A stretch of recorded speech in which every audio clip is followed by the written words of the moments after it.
Order, order.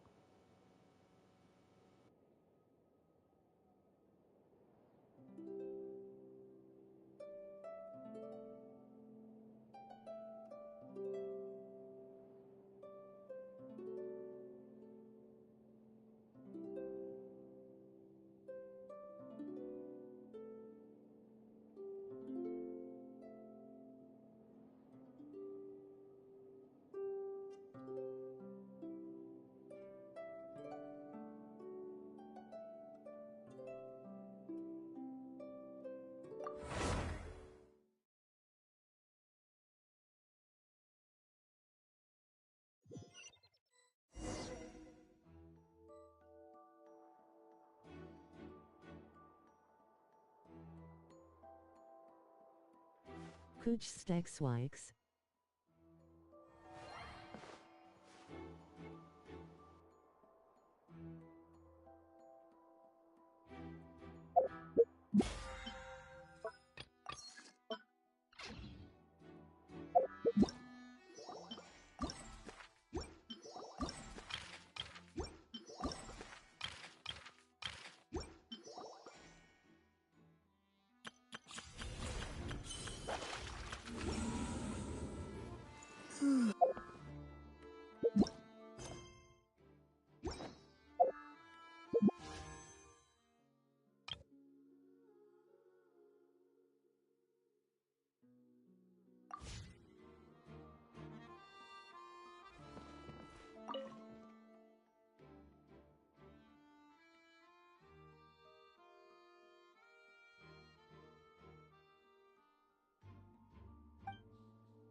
Lil bro muted.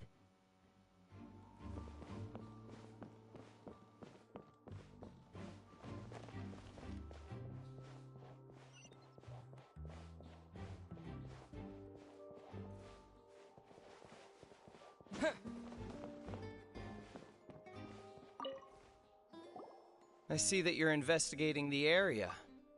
Well, it just so happens that I'm interested too. Or are you just silent? If you find any new and interesting leads, be sure to share them with me, alright? My computer. I don't have too many thoughts yet. No, why the fuck was I going to say computer? My headset mic was muted, and I had no idea. Why don't I tell you my hypothesis first? The way I see it. And I'll start it with that loud thud. I was just saying no, I wasn't talking. Bro sounds like corpse.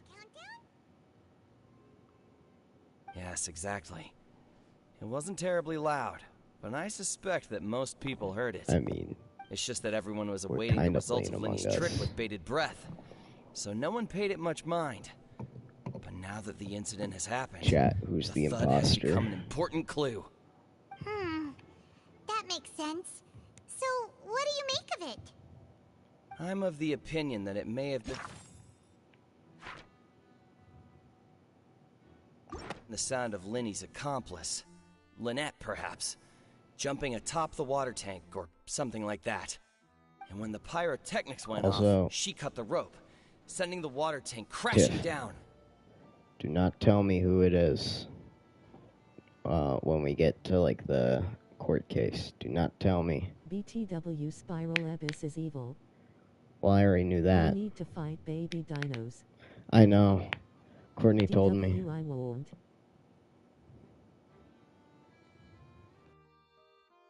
But wasn't the noise we heard too loud for that?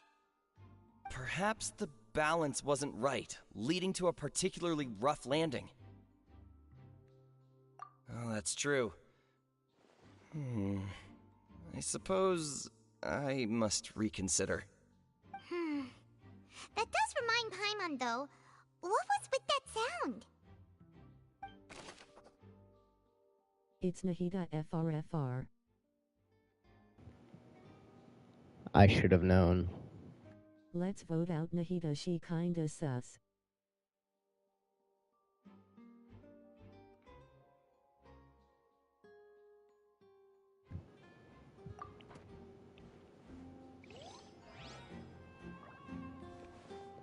It might have just been because it was a long, like, it was like a couple of days ago that we watched the thing, but I did not hear any, like, loud thump before the thing fell.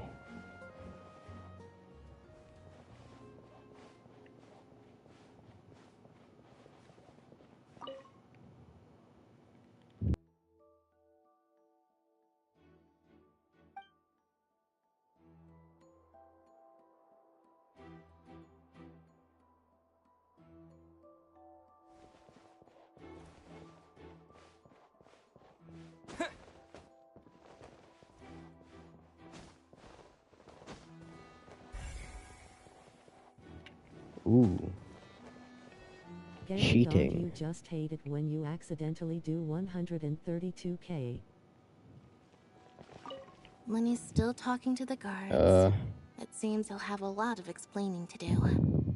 I think someone will be assigned to monitor us later, but that's alright.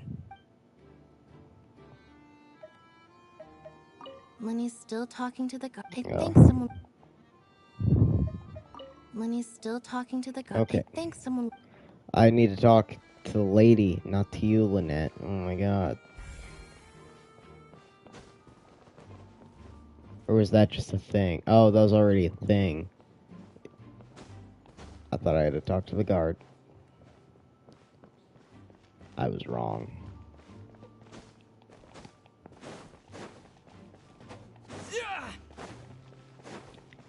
There's gotta be a reason that I can still use my weapon, right? Like, there's gotta be something. So this is the rope that broke and caused the water tank to fall. The rope looks pretty happy durable. knowing we both will get Xyloning. Through so quickly by fireworks. And Court will get a Why are you Zixie. suddenly so serious, Traveler?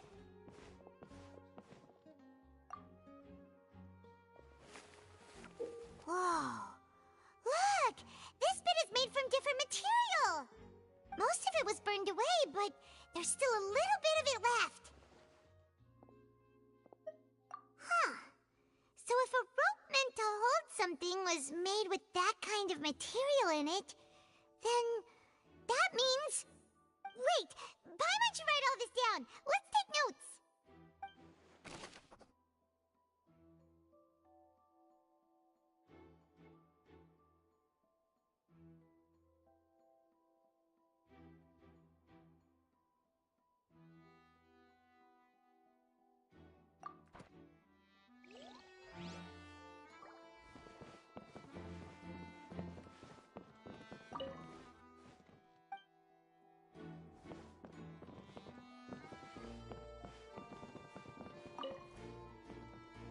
Go ahead, have a look around. BTW Well, aren't you and useful? AR-56 woo. W.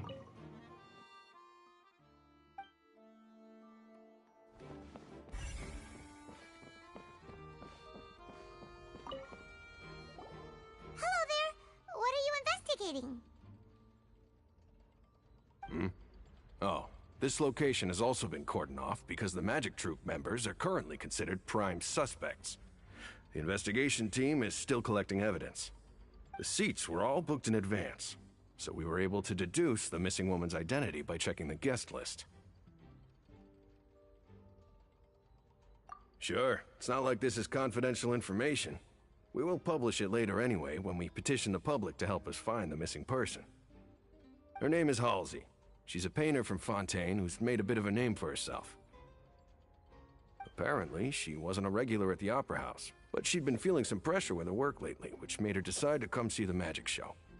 The Magic Troop members all claim not to know her. We have looked into her social connections. It seems that she has no personal grievances or conflicts of interest with the suspects.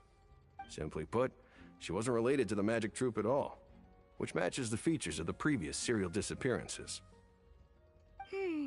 Were the victims of previous cases also chosen at random?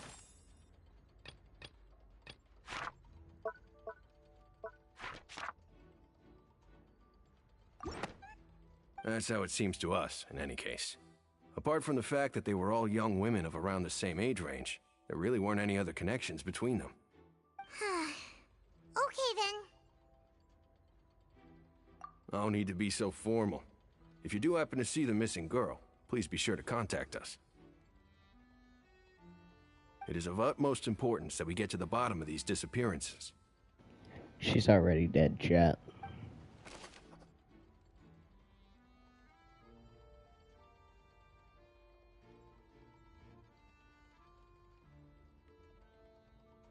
Should I be reading these out loud?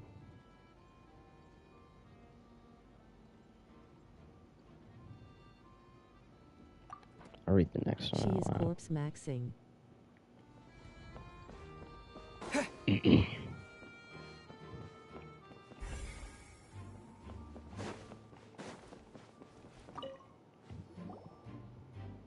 investigation team has some new findings. Turns out there's an issue with the random number selector after all. See, I told you. What if the machine picked some big guy's seat? You think the murderer would have still made his move then? Sorry to interrupt, but we're helping Linny and Lynette with their side of the investigation. What were you saying about the number selector? There's something wrong with it? You're trying to help them? That'll be a tall order. Linny used the machine to pick a random member of the audience during his performance, right? The lucky girl that later disappeared. Well, we thought there might be a serious problem with the machine, so we had it taken away for further inspection. It turns out that the seat number it picked wasn't random at all. The machine picks that same number every time. I'm sure you already know that you have to make a reservation in advance to get a seat, regardless of whether it's a trial or some performance. In other words, Linny knew who would be sitting where from the very beginning. That much checks out. Linny reserved our seats for us too. Bet you see why I was saying it'd be tough to make a case for Linny. Even though it's bad for Linny's case, Paimon had better write it down.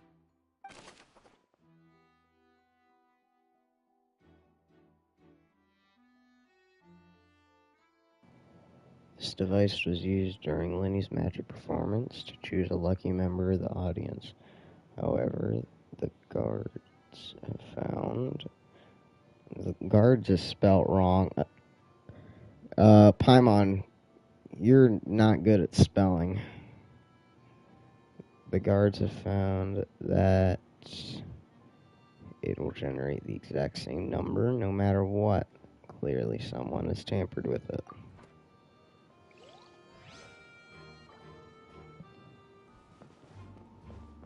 Alright, so either Linny really messed up and they are already onto him and I can't do anything, or he's being framed. It's one of those two.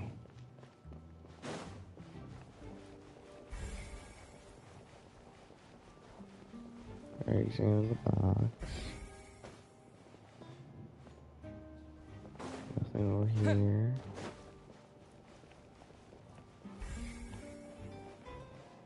Nothing over here. Either he is guilty or he is innocent. It's one of those two. Yeah, it's one of those.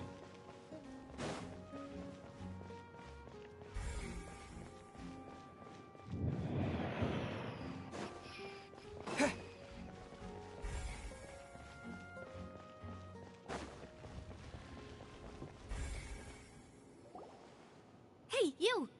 Yes, both of you! Over here! I've been keeping an eye on you for a while. No! Huh? You mean us? That's Why is right. she here? If I'm not mistaken, you're also among those who wish to cut down the thorns and pursue the truth.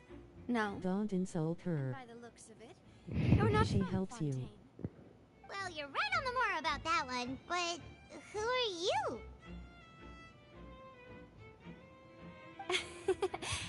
Have you never heard of the Spina di Rosula?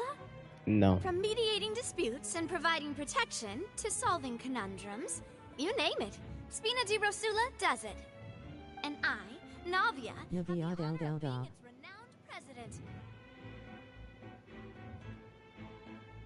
though those who play by our rules call me boss. The mafioso herself. Pleased to meet you. And I'm Melus. Demoiselle's various daily needs and affairs are under my purview. Boss? Demoiselle? What gives with the names? Well, I am the second generation president. Melus and the Nellis others Silver, are I still miss using you. my previous title. My apologies, Demoiselle. Should you prefer, boss, I will endeavor to use that instead. No, no need. You don't have to call me boss. Just Navia is fine. Okay, if you say so. Not that we're members of Spina di Rasula anyway. All merely trifling details. Never mind. Now, back to the situation at hand. That's right. I've always kept an eye on the serial disappearance cases. My interest stems from a matter back from my father's time. Judging from the look of things, I find Linny an unlikely mastermind. Really? We think so too! That's why we're looking for clues now. But how did you come to that conclusion? Intuition, naturally. My unparalleled intuition. Farina sure was quick to point the finger at Linny without any decisive evidence whatsoever, wasn't she? But that's not uncommon for her. Farina is the justice guilty. had to interrupt her and ask if she was pressing charges just to keep her from getting carried away. Anyway, a trial begins the moment someone levels charges. And, of course, there was no way Farina was going to back down in that situation. Sounds more like you just don't trust the Hydro Archon. Well, what's your opinion? I must admit that she can be interesting at times, but liking her doesn't mean that I'll blindly agree with her. All right, I've answered your question. Now, it's time you answer mine. Wait a minute, did that answer count? Well, I say it does. But don't worry, you won't hear any pointless questions from me. In your opinion, do you think it's right to treat a trial like it's an opera?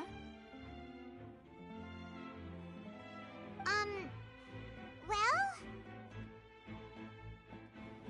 What do you mean, not always? Not ever. And why would that be?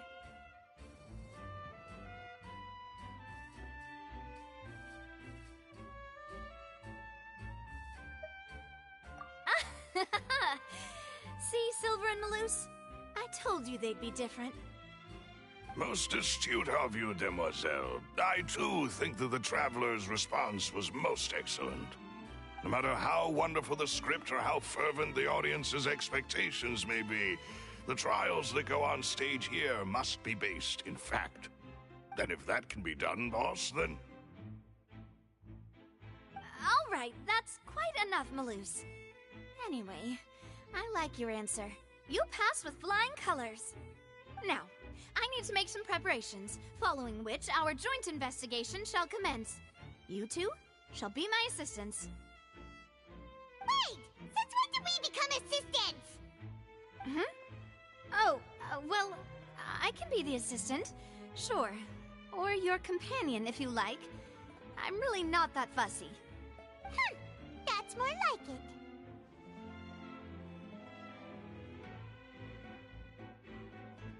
How has your day been?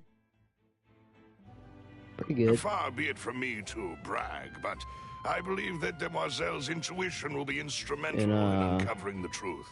Cultures and Cuisines class, we make cake. You wish to save a friend from I'll false not be accusations. eating any of it tomorrow. To unravel the disappearances. In this sense, our goals are aligned. You have a point. Huh. You're quite the talker, aren't you, mister? And what about you over there? What do you think? You seem like you've got something on your mind. I have nothing to add. Oh, alrighty then. We'll be making some preparations first. Just be sure to let us know if they start revealing Linny's tricks. Thanks!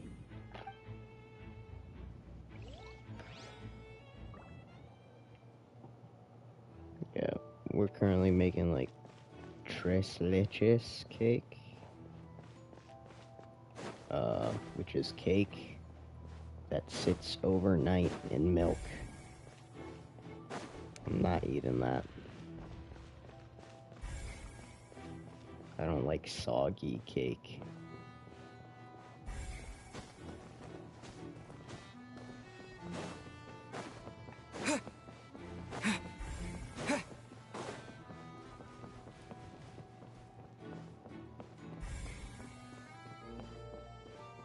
Sounds meh, but cake is cake.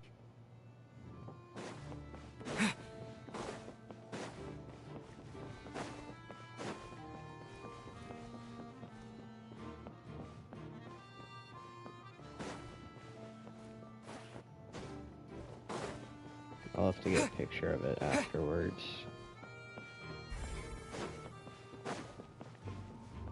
Yeah, my group decided to make chocolate.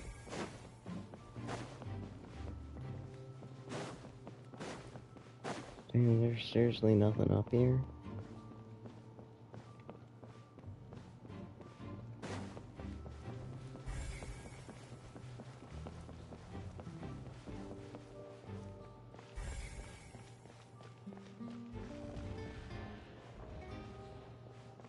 Now I feel like an idiot.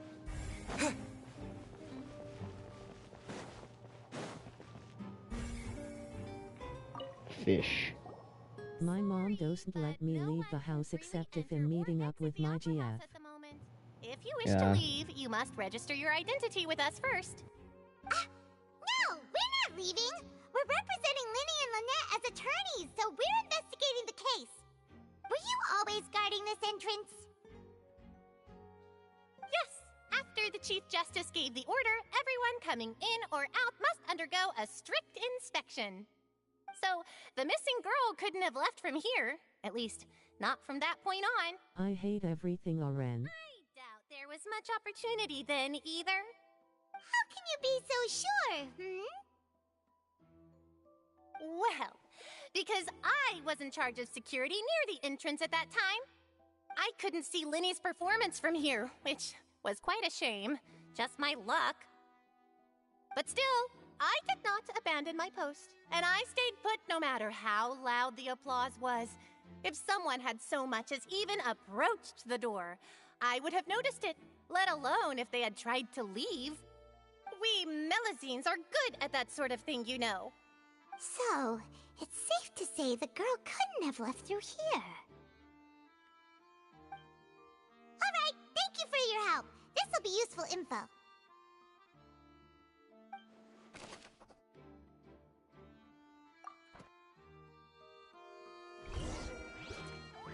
We've checked everything of note here at the performance venue.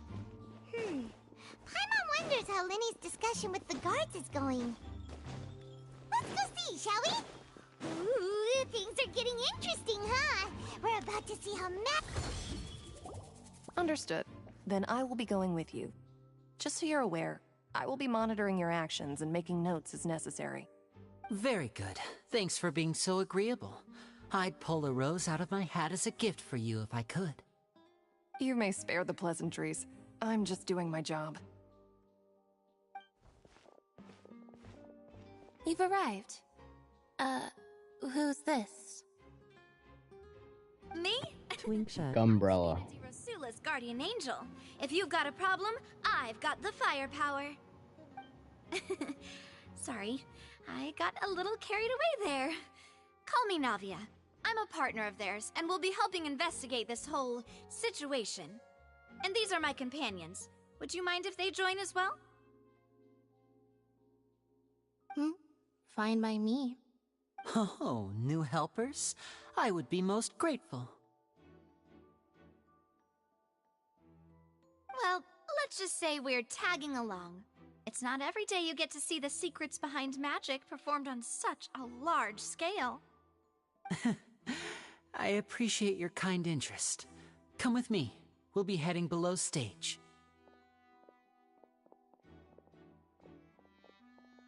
Huh?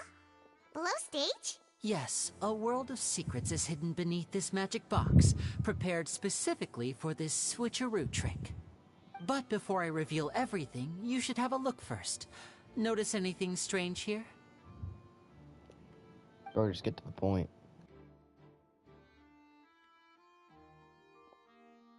I'm not trying to be dramatic. Remembering the details of a trick will help you understand the methods used to perform it more easily. Huh. Weren't there balloons and other decorations here? Where did all that go? Ah, good eye. That said, you're still far from discovering the answer.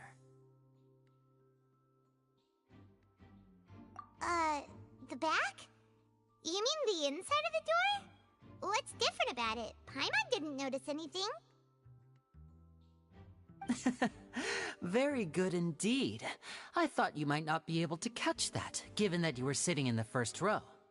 The back of this door was patterned. Those patterns are now gone, replaced by a smooth wooden board. So, if you put 2 and 2 together, what do you get? Exactly. All right, let's go. I'll tell you how it works as we head down.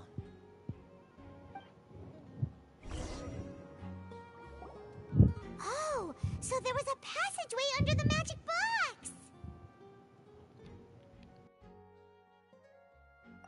box! I knew you'd figure out most of it as soon as you saw this place. The 2 magic boxes are positioned right above the 2 entrances of the tunnel. See this flatbed trolley? The box with the lucky audience member in it would be shuttled over to the other side using the trolley. This trolley can raise and lower and even rotate, ensuring that the box will face in the right direction. I see. So that's the purpose of the box inside another box. Precisely. The inner box would descend after the audience member was put inside and be moved along the trolley, all while the outer box would remain on stage as if nothing had ever changed. So that's how you did it! Once the box was lowered, the trolley would store some energy through this device here, with which it would complete the rest of the steps.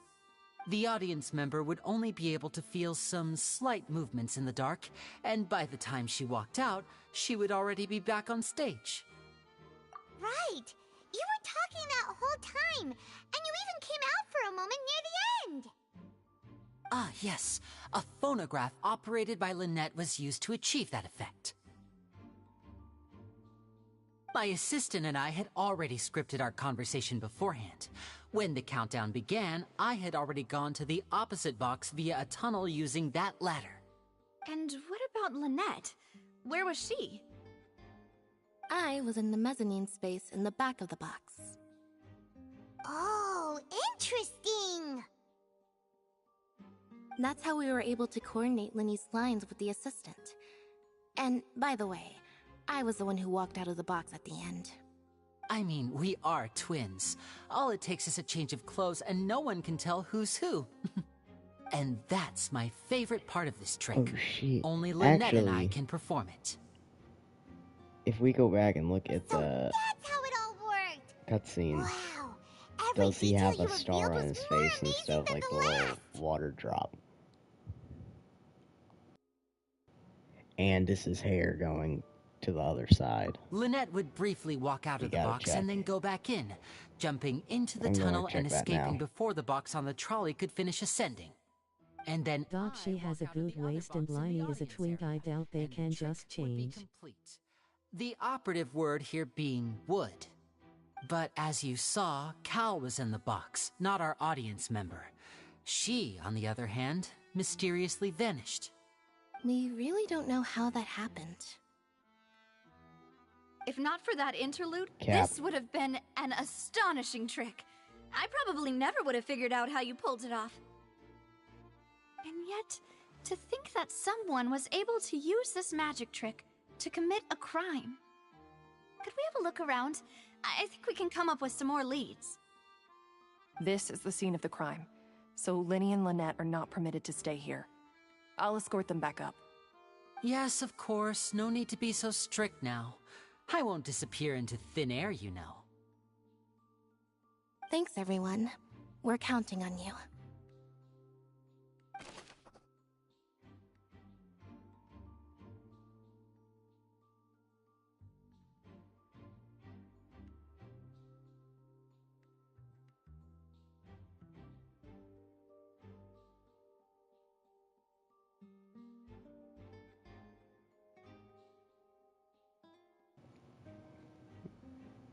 Yeah, no. That was the exact same person. He didn't have any, like, star thing, and his hair was going in the same direction. That was the exact same person. You're lying to me.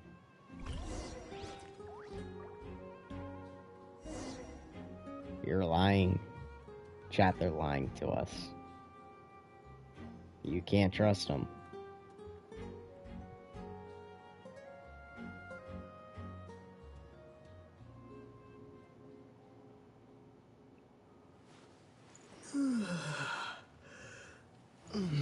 It's a tattoo, they just plucked the skin off and changed it. Duh.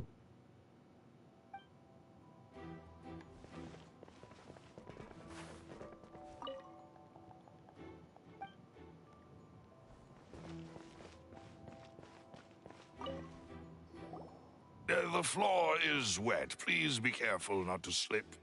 Speaking of which, why would there be water here? Oh, Paimon knows!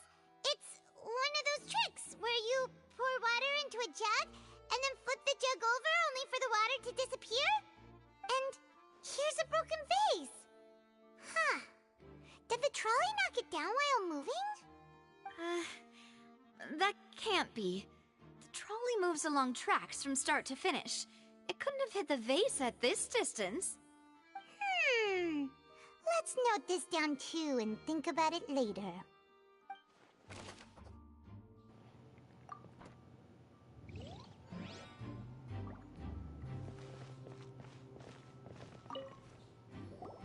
Oh, these are the clothes that the lady chosen from the audience was wearing, right? Her clothes are here, but she's nowhere to be found. Right. And do you really need to do that if you're kidnapping them? What happened to Paimon's glasses? This is so confusing. Paimon doesn't want to be a detective anymore. What happened to them? They weren't like that a second ago.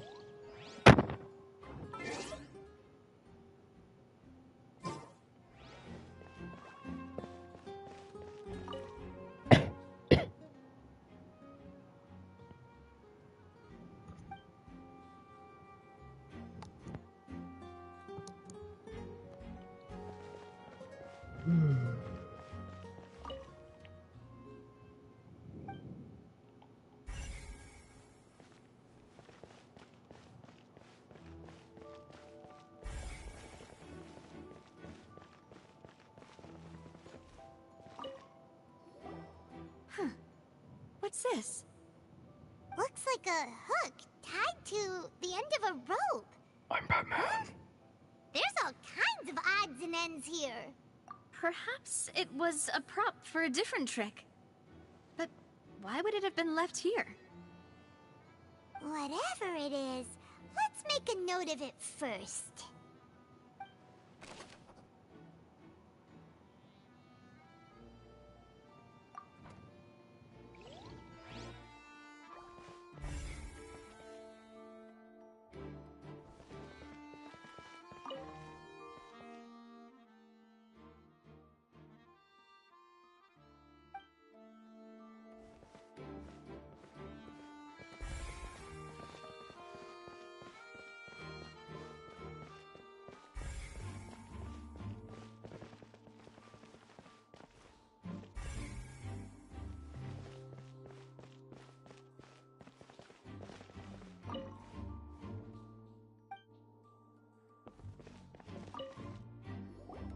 What is this place?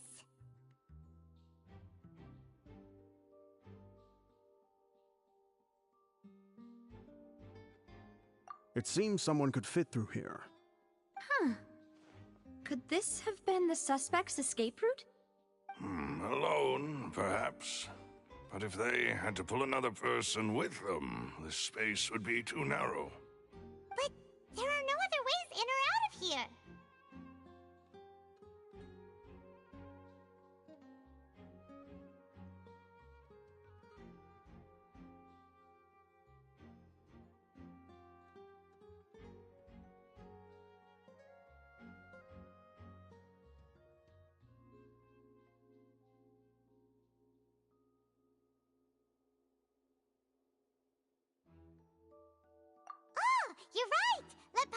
get down.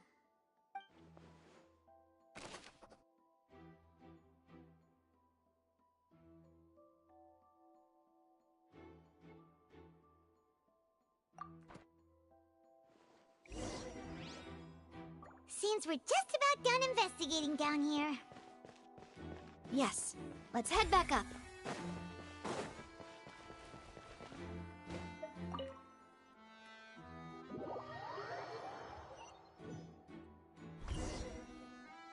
Well, we've ascertained the state of the crime scene. Let's find a place to sort out our findings once Malus returns. It seems to me that there are several things that don't add up here. Apologies for the wait, demoiselle. So, what did the guards say? Did the criminal escape through the vent? They believe the odds of that are very low, since the vent leads to the Opera House's basement. The guards have checked the area carefully. No one left through the basement during the performance or after the incident, and no one was found hiding there. So the tunnel's become like a secret chamber then! You know, like the kind you usually see in novels!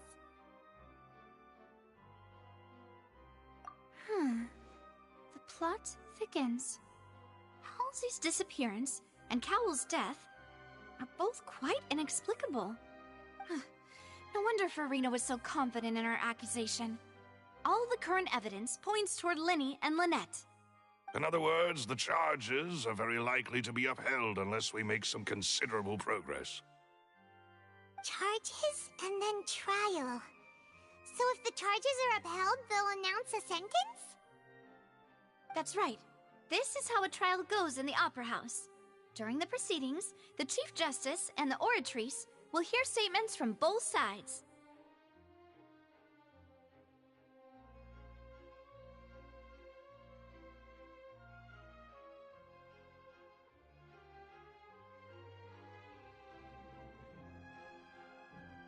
That's right. This is how indemnitium is produced. The statements from both sides, the defenses from attorneys, witness testimonies, and even the audience's emotions will all be projected on the Oratrice. To put it simply, it's as if the Oratrice has its own will, and is a judge in its own right. This also precludes any kind of favoritism on the part of the Chief Justice.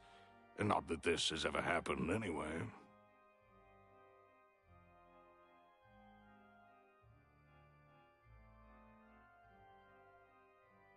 Once both sides have finished speaking, the Chief Justice will make his final decision. This, too, will be used by the Oratrice as a reference. Then, finally, the Oratrice will be consulted by officials. The result it returns is the will of justice itself. Huh? So that machine is the one that actually decides? Paimon thought Neuvillette called the shots. In practice, there is very little difference. Both have always come to the same judgment, which is why people have great faith in the Chief Justice. Ah, yes, the guards also asked me to convey that none of us will be allowed to leave this place before the trial. Huh? Why? Because we've chosen to act as the twins' proxies. That makes us persons related to the case. They're concerned that we might be colluding with outside parties, or that we might find outside help to disrupt the case. And even if that were not so, it could prove problematic if we happen to spread key information about the case ahead of time. I'm ready to break out at any time. Whoa! There's no need for that! Paimon thinks they have a point. That said, are they providing food? Of course. I just hope you don't mind the lack of options, I'm afraid. In that case, let's just sort out our findings together here. Pity. I was hoping to take you to try some of Fontaine's famous desserts, too. I mean, what better way to properly think through our findings than over some tea and sweets? Huh. Breaking out suddenly doesn't seem like such a bad idea after all.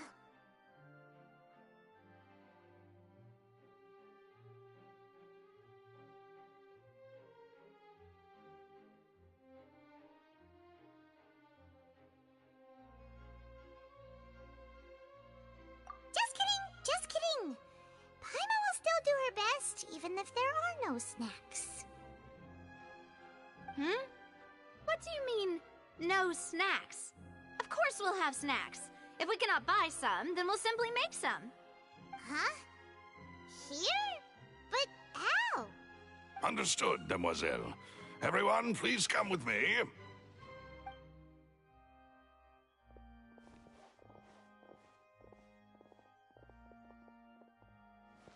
Wait, you're carrying a portable stove with you? Yes, I must be prepared to meet the Demoiselle's baking needs whenever the I fancy better get strikes that. her.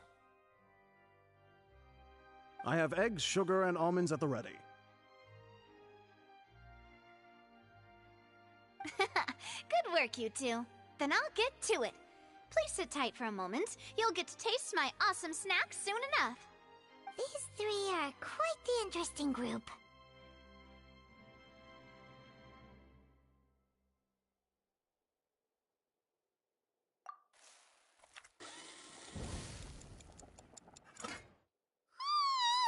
And Paimon thought it smelled good while it was still in the oven. Oh, it's even better now. Paimon can't stop drooling. Those macarons are the size of Paimon's head. Process. But you ended up doing the entire thing by yourself. Beating the egg whites, grinding almonds, everything. Bro. I was applauding. And I was giving encouraging smiles. Paimon was just thinking.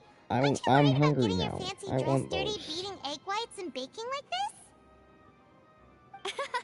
Well, I don't think it's carved in stone anywhere that fancy ladies can only read books, sip tea, ride horses, and play the piano. I just really enjoy making snacks. Don't underestimate beating egg whites, by the way. The cake. It's a real arm workout. You also need to beat them to just the right consistency, or your macarons will crack. Anyway, give these a try, fresh out of the oven. There's 3 for each of us. Only 3? I need those. I need the Well, macarons. eating too many sweet treats might send all that sugar to your head. You wouldn't be able to think clearly about the case on a sugar rush, would you? Tea is ready to be served as well. This is Demoiselle's favorite, strong black tea with a floral fragrance that clears the mind and lifts the spirit. I know, I saw. I need those IRL. No need for concern. I need them. I'm merely doing as I should. It's Farina's and Navia's special dish. All right then. Ah. Down to business. As Paimon mentioned previously, the tunnel seems to be something of a secret chamber. However, we can assume that Linny and Lynette were not alone within it. Some criminal also occupied its sealed confines. The magician twins could have committed the crimes, of course, but they lack any logical motive. Exactly! Why would they do such a thing right when everyone was watching? The flower vase and the thud we heard during the performance could indicate some altercation between Halsey and the criminal in the tunnel, resulting in the shattering of the vase, the discarding of her clothes, and her abduction. Perhaps BTW don't make the Nazlan secret foods, they heal you 1 HP / 10 sex. Paimon thinks that makes sense, but the real trouble is... True. None of the clues we found thus far support the existence of this third person. But the only people left to consider are both technically victims, whether it's the missing girl, Halsey, or poor Cowell. Huh. Could Halsey have secretly made modifications to the magic props in order to murder Cowell before making her escape?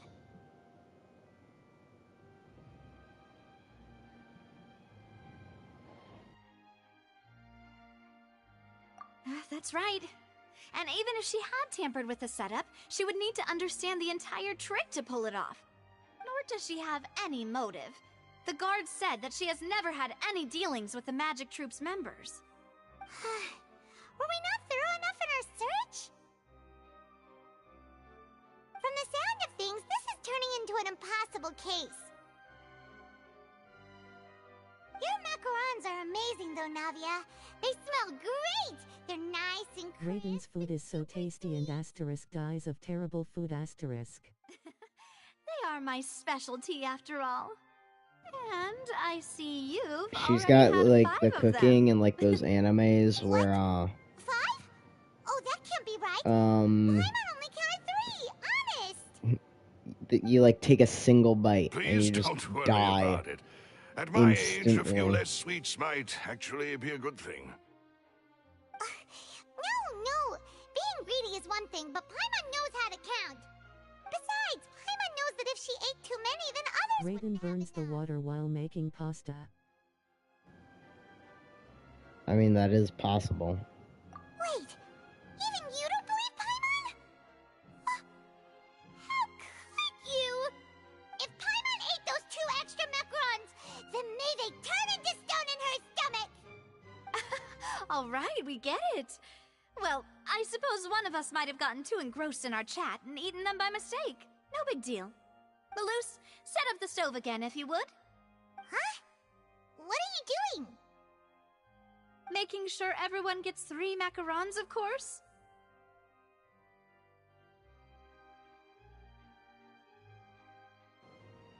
Now I'm confused.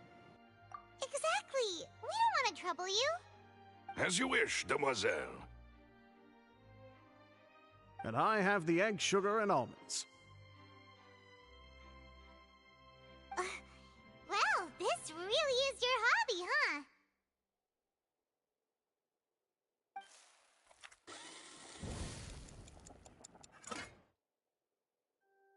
Well, that's it for snack time. Why was there a drill I don't know in the making of that? But we've still got some time. As attorneys, And don't try to say that was an two of you think electric the case whisk. over again. She was drilling It something. would be awkward if you got all tongue-tied on stage during the trial. Alright, thanks for your help, and for the snacks. It was nothing. A small task for the Spina di Rosula. Silver, Malus, it's time to go. Kachina helped. I'll be back if I find anything new.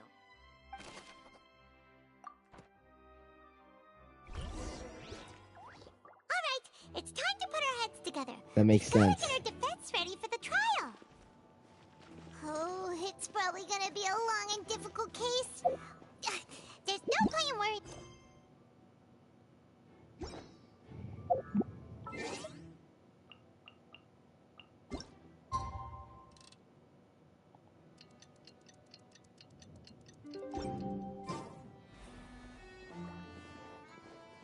Here, take Paimon's notes. They should help you review the situation.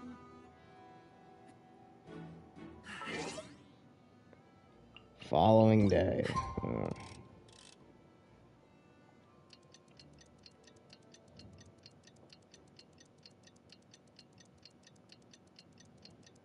I mean, technically that was the following day, since it was nighttime.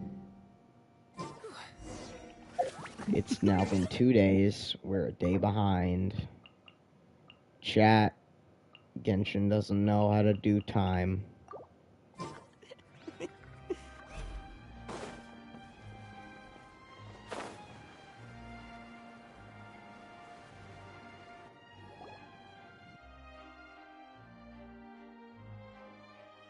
do we do? The whole situation is so confusing. Good plan. We're all out of time. Simple things don't just happen. We'll get to the truth one way or another. God damn it, we're out of time. Relax. Even if everyone else suspects Lenny and Lynette, at least We we gotta won't get be more supporting time, them bro. from the stands. Besides, I doubt Farina understands any more about what happened than we do. Thanks, Navia. Well, we'll be going then. Best of luck to you.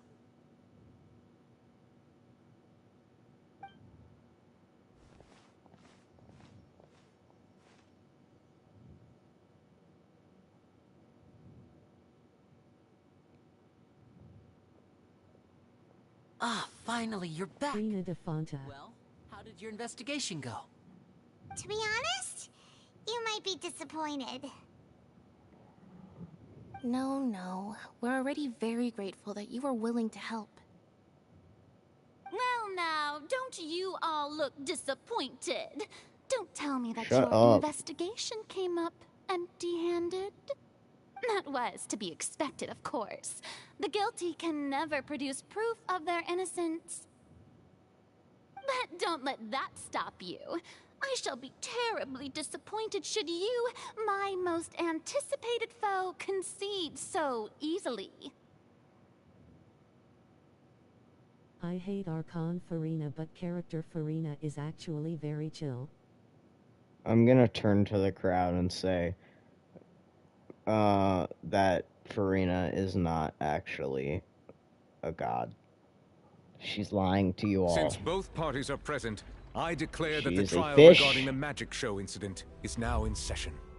Firstly, in order for She's the audience not to understand the causes real. and results of the incident, could we please have Mr. Linney explain the trick?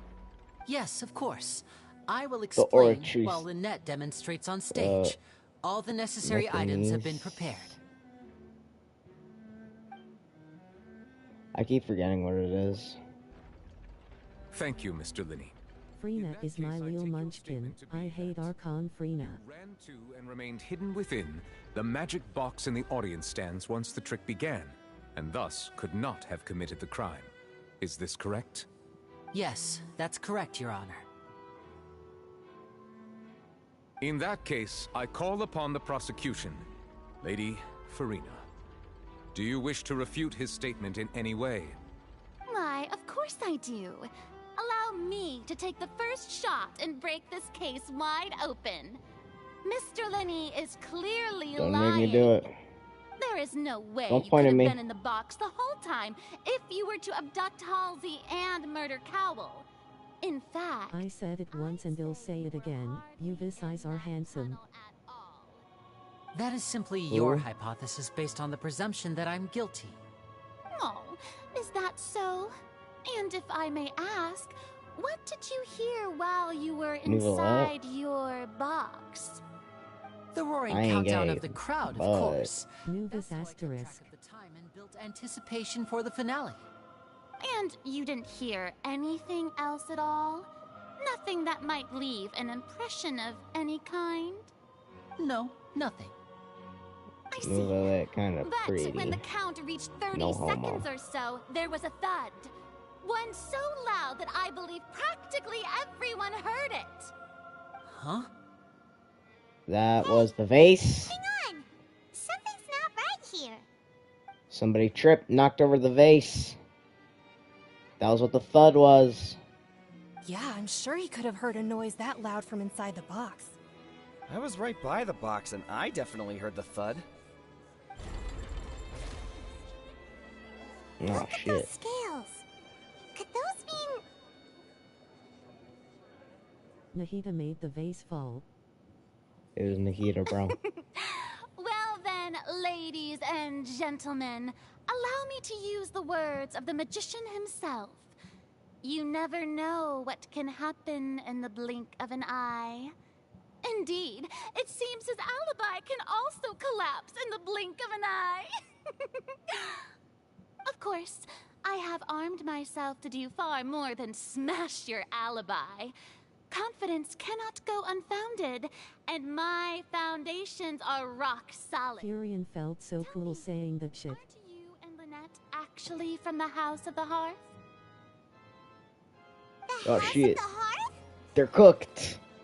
They're cooked. Oh, no. Chop. No wonder they They're did something. Why is cooked. she in healing mode? So the serial disappearances were the Fatsui's doing. Now it all Why makes is she in sense. healing mode? What do you I've mean? got a feeling that what happened on stage probably wasn't just an accident. That's irrelevant. Our identities have nothing to do with what happened. Indeed. Then perhaps you could tell us everything that happened during that 1 minute. Your first priority is to prove yourself innocent after all. I'm sure there is little that needs to be kept secret now. Actually, that isn't allowed in court. Pulling outside knowledge that's irrelevant into a case. It isn't allowed in court. That's The correct. Outlander is speechless. She's cheating. My, oh my, don't they look flabbergasted? Now comes fuck the is she dancing infighting and for? discord, I suppose. This was almost too easy. Good thing I made all those preparations. Seems the all-nighter I pulled last night is really paying off. Hey, Linny, why didn't Your you tell Honor. us this before? Farina is 0.0001% black. Order! Therefore, she Order. is guilty. Mr. Linney, allow me to re-establish the facts. Lady Farina has raised 2 points. First, when the thud was heard in the Opera House, you were neither in the box nor the tunnel. Second, you and Ms. Lynette are both members of the House of the Hearth. Are these claims true?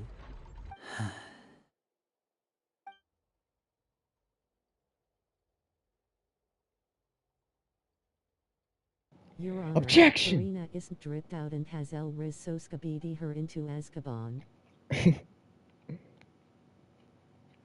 The dripped out is wrong. Like everybody, or almost everybody, in Fontaine is dripped out. Please answer my question, Mr. Linney. I'm sorry. He's cooked! Yes, they're true, Your Honor.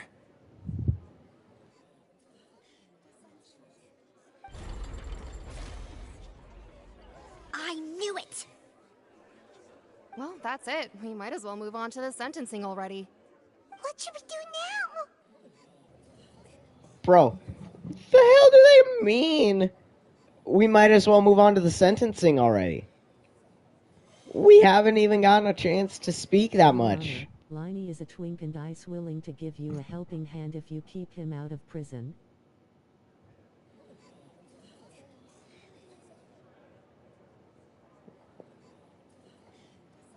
Granted. Your Honor. I got nothing. I need to think.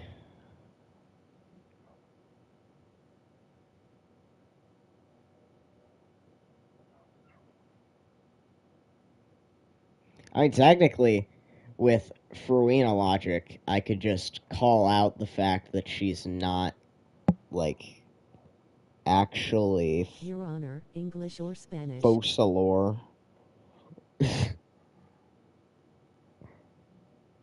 In that case, what is your request?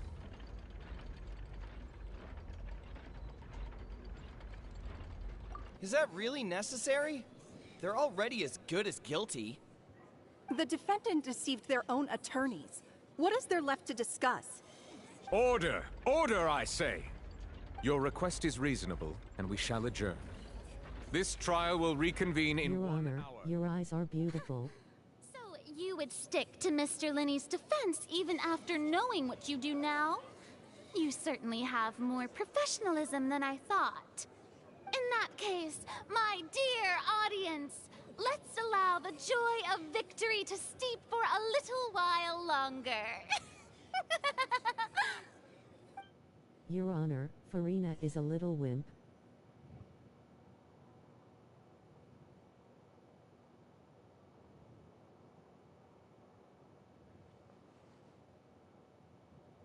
Well, this is awkward.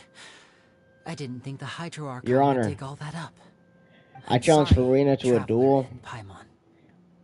If she loses... To prepare for the burn you're about to give her. Paimon doesn't know where to start. We trusted you two. What are her two modes that you're talking about? Does she, like, look different in each one? Or anything, but Paimon's really mad. I'm very sorry. I know you're angry, and reasonably so, but please, let me explain. I know you've clashed with the Vatui several times before. I wouldn't be surprised if just... Her charged attack changes from healing to attack and her outfit changes. Our organization is very, very large, and the Harbingers have very different personalities and goals. Right now, we want to save people. As many as we can. That's right. I'm sure we're on the same page when it comes to this nation and the disaster that its people might face. I knew if it weren't for our respective identities, we could become good friends. That's why I didn't wish to flat out lie to you, but chose to hide some details instead. The truth is very important, but being completely transparent about everything would see us spending more effort than we need to. I don't want to be friends with a twink.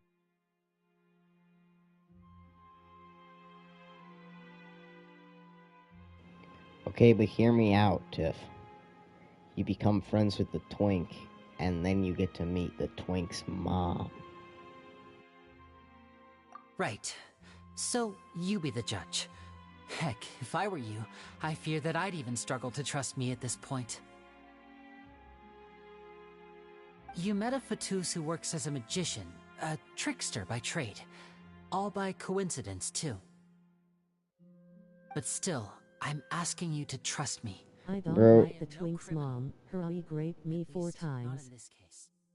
Sorry. Please forgive us. That is a you problem. Also, what the fuck? You both say that, but...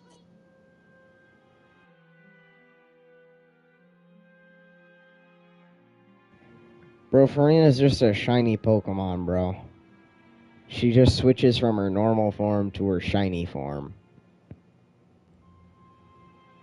That's all it is. You did nothing wrong, Liney KYS. Right. Let's hear your answer first, and no lies now. Of course. I'll answer any question you ask. Lynette has been helping us out since Leeway. We want to know why it has consciousness. Why can it deliver sentences accurately? During our investigations, we learned that the machine's core is beneath it. From that moment on, Lynette and I have been designing this box swap trick with the objective of getting close to the core. Is that why you needed a whole minute? That's right. In truth, the audience would take about 75 seconds to count down from 60, while I would only need 15 to get to the opposite box. So, after jumping into the tunnel, I accessed the Opera House basement via the vent, and went to investigate the room in which the core is stored. That air vent was created during the construction of the tunnel specifically to execute this step. Well, nothing. As soon as I reached that room and was about to investigate, I heard someone's voice. Which should have been impossible, of course. I was quite certain that I was the only one in the room. That voice seemed to recognize me and tried to speak to me. I chose to err on the side of caution and retreated the way I came. On the way back, I saw the broken vase and the clothes on the ground, but the countdown was almost finished, so there wasn't time to give it any thought. After that, the homicide occurred just as you saw.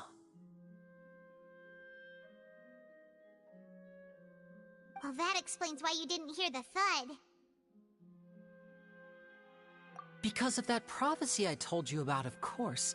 We must know all we can about this nation's secrets in order to deal with that homicide asterisk. That's the only way we can save everyone. So, there you have it. The whole truth. I swear, I didn't hide anything from you this time. It was never my wish to proceed under this cloud of mistrust either. But, like I said earlier, you can be the judge. If you want to leave because you don't trust the Fatui, there's nothing I can do to stop you. Well, Traveler, you decide. Paimon will follow your lead however you choose. Okay, thank you. Thanks for giving us a chance. The current problem is that the scales are tipped pretty badly against you two. If we want to refute the Hydro Archon's accusation... Huh? Oh, Paimon thinks she gets what you mean.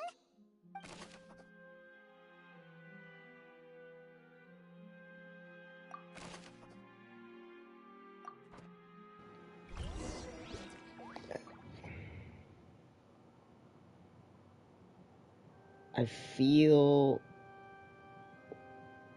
like whether it takes me uphill, his downhill, or out to the evidence sticks, I get the goods from A to B. I'll even take him is across the sea if not needed. So don't worry, you're in safe hands. They gonna don't call me be the good gold standard enough. guard for nothing.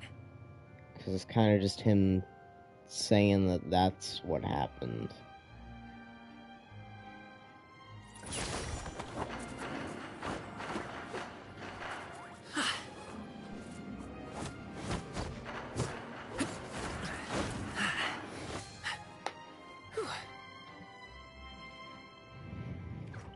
Whatever. Bro finna get executed.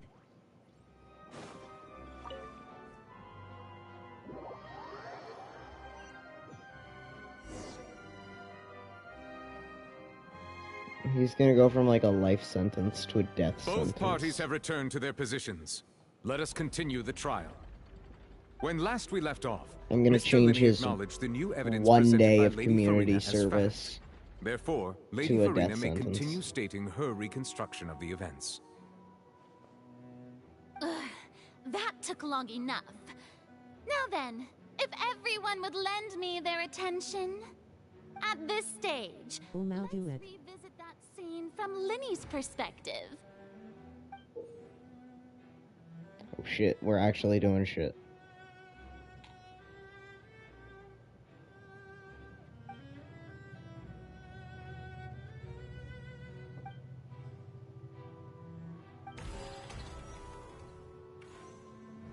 As the countdown began, he entered the tunnel. Yeah. When the flatbed trolley passed, he opened the box and got into an altercation with Halsey, which caused the loud thud. No. He did not realize that this sound could be heard by everyone in the opera house, which is why he claimed earlier that he could not hear the sound. You're guessing. Finally, he used the vase to knock her out, before making her change clothes to prevent others from recognizing her.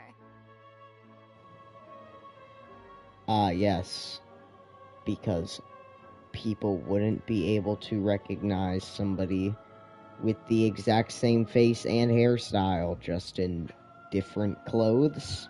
At this time, Cowell arrived in the tunnel, having heard that strange noise, and caught Linny red-handed. FR. So Linny proceeded to knock him out too before stuffing him into that box. Afterward, Linny passed the unconscious Halsey to his accomplice through the magic box in the audience stands, before operating the devices such that Cowell's death would be ruled an accident. And there you have it. That's the truth behind what happened.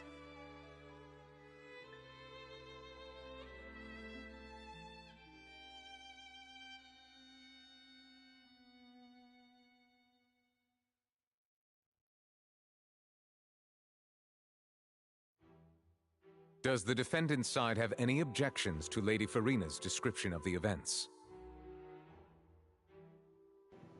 I have so many objections.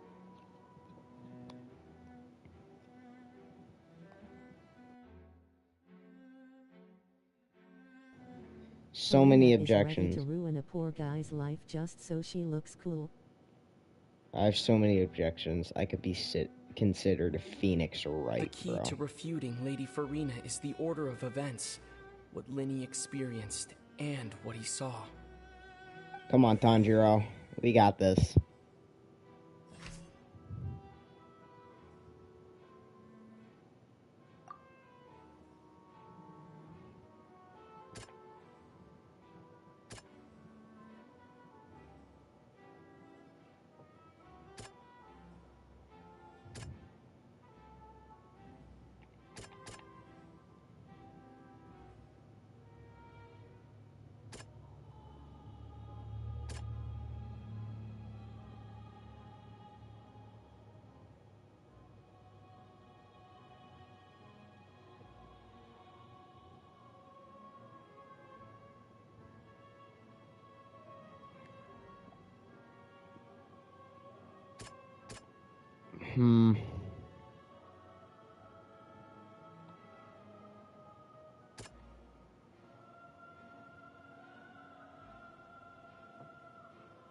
He did enter the tunnel, though.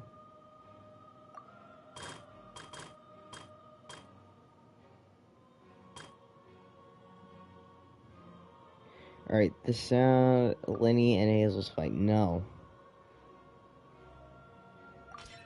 According to Linny, he left via the vent after entering the tunnel. He couldn't have had that altercation with Halsey.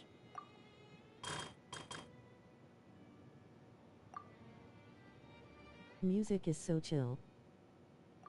Wait, was this Lenny knocked out? He's nope.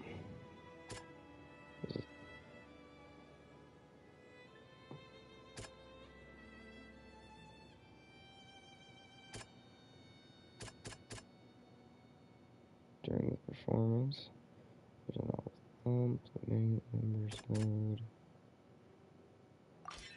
Linny went to the room that contains the Oratrice's core. This is the actual truth.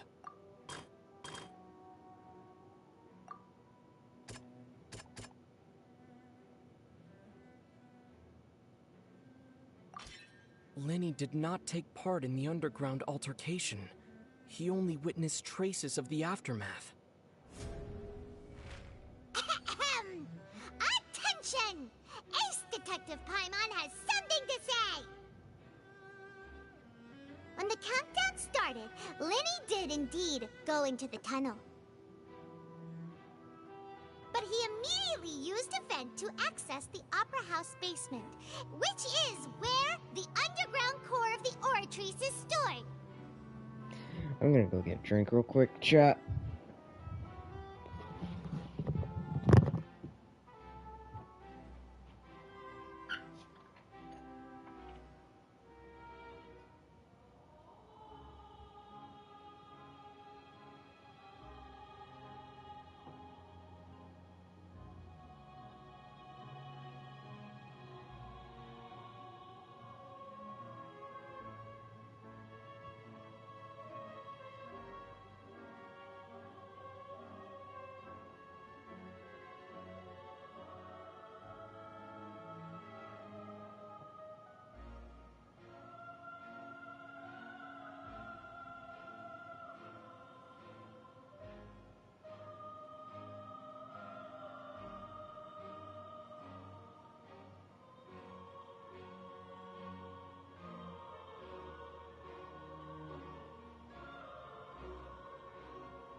Coca-Cola. Once he reached that area, he heard a voice in what should have been an empty room. Since he felt something was amiss, he returned immediately.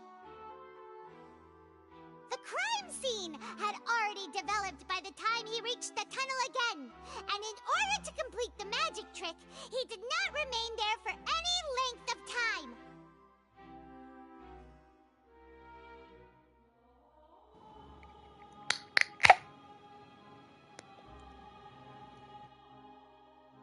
Finally, he reached the surface, and that was when the accident happened from his point of view. Therefore, he's innocent!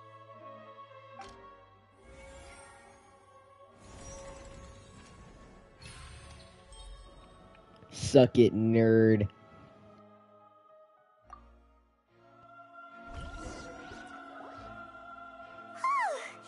Paimon did it! Paimon actually managed to say all that! Wasn't it awesome? W Paimon. You believe W that he Paimon. knew nothing of the incident?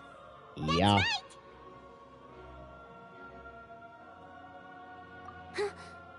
My reasoning? Yeah.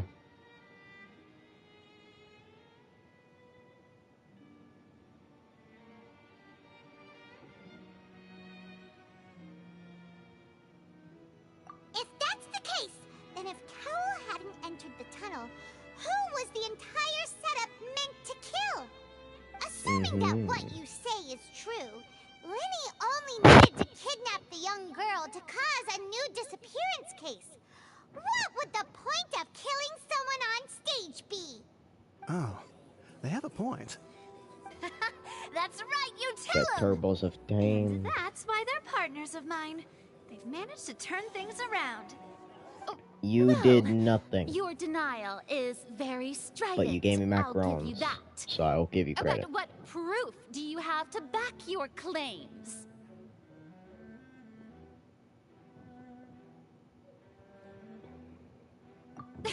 Of course I do. If he had been in the magic box the whole time, how could he have not heard that sound? Why do you ask? We said that he wasn't in the box the entire time, you idiot. We said that.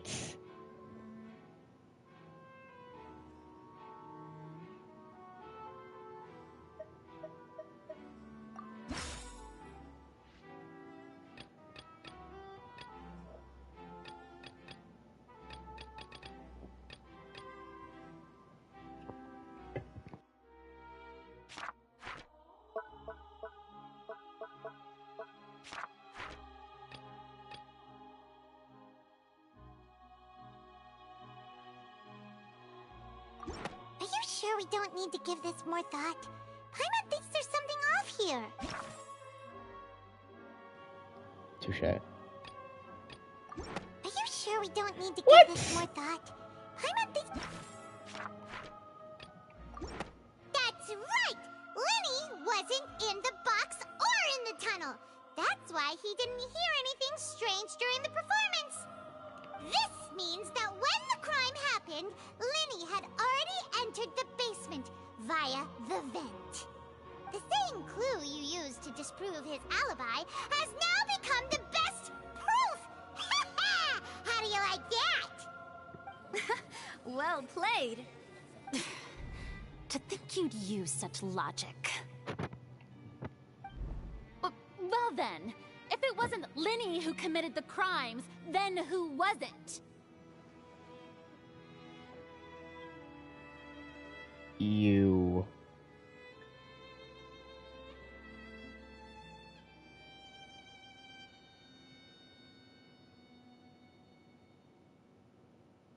Diff, check PlayStation messages.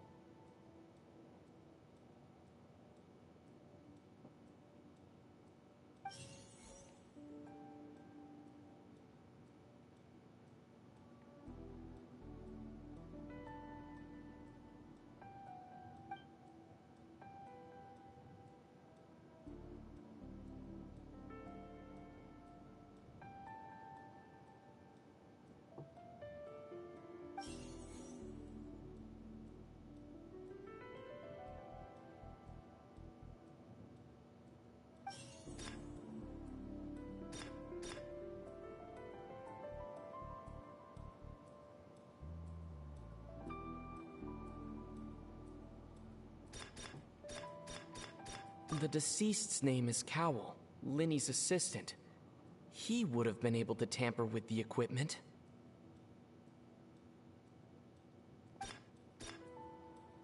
Halsey is the missing person and an ordinary audience member. Or did she have her own scheme all along? Could there have been a third person involved? Is that really a possibility?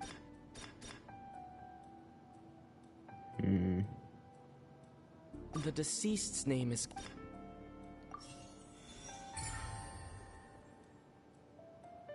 Oh, I got it right. Huh? That can't be right. Are you serious? The killer was, in fact, Cowell, the deceased! Oh, is that so? How interesting! Let's hear your reasoning then. What I must do next is recreate the truth. What Cowell did, and how he went from would-be perpetrator to victim. Well.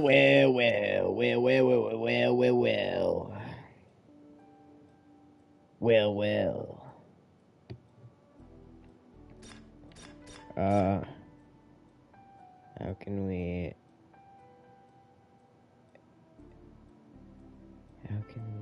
envisage Lenny as having been unable to interfere with the crime? Lenny was not in the tunnel at that moment. Clue. The sound we heard may have come from a clash between the missing Halsey and the criminal. It would have been tough for both people to fit into that vent. They would likely have bumped into Lenny as well.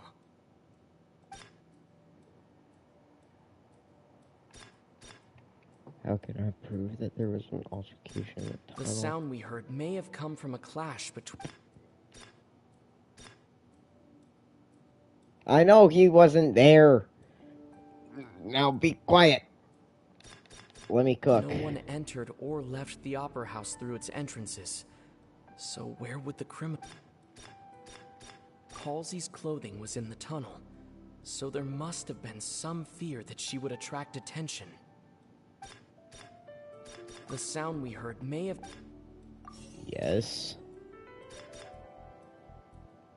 The deceased's name is Cowell, Lenny's assistant.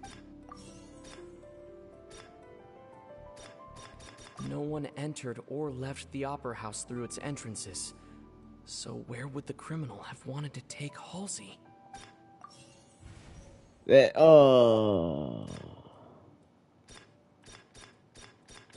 Halsey's clothing was in the It would have been tough for both people to fit in.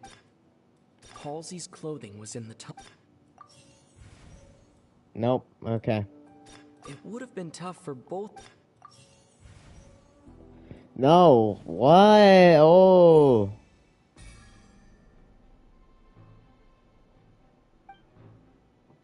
Was I supposed to fail that?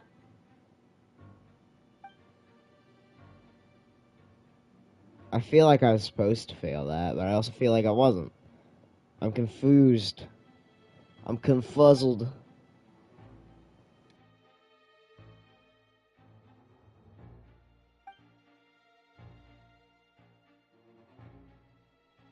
What's wrong, Traveler? Are you still having trouble figuring things out? I see how it is. So this was all just a bluff. And here I thought you had something to show for it. But it seems you're still far from the truth. Look, since we're at a dead end, why not consider a different track? Just like the trick as it transpired, the end result must have been utterly different from the magician's initial design. If only we knew how Halsey disappeared. Well, that would be nice, but the tunnel only has 3 exits, and none of them seem very likely. And it's not like this is a magic trick where you can just make a real live person disappear. You know, like you did from that water tank, Lynette.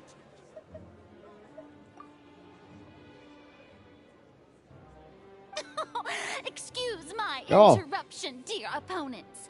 But do you not see that the crowd is growing impatient? There is no greater sin in this opera house than an awkward delay in the performance. This isn't a performance. What the hell? If the defense is unable to make further effective arguments, we will move on to the next stage of the trial. Objection! Lenny was not in the tunnel at that moment, which gave our criminal... The sound we heard may have come from a clash. Yeah. The deceased's name is Yeah, alright, so I did get those right. Now it's the water. By chance.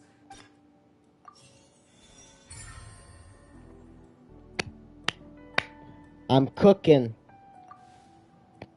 Paimon gets it! It all comes together if Halsey disappeared instead of being kidnapped. Lynette escaped from from the water tank, vanishing gradually and leaving only clothes behind. If there's a similar method where a I should for person real could be get the Ace transformed Attorney into games. water. Just a moment, please. I do hope you know how preposterous you sound at the moment. How could a person ever be transformed into water? This is reality. I don't know. How could a we're fish talking about person here, be turned not into a some normal magic person, Farina? Must we really? Magic water. I should think that of anyone. Your friend Linny already knows this truth very well. Magic tricks are ultimately just illusions and misdirection. But Halsey's disappearance is very real. We're talking about two completely different things. Even so, I trust the Traveler's judgment. Of course you do. I'm your The lawyer. truth must be out there somewhere. Perhaps some new line of reasoning may open if we try to gather all the focal points that don't make sense. Since Cal was the deceased, we haven't placed much attention on him. But given that we aren't making much progress with the case, it wouldn't hurt to have a look at his belongings, would it? Recess. People really do come up with all sorts of harebrained schemes when at the end of their rope. The way I see it, your suggestion that we broaden the scope of our investigation is nothing but a tactic for stalling the trial. Nevertheless, I believe that this is a reasonable request on the part of an attorney. Since the trial does indeed appear to be at an impasse, I believe that additional evidence may help us make more progress. Is he gonna say the thing? Guards, please step into the lounge and examine the personal effects of the deceased Cowell. When is he gonna say the thing? I still need to hear him examining say the items, thing. but we have already made critical progress that we feel must be shared with everyone post-haste. We discovered several test tubes of fluid within Cowell's baggage, each labeled separately. The notebook in his backpack claims that these fluids are water from the primordial sea. The primordial sea. The note's contents also indicate that Cowell belonged to an organization that sells illegal drugs and that he had an accomplice. The notebook has many entries concerning safe usage of these fluids, in which the keyword dissolve appears many times. One of these tubes was labeled Opera Epiclese, along with yesterday's date. It is empty. The notes also state that these dissolution properties work exclusively on people from Fontaine. It's likely that Halsey was chosen as some sort of test subject. As such, we believe that the defense's hypothesis is, in fact, supported by sufficient evidence. You've got to be kidding! People dissolving into water? Could something so ridiculous actually be true? Wait a moment. This reminds me of a certain prophecy, but it's just a coincidence, isn't it? Huh. If people can become water, does that mean that the water tank's real use was as a means to hide water stains? And if Cowell was targeting that girl... Wait just a minute. Could that mean... You two, with me, quick! Demoiselle, wait! What about your partners? Let's go. Just trust me. Order! Order! Ooh, damn. It is undeniable that further examination of the deceased's personal effects has yielded some surprising results, but we cannot yet verify the veracity of these clues. Still, let us assume that these clues are indeed authentic, albeit with the understanding that Ms. Halsey has yet to be found. Guards, please continue examining the items along these lines. Mr. Linney, it appears your hypothesis is supported by the evidence, so please continue speaking. Of course. Thank you, Your Honor. If we uphold this hypothesis, I believe that many of this case's seemingly unrelated clues can be connected together. Right! Like the metal hook! That one didn't make sense at all. Let's think about this. Cowell's methods must have something to do with that water from the primordial sea.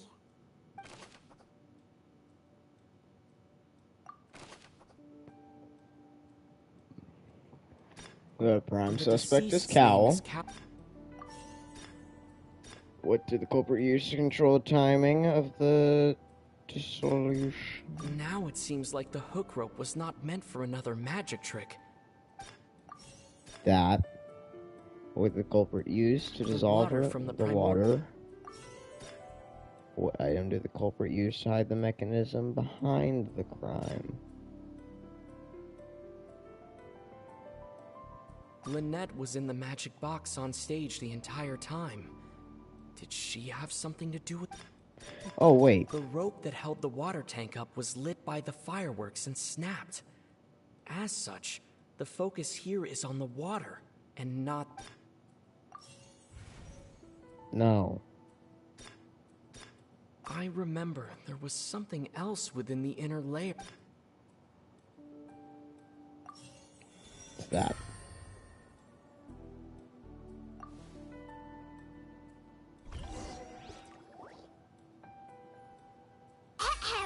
It's Ace Detective Paimon's time to shine again!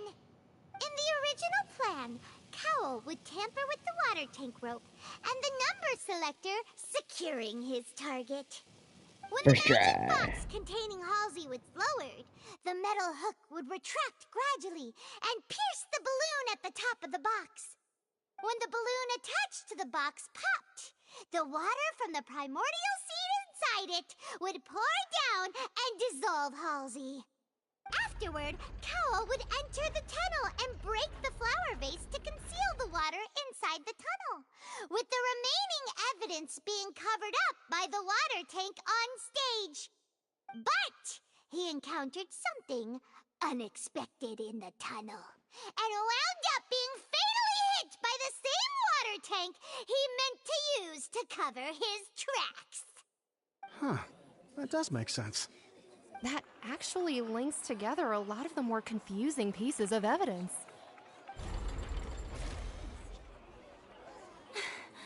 Oh dear, what do I do? Even I think they sound convincing now. Have I falsely accused an innocent person? What a humiliation. No. Damn. It seems like the only point of contention remaining is the exact circumstances that led to Cowl's death. His notes mentioned he had an accomplice who could be related to the situation. On that note, the guards have just contacted me indicating that they uncovered new evidence. I shall now invite him on stage to share it with us. Thank you, Your Honor. We were just inspecting the luggage of the other people involved in this case. And we found an identical sample of the water from the primordial sea among Linny's personal effects. What? Shit. That can't be. Okay, he is being framed. No, that was you. That was you. That was you. Wonderfully comedic. That was you. Counterattack only to come back and wound you. Does this not clear all doubt? My dear citizens, my loyal audience, allow me to present my reasoning and bring this performance to a swift close. Linny did not need to take part in the dissolution of the young woman at all. Indeed, he did leave the scene via the vent.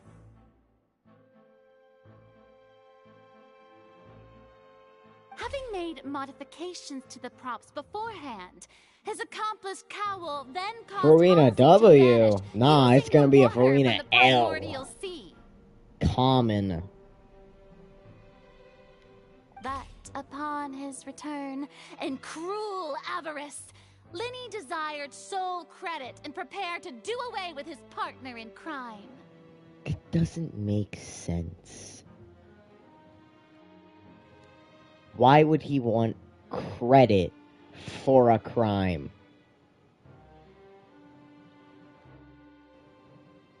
For a god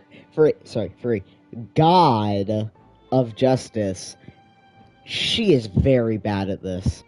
Ultimately, he knocked Cowl out, and the tool meant to cover the crime up also became a murder weapon.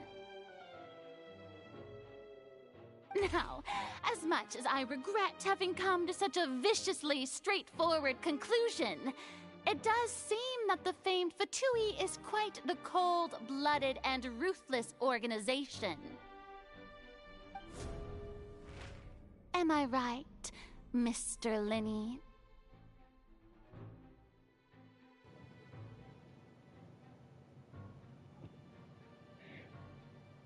Fuck it. We've used up all the evidence. Is this the end of the road? No. Oh no. What?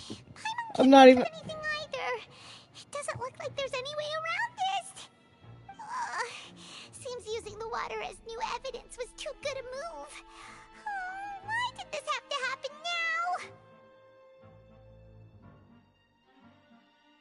I think we've all seen enough now, and we have ample witnesses to my flawless reasoning.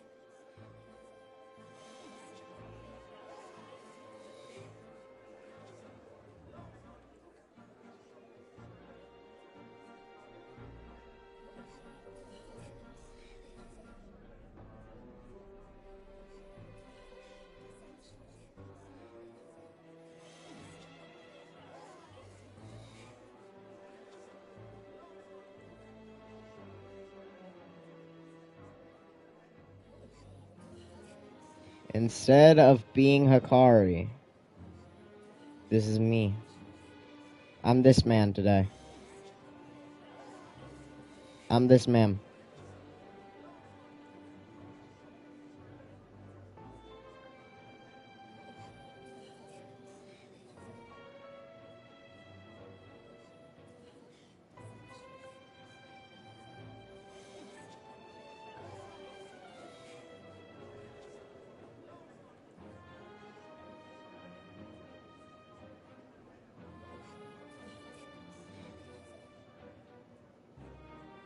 That's me, bro. His domain expansion is he takes you to court. That's his domain expansion, bro.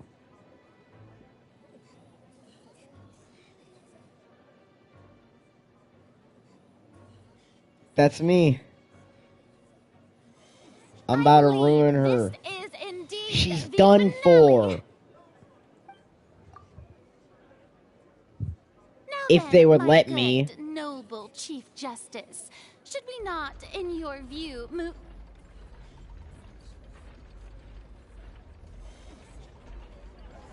It's moving and he's just staring her down. Excuse me, everyone, but I must interject. Miss, I must ask you not to shout and to respect the ongoing legal proceedings.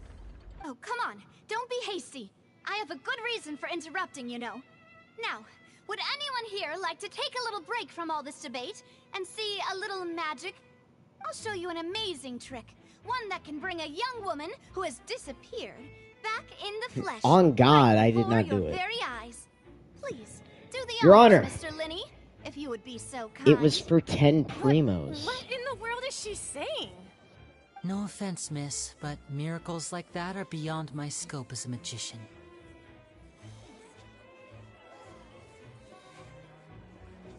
Come on now, don't be silly. Magic is all about misdirection, isn't it? It often conceals the truth while presenting a fascinating illusion. But once everyone believes the illusion, can't magic reveal the truth to them once again?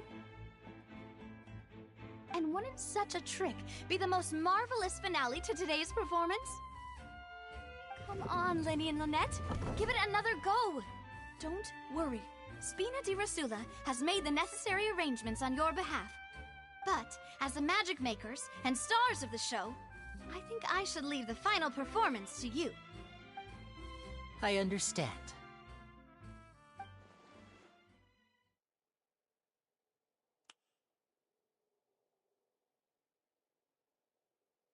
And voila.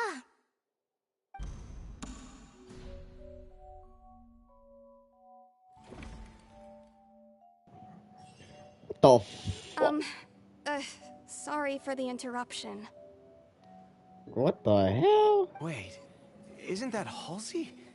So the whole thing about people dissolving wasn't true after all?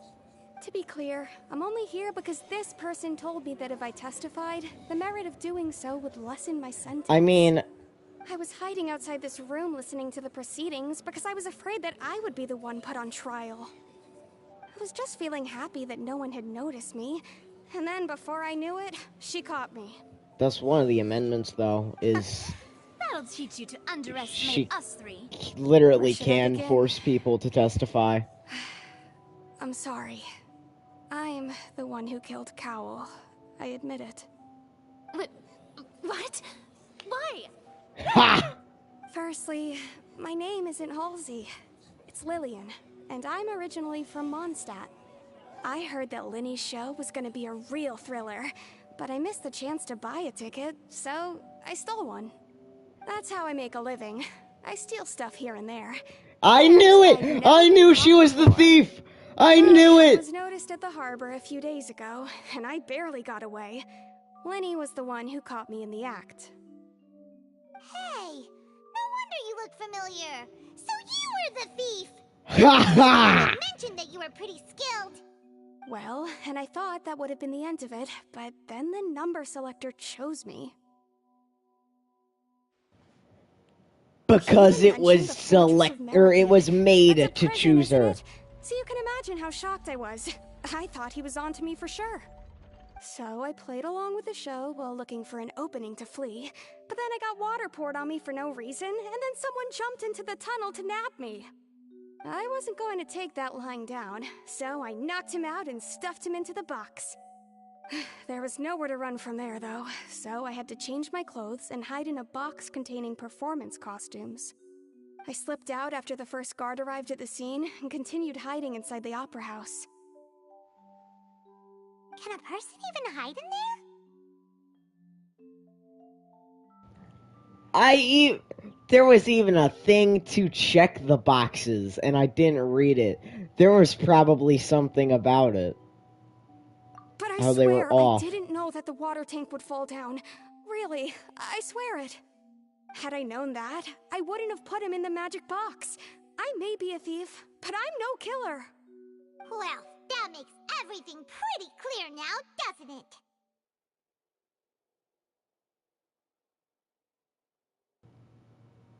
This time, we need to tell the entire story from Lily-Ann's perspective.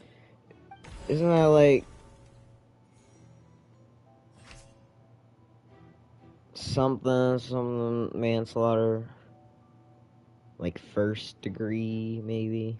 I don't know. Lenny entered the tunnel after the beginning of the countdown. Afterwards, he used the ventilation shaft to leave the tunnel. He did not participate in the dissolving of the young woman. There was no dissolving of the young woman.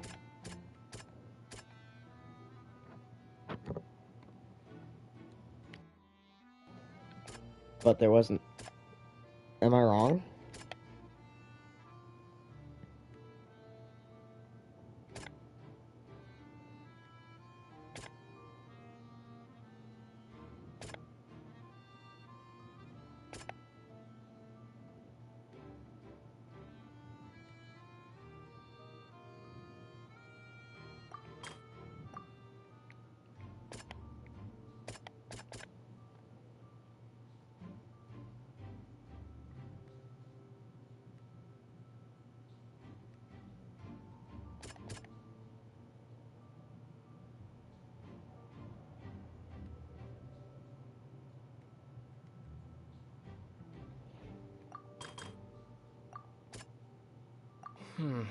Seems this won't produce a particularly effective rebuttal. You liar. No! You stupid stick drift. You're a liar. You played this game.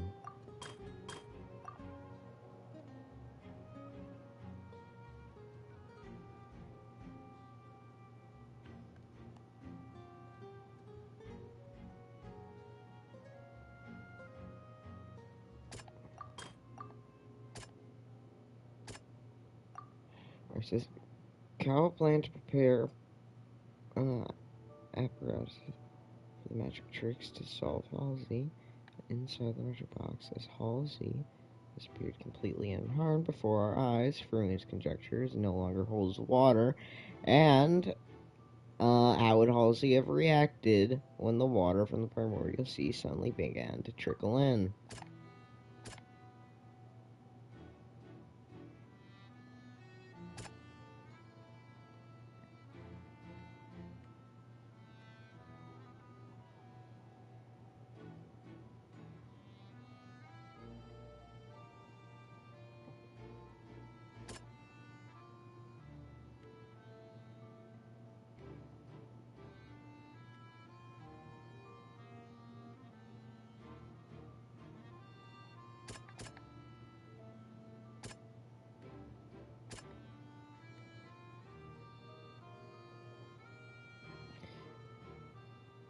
Should we have taken her clothes? Okay. Nope.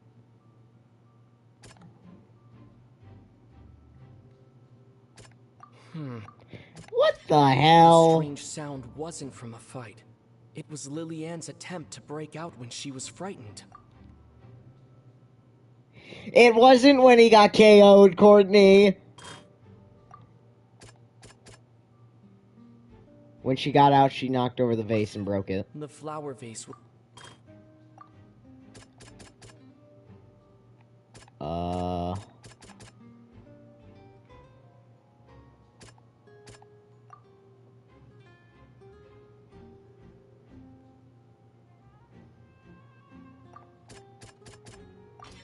Lily-Ann was afraid that she would be recognized if she left. Yup. BAM! And it's Ace Detective Paimon time! Yeah! Having been selected You got this, out of the Paimon. blue, Lily-Ann panicked. Her panic only intensified after she entered the tunnel and had water poured on her head. So she kicked the door open, producing the thud we all heard. Hearing the commotion, Cowell leapt into the tunnel, only to discover that Lily-Ann had not dissolved.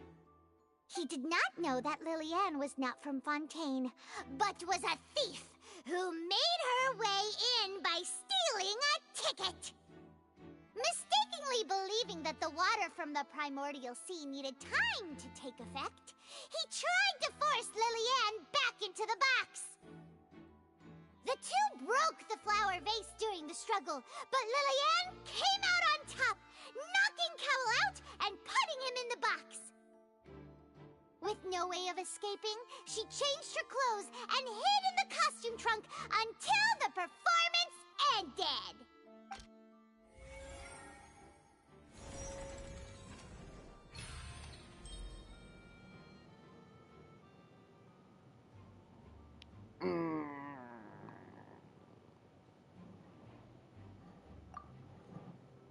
It feels good, chap.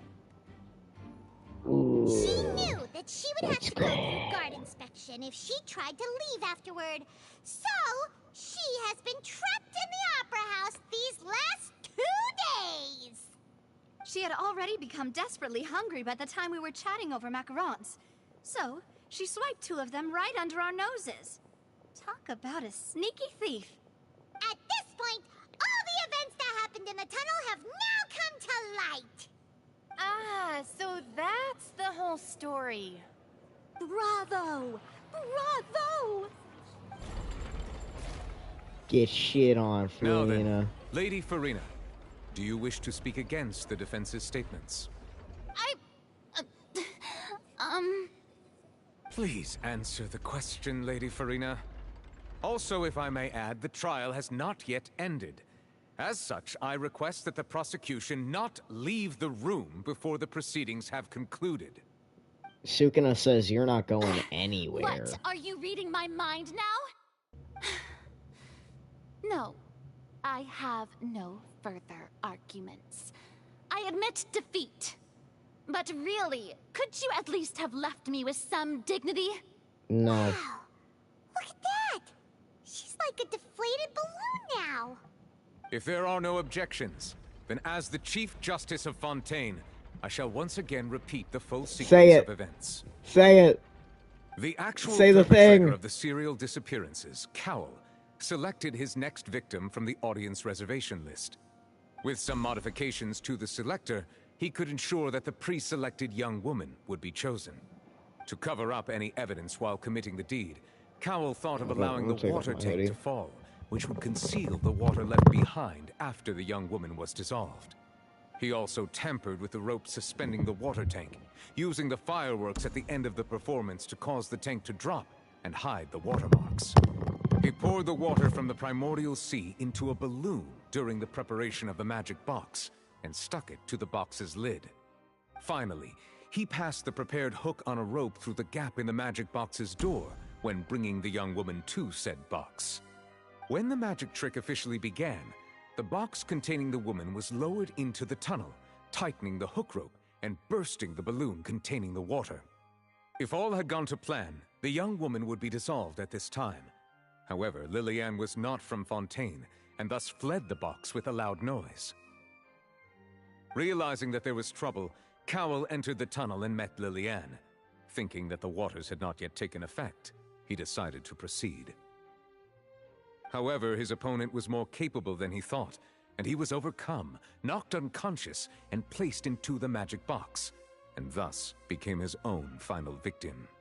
Lillian, according to her own statements, then changed clothes and hid until the performance ended, before hiding in other parts of the opera house. As for Linny, he was in the underground structures within the opera house, and was thus ignorant of these happenings. From this reconstruction of events, we can conclude that Linny, the accused, is in fact innocent. While there is much in Linny and Lillian's conduct that should still be investigated separately, this case, at least, can be handed over to the Oratrice to make the final decision. That was Honkai. That was Honkai. The ticket booth. That was Honkai. They're summoning Fei Xiao.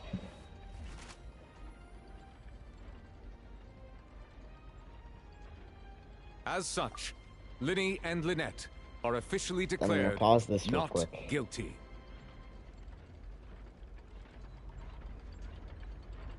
He's gonna say it now. Okay.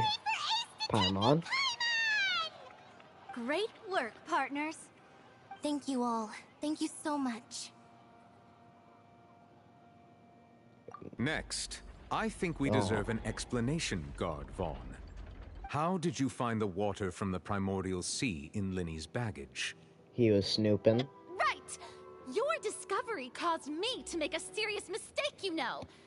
Or was that not a discovery? She's gonna put the guard on trial now. That you dare to bring before this court. I suspect that the accomplice mentioned in Cowell's notes was not Linny, but you, yes? Chad, he's I'm good. sure you know what you must do to lessen your sentence. Speak quickly! Unless you want to earn yourself a one-way ticket to Coupon Town. I was just following orders. We were supposed to place blame for the serial disappearances onto Linny, and thus cause suspicion to fall on the Fatui. The higher-ups said this was the best opportunity to do so. And now that your plan has fallen through, and the secrets of the water have been revealed, you have become a liability to said higher-ups, yes? Therefore, you would be wise to tell everything you know. I was kind of already and seek thinking the protection of the Fatui. guards. Like, the second Yes. camera girl even I'll tell you everything mentioned I know. disappearances. Our boss discovered that the water can cause people to dissolve. It can also be made into a potion, which when extremely diluted, can cause people to experience unforgettable exhilaration.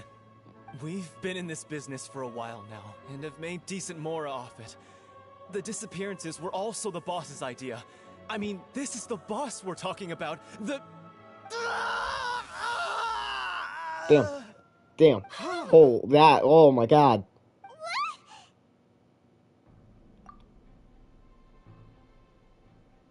And now he can no longer talk. Such ruthlessness. Alright.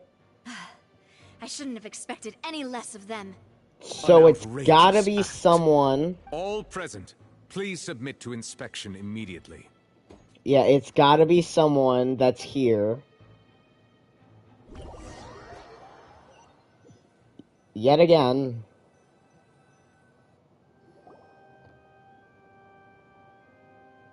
So, we're just going back now? That's true, but...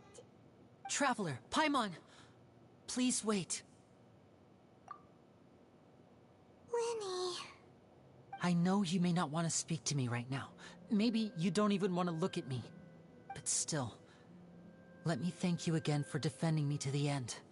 Even after you learned that I'm a member of the Fatui. I don't really care. I guess. But regardless, I'd like the opportunity to set things straight. I didn't approach you with any ulterior motives or ill intent. I've spoken to you as myself, just plain Linny this entire time. As for why I'm a Fatus, it's because the goals of the House of the Hearth align with those of an orphan like me. That's all. That was how Father, who you might know as the Knave, approached recruiting us back then too. The Knave? The one who controls the House of the Hearth? She's your father? That sounds so That's weird. Right. And since we're here, I was wondering, would you mind hearing a story? It's about my past. Back when our parents first died, Lynette and I were left wandering the streets. To survive, I took to surreptitiously observing an older street performer who did magic. It took me several days to figure out how he pulled off his amazing tricks. I took my sister through several streets until we found a crowded corner, and we began to perform magic tricks there. To my surprise, we proved to be pretty popular, and we could at least stop worrying about where our next meal would come from for a time. But I didn't want my sister to remain a street rat together with me forever. Before long, an aristocrat came to me and claimed that he wished to take us in after watching my performances. So you went from orphans to nobility just like that? That was how we felt at first too. As if fate was on our side and we could say goodbye to those painful days.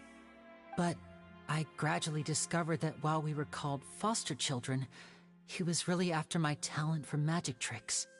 He would constantly take me to all sorts of banquets to garner attention, which he would then use to expand his social circles. That doesn't seem too bad either.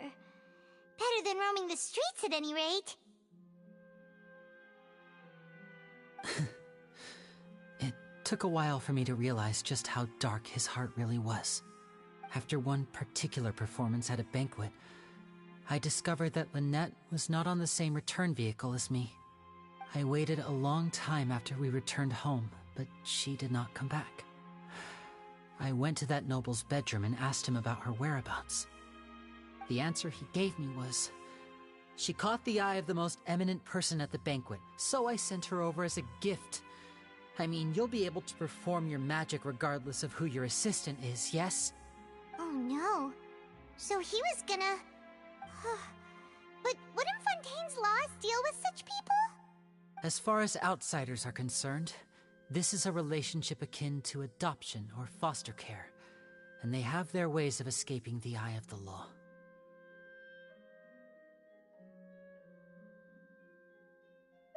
I managed to ferret out the location of the mansion of that so-called eminent person and hurried through the night.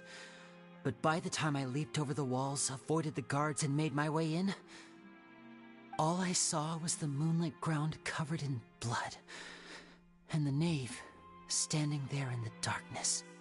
So, she'd already taken care of that guy. That's right. She had rescued my sister before she could come to any harm, and had even discovered several girls hidden in a basement, all of them orphans. Father, I mean, the knave, might have seen something in me, and so she made me an offer. The House of the Hearth welcomes you, for your interests align with ours. Here, none will ever betray you. Indeed, betrayal shall never be permitted here. I was hesitant to trust her. I mean, I had just been betrayed by nobles. But she was also quick to destroy the noble who had taken us in at first, giving us I'd back our be freedom. scared as shit. Oh, so that's how the two of you joined the House of the Hearth.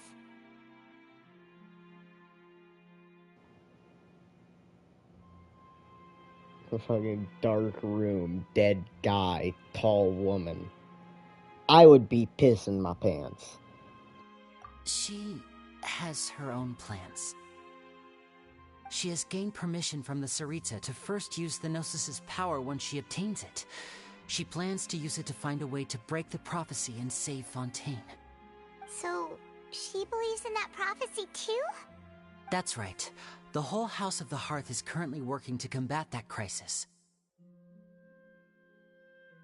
Today's case has also proven that people from Fontaine can indeed dissolve into some sort of water, thus further supporting the prophecy.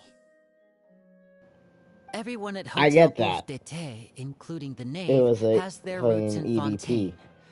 And we will I would always still be defend our terrified. To us orphans, the only connection we have left to this world, apart from our family, is our homeland. So, from small deeds like distributing magic pockets to huge schemes like stealing a Gnosis, everything is aimed at dealing with that prophecy.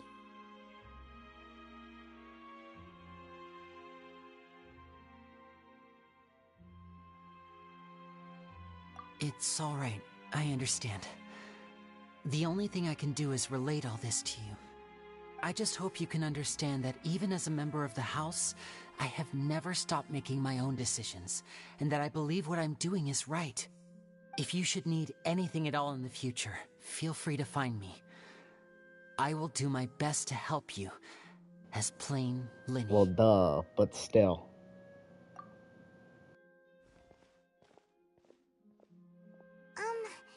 Bye, Linny!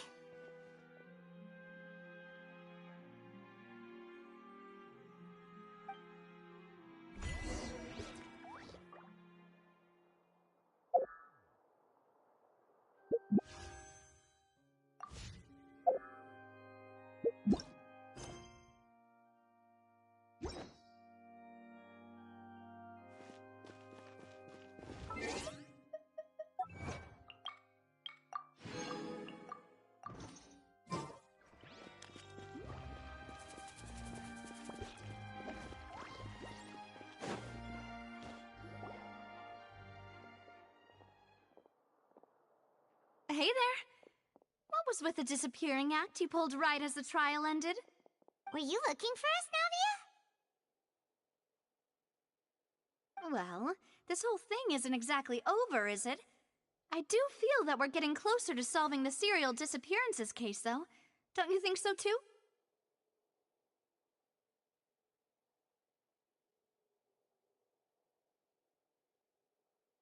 Huh? What's wrong, my dear partner? Besides, are you sure we're the ones who can crack a case that's been cold for decades now? And given that there's new evidence from the trial, Come on. there should be a trail You of underestimate. breadcrumbs for the Hydro Archon's people to follow now, right? I am the main character. Ah. And also, Farina is stupid. I see. Well, I won't lie. I'm a little shocked to hear that from you. But I suppose you are just travelers who have only arrived in Fontaine after all. Sorry. I might have been too presumptuous. Don't say that, Navia. Ah, and we were having so much fun investigating with you, too. It was like having new waters flowing into a stagnant mire, causing new hope to spring forth, and the reflection in the murk to become clearer. Well, sorry about that. I'm a bit prone to nostalgia. Don't mind me. Wait, shall we have a farewell meal? You know, to commemorate our time as partners? Huh? Do we really need to get that formal? Well, guess you really did treat us as partners, huh? Well, I'd just like to have a proper ending to every important memory. That way there are no regrets later. Anyway, it would just be a meal, so it shouldn't take up too much of your time. You don't have to twist Paimon's arm. If Boss Navi is treating, Camp Paimon Oh, wonderful. In that case, why don't we return to the Court of Fontaine and head to the Hotel de Boer? I believe we'll make it just in time for dinner. All right then, let's have our farewell meal.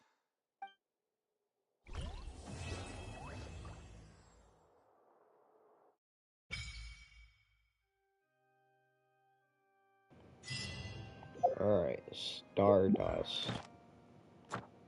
After I do this.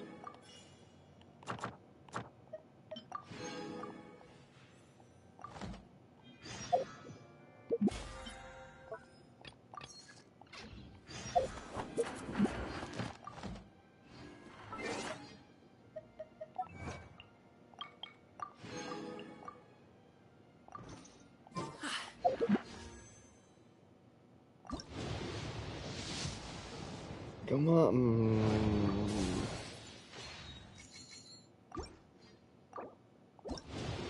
Come on.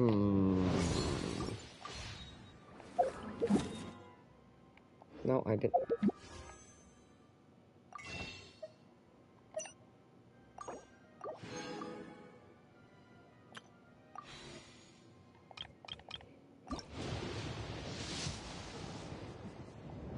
Bro.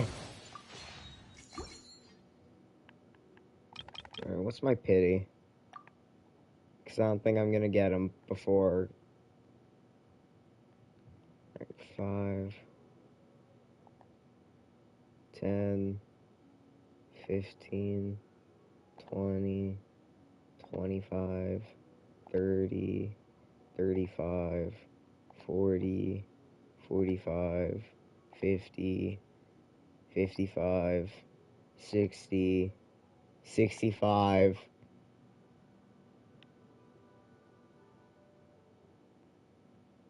67. I've got 67 pity.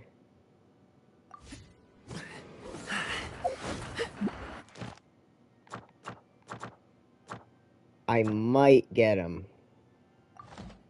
I might be able to get him. Also, start glitter. I didn't even realize I had that. This is the only reason that Toma is not on death row. If it's another Toma, I swear.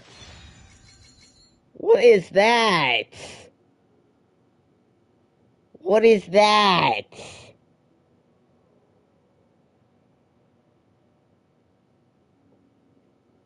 That is not a sword. That is a hunk of metal on a stick.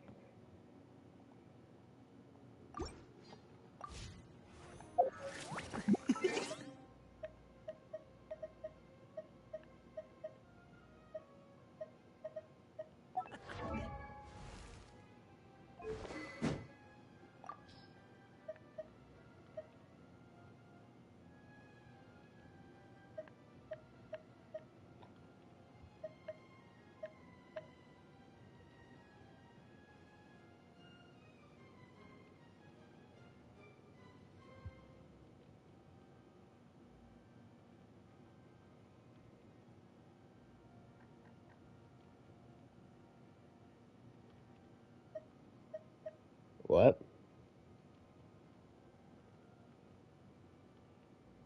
Like all my weapons?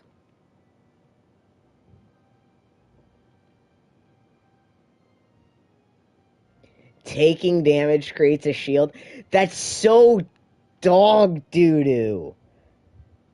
That's so bad. After damaging an opponent with an elemental skill, the skill has a 40% chance to end its own cooldown. Can only occur once every... Okay, so you say they're all bad, but hear me out. A 40% chance to just instantly do another one of gaming's attacks? That's actually kind of good.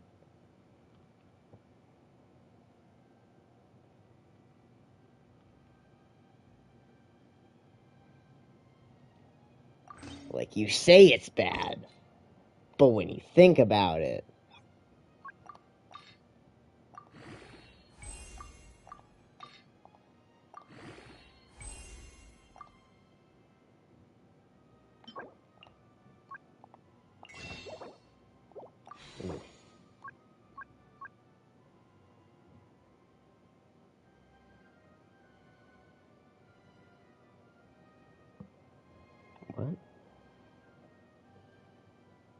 All other sacrificial weapons are S tier, but Claymore. What? I think I have a sacrificial weapon for her. It's just the exact same thing. It's literally the exact same thing.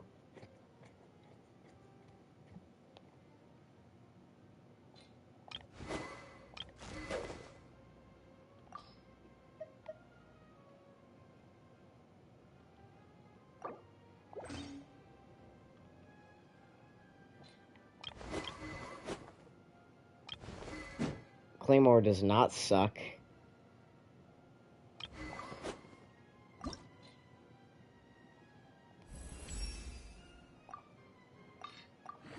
You're a liar.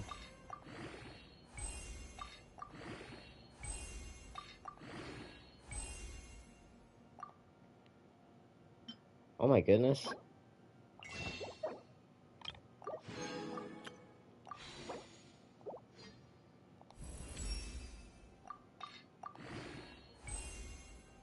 Oh wait, it's changing.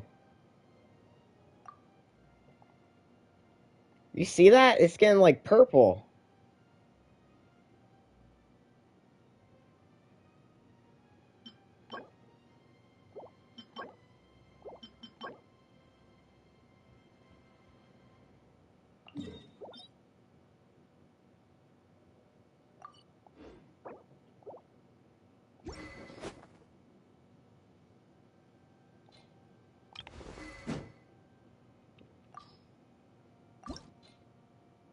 Neat.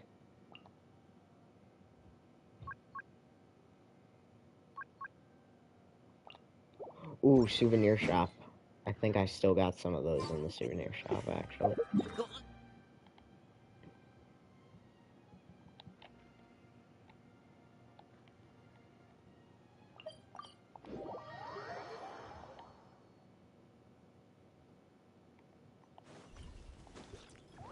Alley-oop!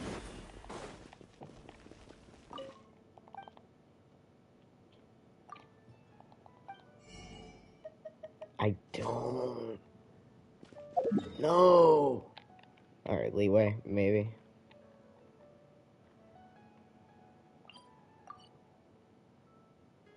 I'm leaving it like that, just to remind you how much resin I have. I'm not using resin, ever.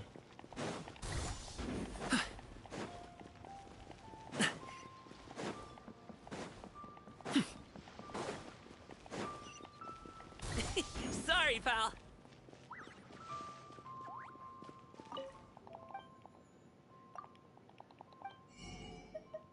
Come on, please.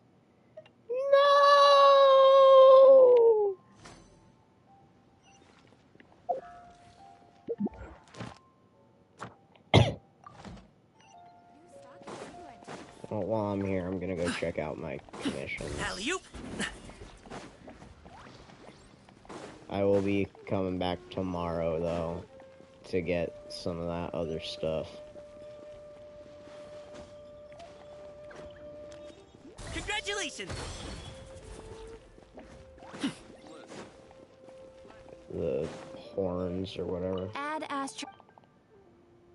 Thank you for And after stream, I'll also be getting more. Add Astro. Claim. Dispatch again. Add Do I Astro. have...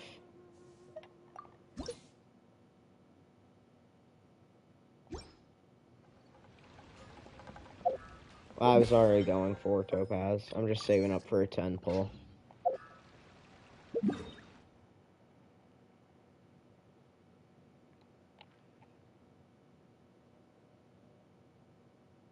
Fountain of Lucine.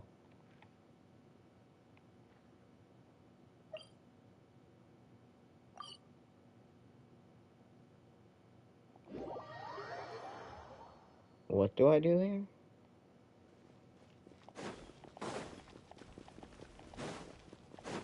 Also, who wants to take a picture?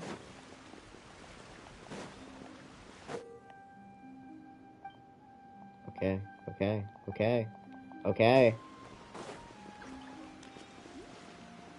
No. Offer blue tokens. I have blue tokens.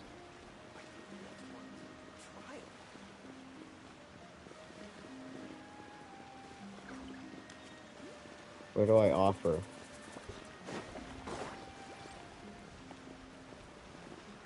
Oh.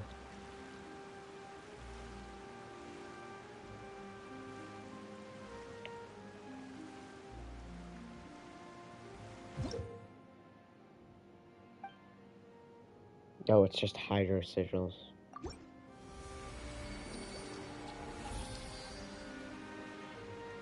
I don't even know how I have those. 2 wishes. A crown. What does that do? Oh, talent. Joke's on you, I have no talent.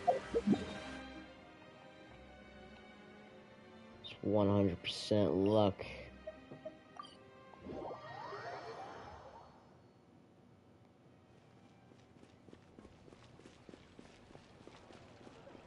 And 50% skill. 200% luck.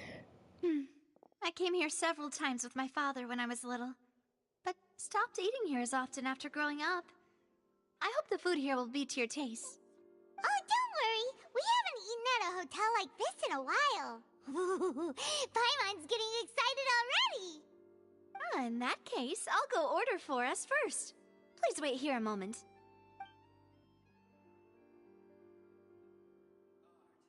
Ooh, everything looks so good. People in Fontaine sure know how to enjoy life. W cutscene coming up? Why, of Alright. course. Go ahead, try whatever you like. If the food's good, I'll make a group reservation for the rest of Spina di Rosula next time. And if it's not? Well, Fontaine is making me hungry, bro. First the giant macarons, and now that. You, sure have your own way of doing things. Oh, we called this a farewell meal, but we could also treat it like a victory feast, right? We did just win that case after all. Oh, true. Very true. In that case, boss, we'll have another 2 dishes. Huh? Paimon didn't mean that you had to order even more food. Bruh.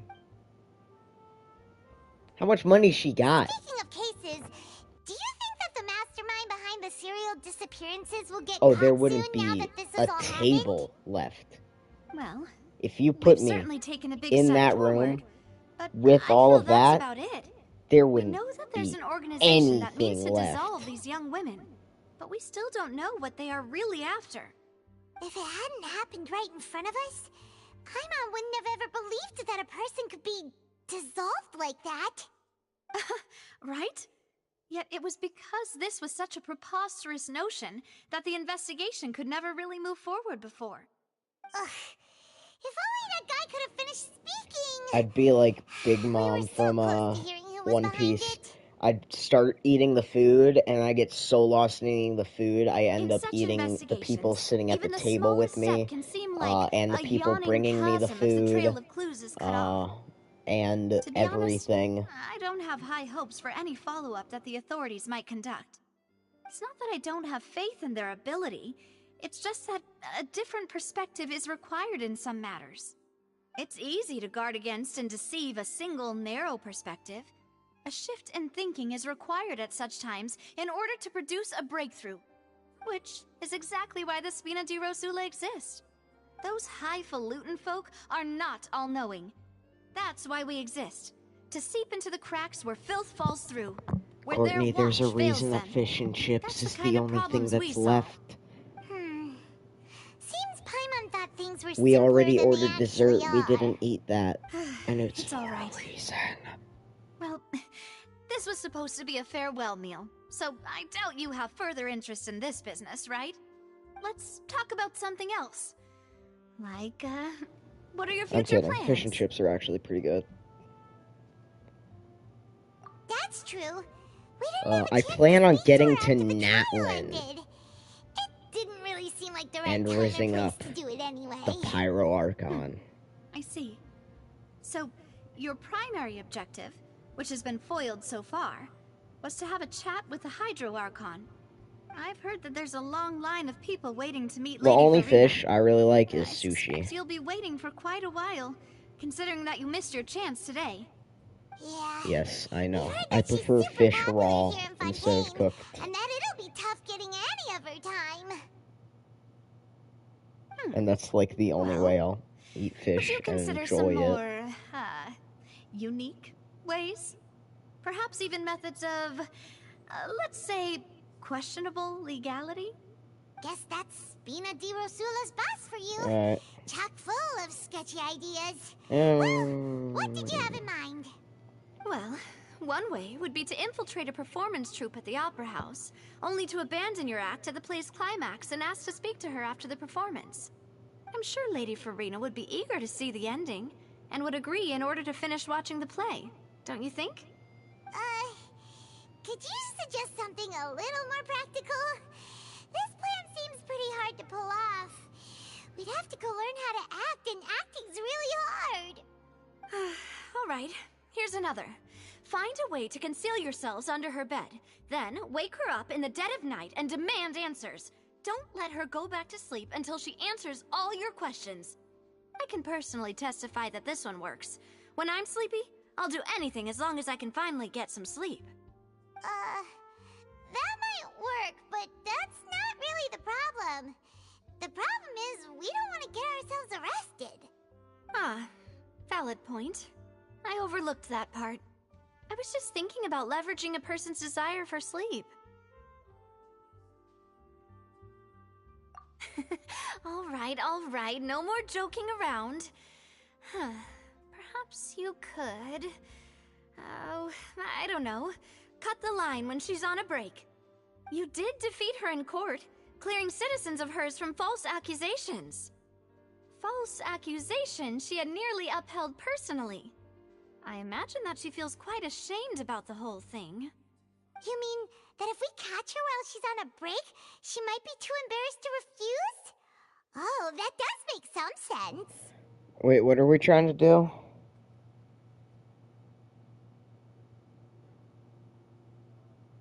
I'm gonna wait for Courtney.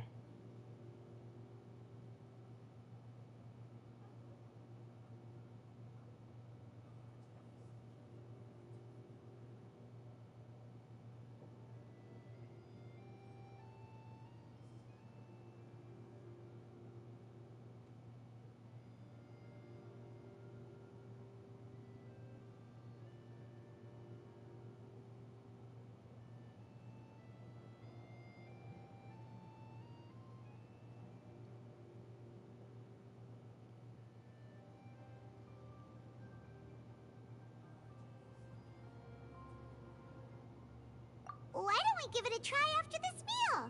You know, strike while the iron is hot and all. Huh? Paimon, did you drink my Fanta? Was this your drink? No Fanta for you. Sorry about that. Paimon wasn't really paying attention and the cup was right next to Paimon. Would you like to order another? No, it's fine. We're just about done here. Alright. Honestly, Paimon wouldn't recommend Fanta anyway. It tastes kind of salty and icky. Ew! Ew!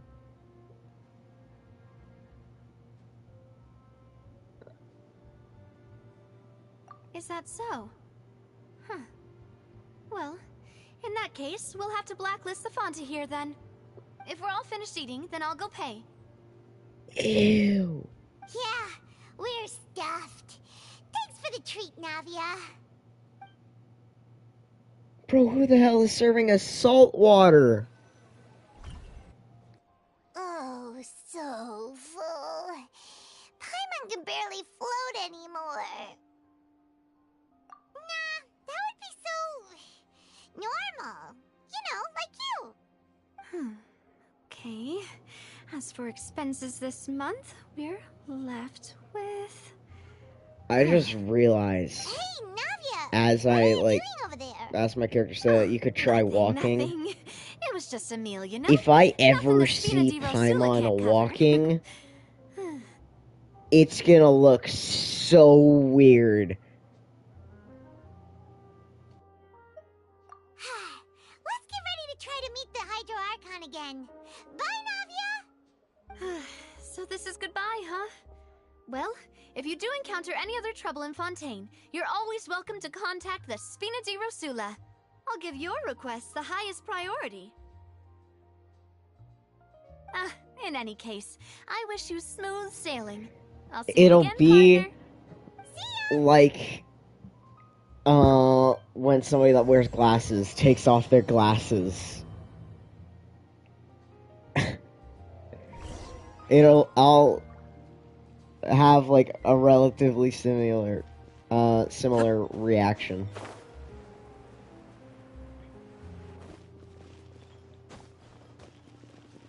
Also, I have no idea what we're trying to do. What's the mission?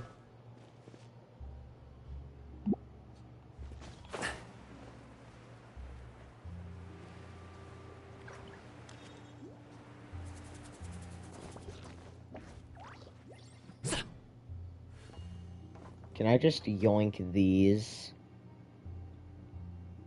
for my ascension materials instead of having to fight the dudes? Or no, they might not be the same. Wait, hold up.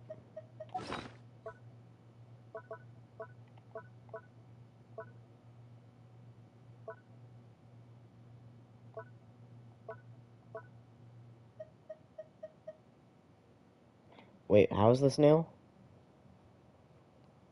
It appears as if child lost control of his own.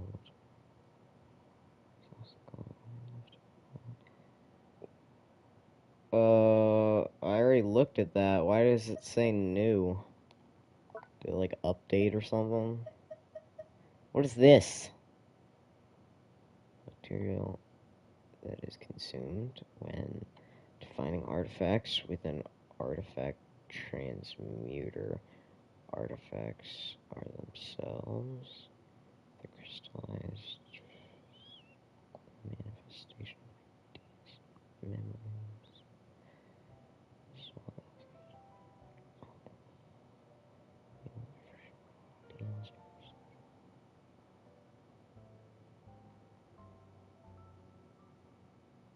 Oh! Oh wait, do I go here and then use it? No.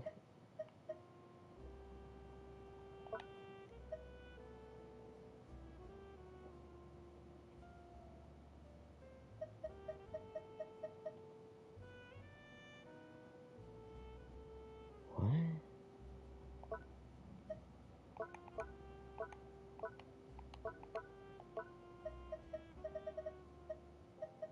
Wait, I could probably check here. No, I can't. Where do I go to see ascension materials? Oh. Ah, they're not the same. See, I thought they were the same. They looked similar.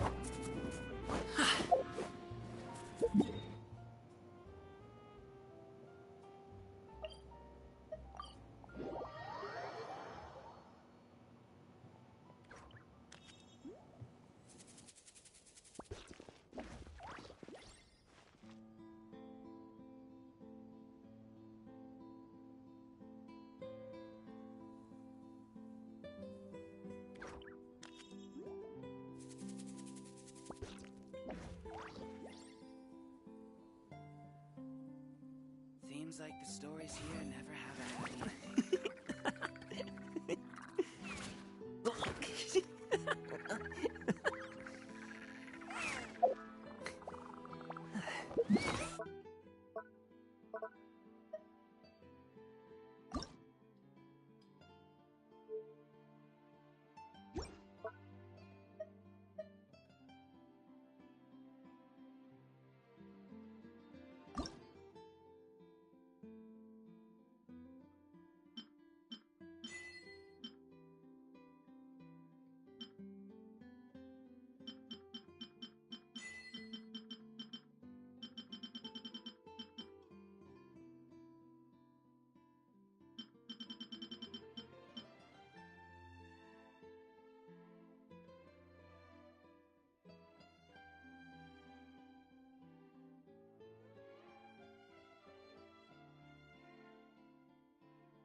I found something that Courtney does not know is a thing.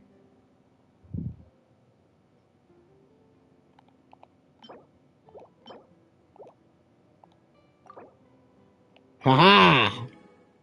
I am a genius. Beaten at your own game.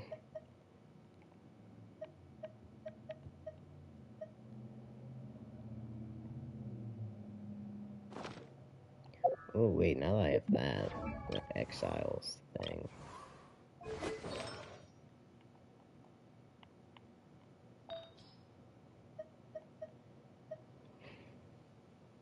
I already have 2. If I have 3...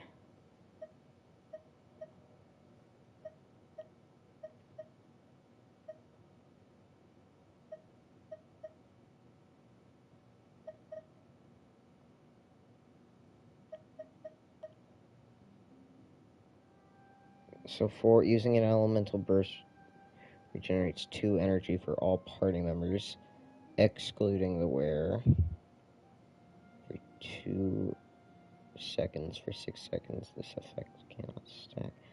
Okay, that's not very good. I'll just leave it.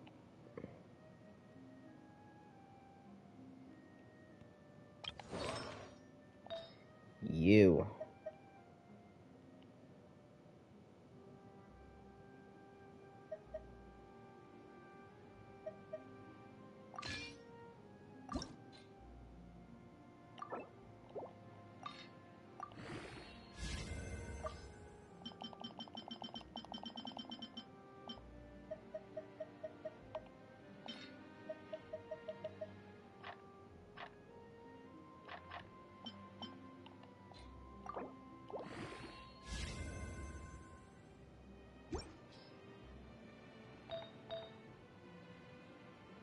Alright, you say get a 5-star.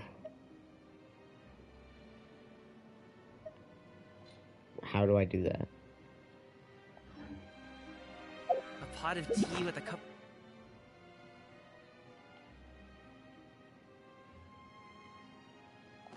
Go to handbook.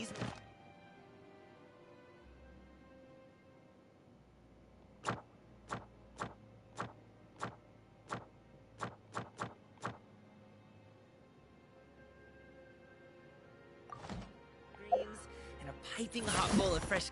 What do you mean this? Experience.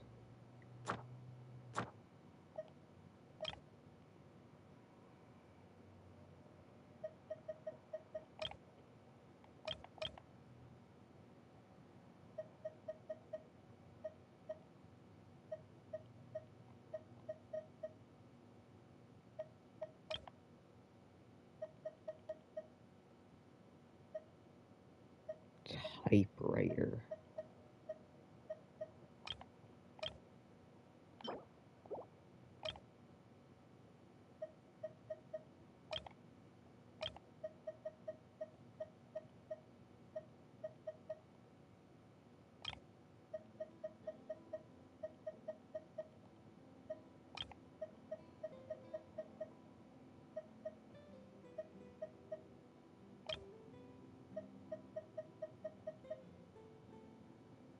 I don't think I have it yet.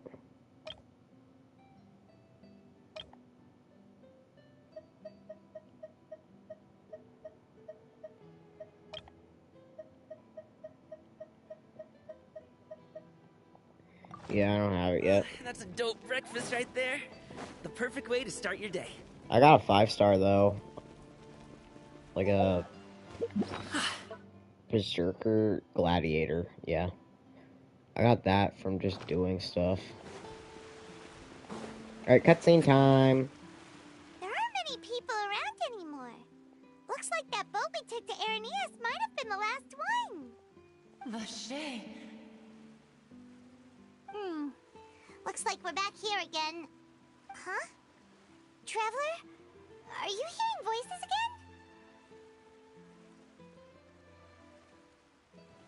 I'm always hearing voices, Paimon. Kinda spooky. Are you sure we don't want to come back in the morning? Vache? Vache. Hey, why are you still walking towards it? There might be something nasty in the water. Huh? Hey, traveler? Stop walking! Come on, wake up! The hell is happening?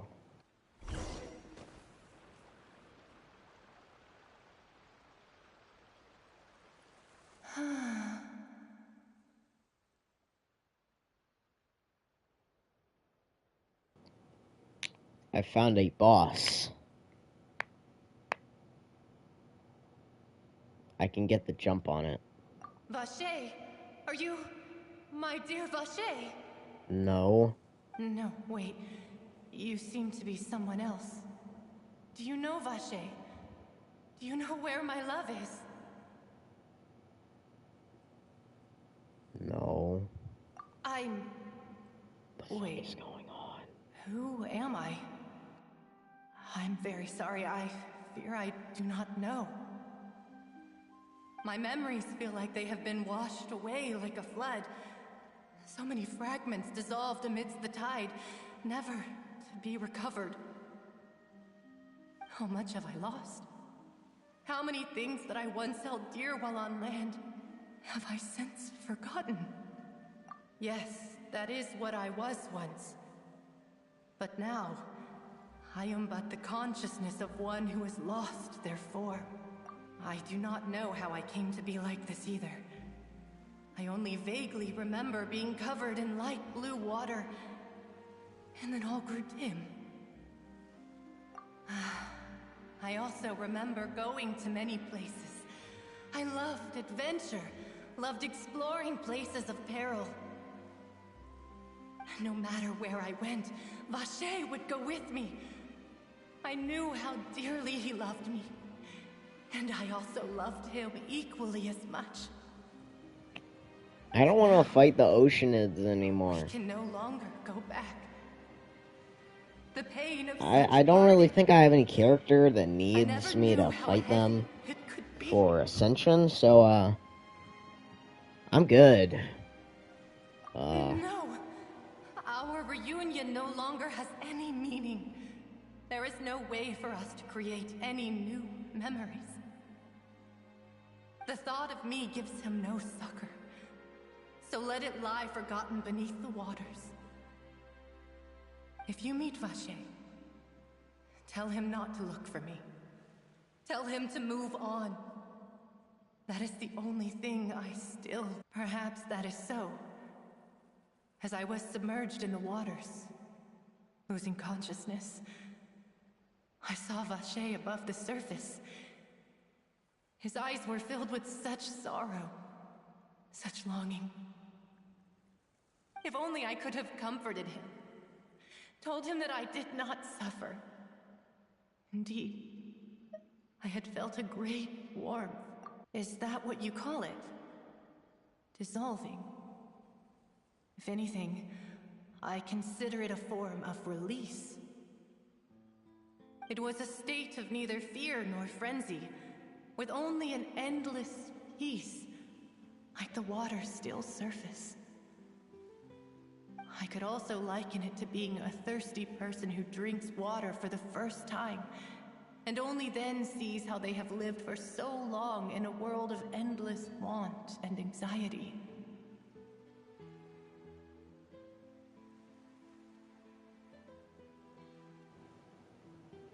God damn. I think I hear your companion. It's time for you to go, I think.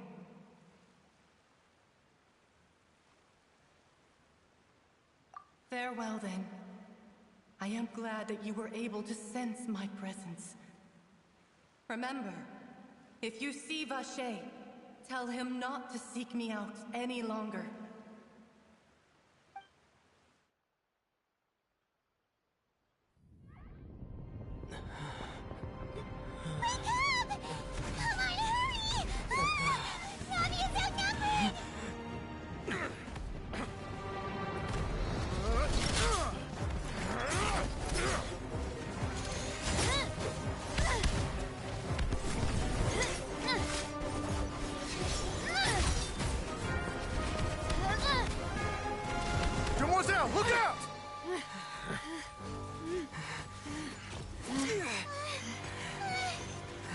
God. It's a whole army of Gardamex.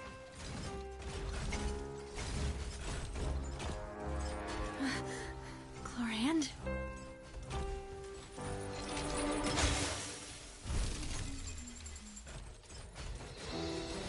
Damn.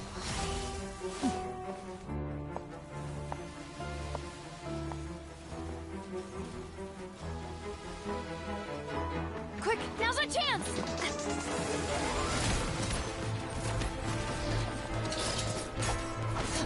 Okay.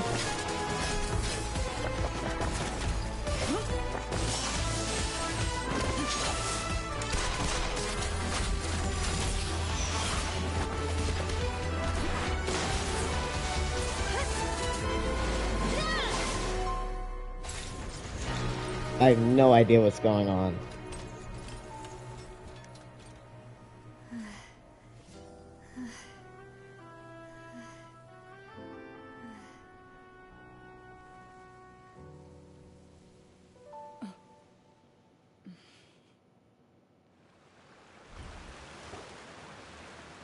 I should thank you for lending us your sword there, Chlorand.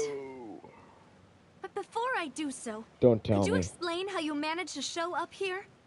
I followed you. It seemed to me that danger has followed you more closely as of late. I believe that following someone without their knowledge is actually called stalking, is it not? Mr. Callus's last wish was for me to ensure your safety, and I will not betray his trust. He would do the same, were he alive today. Do not speak of my father! Sorry, demoiselle. I was not strong enough. Thank you for your aid, Miss Chlorand, but do keep an eye out for your manner of speech. I believe we all wish to avoid unnecessary emotional harm. Sorry, I did not consider your feelings. Whatever. What else do you know? How did you come to the conclusion that I'd be in grave danger? I doubt I know much more than you. But I believe that the mastermind behind the serial disappearances Now we have is very powerful. Your performance tonight will almost certainly attract their attention. Huh. I'm sure they've known about me.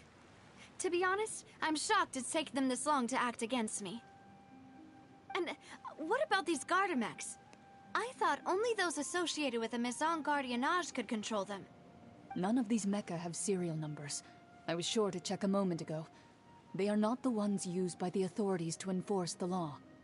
I can only conclude that some powerful or wealthy party must have obtained them via illegal means, deploying them as a private force of sorts. Your point being that they're out of I Spina wonder Dimosula's what- league, then? I wonder Be careful and do not what organization I will continue investigating no matter could what. possibly We will bring the truth to light. be behind this. That's my father's true last wish. I wonder. Regardless, thank you for your help today, Chlorand. But if you get any ideas, tell me first. I don't much appreciate being followed. I do not think that they'll strike again anytime soon. So I shall stop following you. Good day, all. No, don't leave. Right. I suppose that's the best news we've gotten today. Demoiselle, I believe that Miss Chlorand was being sincere with you. If we tried, we could attempt to thaw relations a little. You're lying to me. No, I just... She's...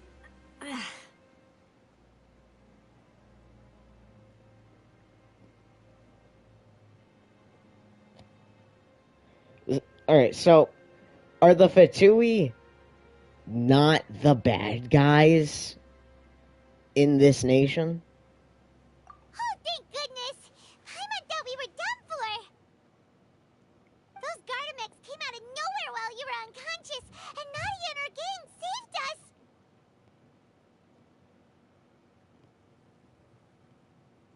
Oh, and there was that champion duelist named Chlorand who came out to save us too! We got lucky there. Paimon probably couldn't have fought them off otherwise. Oh, come now. Forget all that polite talk. That wasn't really a farewell meal we had back there. Not for me, anyway. There's no way the fish meal we have is controlling the victory robots. feast. As such, we're still partners. There's no need to thank me. It will take 50 years for me to match Demoiselle's magnanimity. If it were me, I would have joined the Spina di Rosula on account of her goodwill long ago. All right, you two. That's enough. Actually, Navia, how did you know that we were Oh, in wait. danger? You sure did show up in the nick of time. Well, to be honest, you're the one who tipped us Okay. off, Paimon. Huh? I was about to start actually Contributed somehow? dialing it back a bit. Even more amazing than she Because, like, I was going to say maybe there's primordial you water grabbing in my them, drink by and the mistake. fish can, like, control the primordial water, but After we parted ways, I was Nope. on the way back to one of our bases when I suddenly thought of what theory you said. shut down before I That could the even Fanta say it. tasted kind of salty and icky.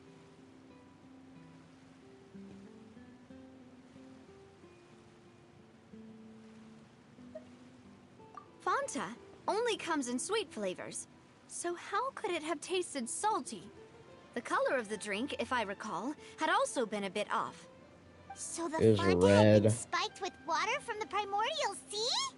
Bro, we actually drank salt water. So if you hadn't drunk that cup for me, Spina di Rosula is preparing the grandest of awards for you as we speak for saving the boss. Huh. Really?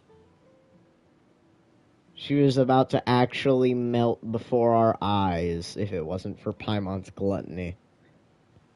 Paimon actually did a thing. I sent people to Hotel de Boer to investigate, but whoever did this left no trace at all. That's when She I would have been figured like out that you might be in mid-sentence, like, danger, and oh hurried yeah. here as quickly as I could. But why would they go after us too? All we did was defend Linny in court and help clear his That name. actually scary as hell, Now we're though. caught up in this mess too, aren't If, we? like, you found out that foil there's a a plan that they were water probably that if pretty you proud of, touch it, and almost got their you name in the process. dissolve. Speaking of which, That would be anything so strange happen when you drank the scary. primordial seawater? Well, it can't be a coincidence that the traveler fainted just now. He said that he heard that voice calling for Vache again. Oh, and this time Paimon heard it too, but it was real faint. Does this situation have to do with the Does that mean the primordial seawater raises someone's sensitivity to hydro when it's used on people who are not from Fontaine? That doesn't sound like too much of a bad thing, to be honest. No, it raises your your sensitivity to hydro, but people from Fontaine are so sensitive to hydro already that they become in hydro. New intel? While you were out cold? Well, let's hear it, shall we? I wouldn't drink water either if it could just turn me into water. Oh. I wouldn't trust any drink, because the soda could have Vache. killed her. That name doesn't ring a bell.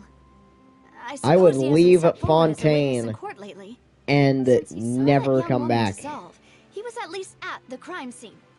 But he never gave testimony or any information regarding people dissolving in the primordial seawater.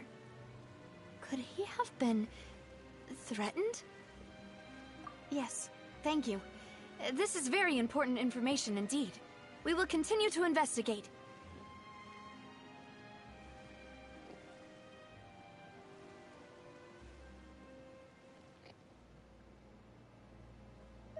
Oh, you mean you'll help us investigate?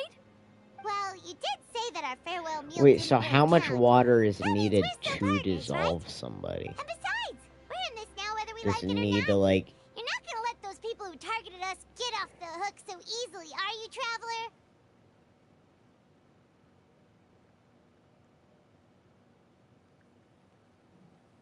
Demoiselle, do try not to look quite so pleased. You are the face of Spina di Rosula, after all. Is it like... You talk too much. Well, in that case, let's head back to one of our bases, shall we? I'll arrange accommodations for you. Well, that We also was have some plans if to she go over, drank it. And hopefully we can deepen our bonds as partners. But we'll take that one step at a time, I guess. But, like, Don't if it worry, was a With single us around, our drop, base is definitely secure. would that affect her? And also, drinking it has got to have, like, a higher effect than just being splashed with it. Any direct contact. At all.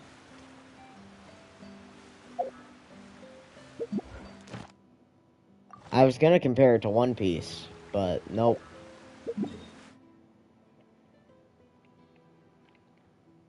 I was gonna compare it to One Piece with, like, how the Devil Fruit users, if they touch seawater, and the seawater is, like, up to their knees, or no, it's more than that. It's like, if the seawater reaches up to, like, their waist, It's right up ahead, they, like, but let's make sure we get weren't followed severely first. weakened and, I've like, been keeping pass watch, out. Demoiselle. I haven't spotted anyone suspicious And also thus they far. can't swim because of that. Very good. But let's not let our guard down for now. I shall find rooms for our respected guests. Thank you, Malus.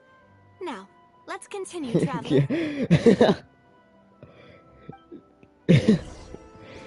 They would turn water guns into actual weapons. There's, like, the jokes about, like, the loading up toy guns with, like, real bullets and stuff. Oh, I load up my little squirt gun with sulfuric acid. Prepare to die.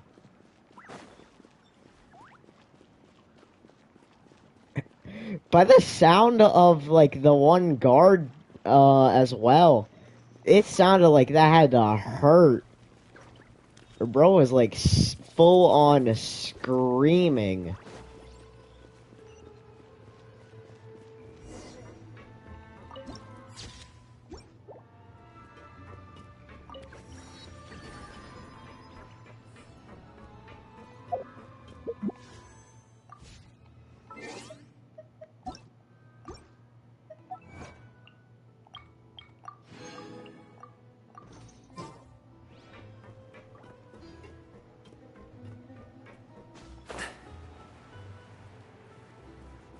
I think his everything melted.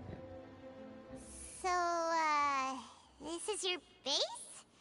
It's not quite what Paimon imagined. Your accommodations have been arranged. Under the present circumstances, I can confidently say it's the best we have. Well, our funds have been a little tight lately.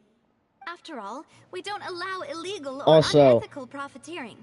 That means that the one dude that was like, oh, people have a little bit of seawater in them, so when the giant water rises, it'll be like returning home. Bro was on the money. I'm afraid I'm not quite his equal.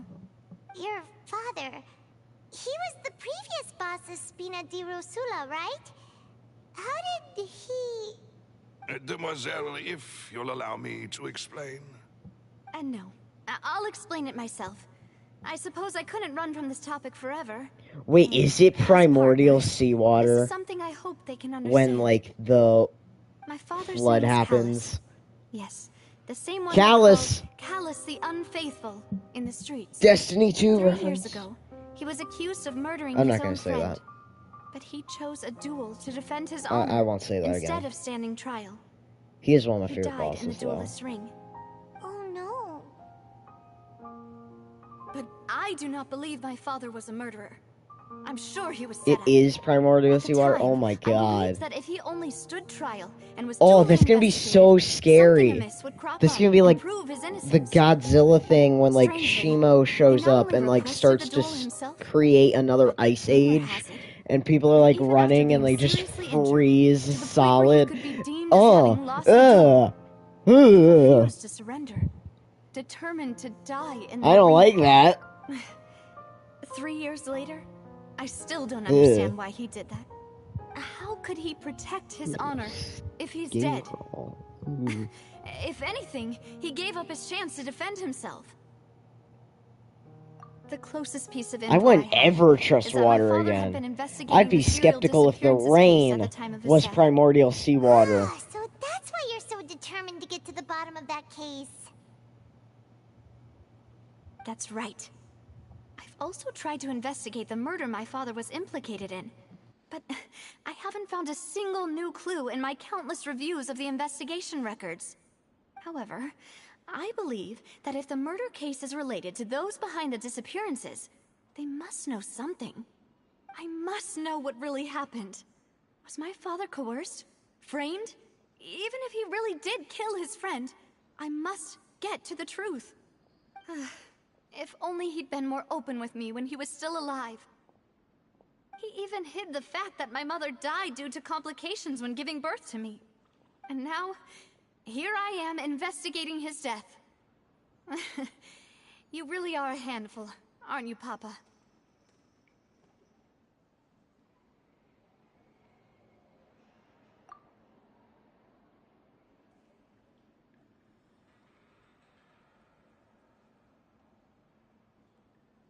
Demoiselle, please, if there is anything I can do, anything at all. I also will never believe that Master Callus murdered anyone. There are none whom I respect more than the two of you, Demoiselle. Master Callus did so much good in life, yet all it took was one murder case for him to be dubbed Callus the Unfaithful.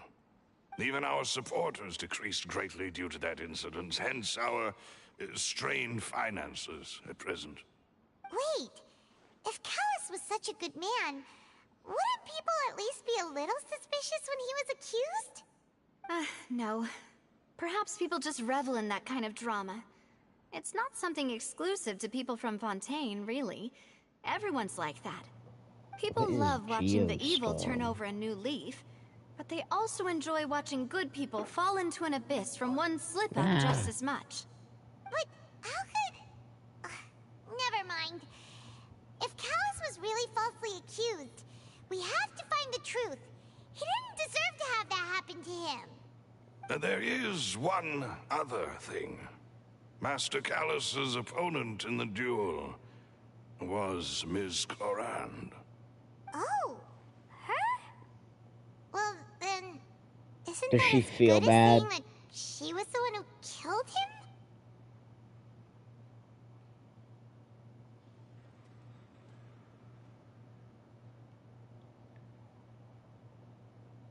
It's a really good movie.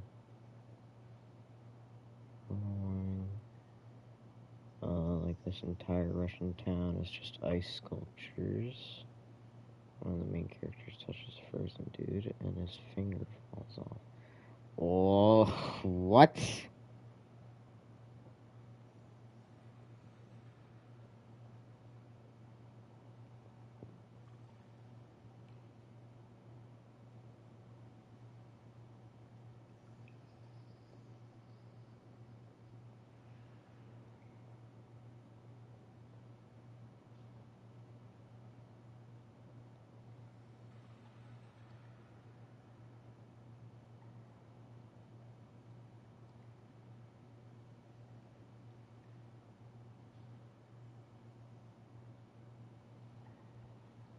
Yeah, that's not the sort of thing that you can just let go and move on from. Ms. Clorand has always placed great emphasis on the honorable nature of the duel. I watched If this her one opponent Final doesn't Fantasy yield, movie, she will not stop either. She and knew it had Master a Callus very similar beforehand and thing. greatly respected One him, sec, I'm gonna go get some seeing pizza how real he was quick, and resolute then I'll in the talk some arena, more. there was only ever one choice she could have made. It's not that I don't understand her at all, but I just can't deal with this yet. Don't worry, Navia. Paimon knows how you feel. You don't have to force yourself to do that. Afterward, Ms. Clorand told us that at the start of the duel, Master Callus requested that she ensure Demoiselle Navia's safety.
I'm back, and Yes, I saw that is the our disc. understanding as well. Or I grabbed the disc Oh, Papa. What and looked madness at it. drove you to ask It's the called person Final who killed Fantasy: you The to take Spirits care of Within. me? All right. Anyway, Basically, that's the information I wanted to share with you. alien Even if it did sound like I was just ghosts complaining towards the end. invade Earth and consume anything that is alive. By, like, actually just sucking the life out of them. Like, if you touch an alien, your soul is now part of that alien. You do not exist anymore. Thanks. You two should go and rest. This was quite a day after all. Yeah. Harmon's beat. Please, relax and get some sleep. We will ensure you rest soundly.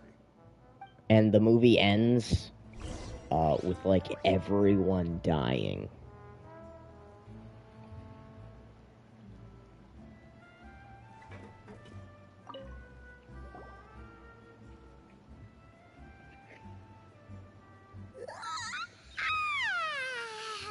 Paimon slept so well. This place feels almost too safe. Huh? Navia? Where did the other two go? I sent them back to Poisson. It's Spina de Rosula's place of origin, and where we have our headquarters. There's not much for them to do here at the moment. Paimon gets the feeling that you're just trying to get them off your back. But never mind that. When did you get back? Well, now I gotta explain it all again. No, I just I returned found after going out for a while. The I did disc. some investigating yesterday regarding the name Vacher. Wait, Oh. so you didn't sleep at all? How could I after having such critical new evidence appear? Guess Paimon wasn't speaking for Thank everyone God. just now, I huh? did not want to say all that again. Unfortunately, this name seems to have been wiped from existence. It doesn't seem to have a match anywhere. I suspect that those behind this have already taken steps to hinder an investigation from this angle. But that does prove that this Vacher person is a key witness in the incident. Does that mean we're too late, though? I got pizza. No. There is one ray of hope. One place in Fontaine that they would find almost impossible to threaten, no matter how much they wanted to. And that is the archives kept by Chief Justice Nuh Uh, a place where detailed files on all the cases in recent years are kept. If the Oceanid you met is one of the young women who went missing recently, we should be able to find some related information there. So Nuh maintains an archive of case files? Whew. Guess that's the hard-working Chief Justice for you. In that case, let's go talk to him, shall we? The one little girl doctor. Aren't you coming along, Navia? And I'm pretty sure it's You get Verena. tired? Are living proof No, that it's nothing. Let's go see the the Honorable primordial Chief water Justice. doesn't dissolve like the fish people.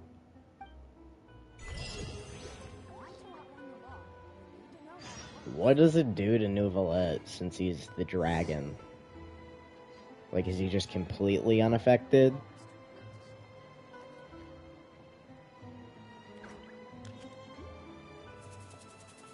Boom booms and eyes, and boom booms and mouth.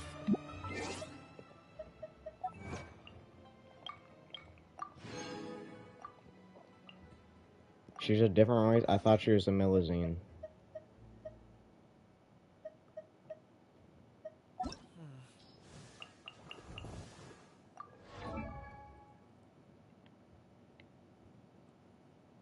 A Milazine.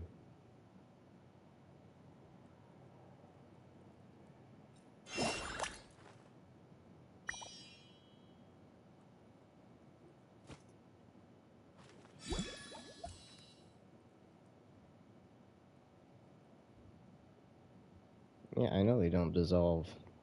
It just made her look human. And then she saved her friend, who was sick, because her friend's parents were racist and didn't want a Milazine taking care of him.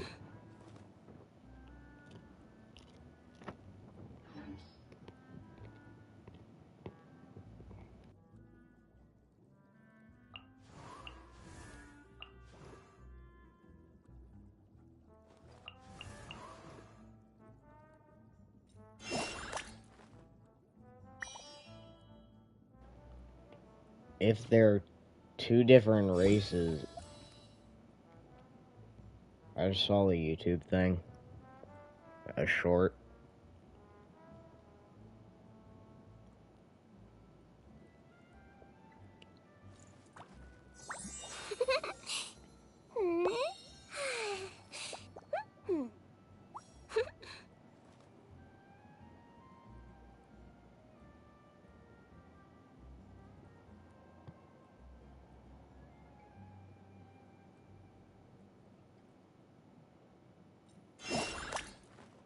I thought she wasn't a god.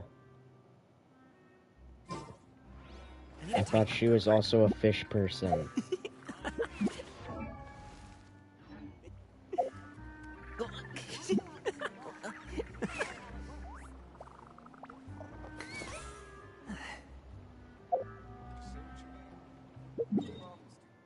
Well, duh, it doesn't dissolve the Hydro Archon. That's like if Mavuika's weakness was fire. Like, oh, it's warm. Oh no, I'm dying. No.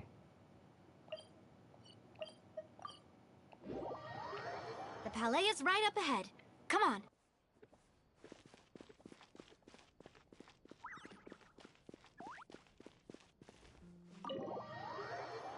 Boo. Holy shit.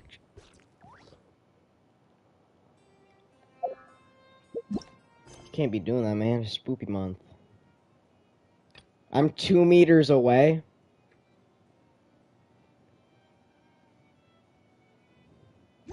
Oh, because it wants me to go through the door. Heh.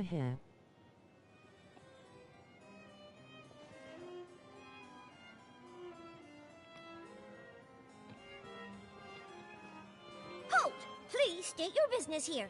The Chief Justice is presently occupied with official matters. Huh. This place does look pretty heavily guarded. Guess that proves that Nervalet's files are really secure. Hey, don't you recognize us? I'm forgetting to do something. Who One are sec. you? Just to be clear, I don't care who you are or who you might be related to. Our rules make no exceptions. See? They've got great discipline, too. Yep. Paimon can tell. If you're here just to crack jokes, I can point you towards the exit. Unlike some, we're busy. So please leave if you don't have a reason to be here. I don't like their voice. No. What I meant to say is, shouldn't you remember us from a few days ago? We were at the trial of the great magician Linny.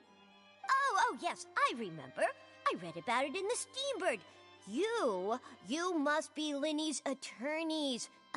It's all coming back to me now. We're here today to report and archive some information on a follow-up case. Huh. Is that even a thing? Of course. Don't worry. We're here on official business. You can trust us. All right then, I'll let you through. The Chief Justice is just inside. Thanks so much.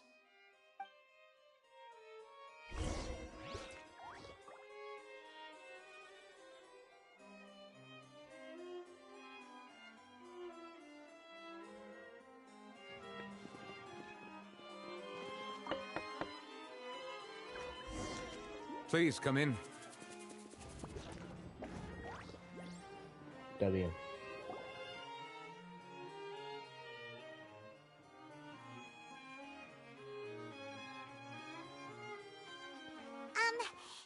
to barge in, Monsieur Nervalet. We only lied to get in because we didn't know any other way. It's all right. Please let me know how I may be of assistance to you. So Navi has level 100 speech. We're looking for a man called Vache. He may have been an eyewitness in the serial disappearances case. If we can find him, we may be able to unearth some key information on the case. Ah, I see. In that case, please wait here a moment while I browse through the files.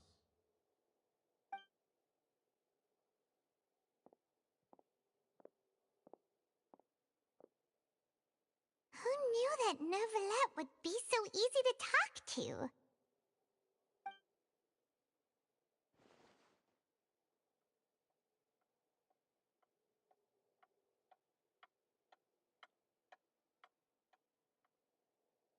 Unfortunately, I'm quite certain that no one by the name of Vacher has been involved in any case, criminal or civil, in the past several years.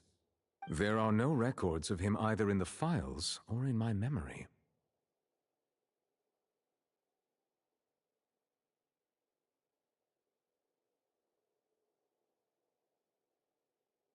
Traveler, what if it was really just a dream?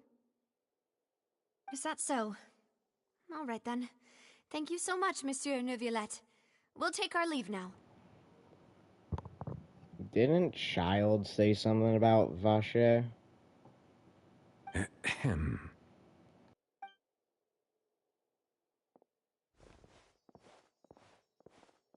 Miss Navia, I can understand how you feel.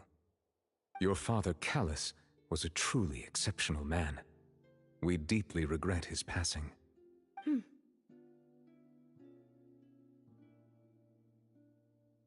And what are you trying to say, Monsieur Neuvillette? Are you trying to console me? Extend your sympathy? Or just express some tendril of regret? No. You are not trying to do any of that. I can hear it in your voice. There's no emotion behind your words. You only said those things because you felt like you should.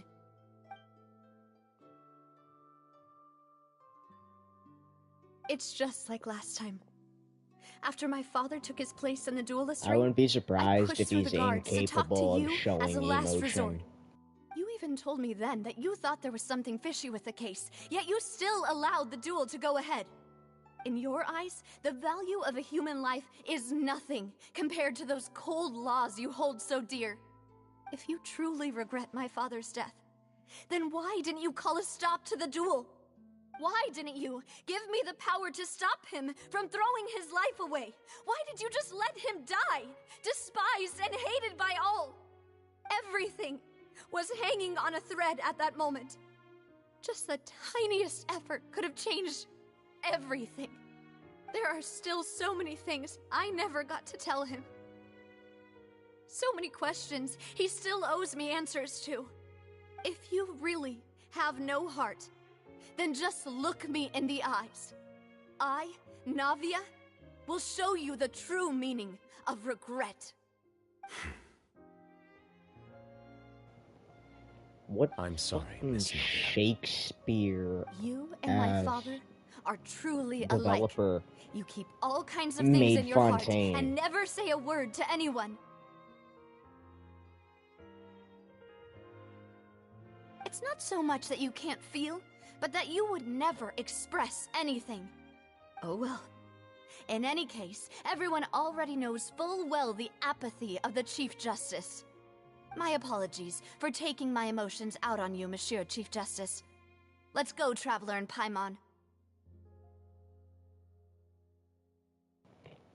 To arrest or not to arrest? That is the question.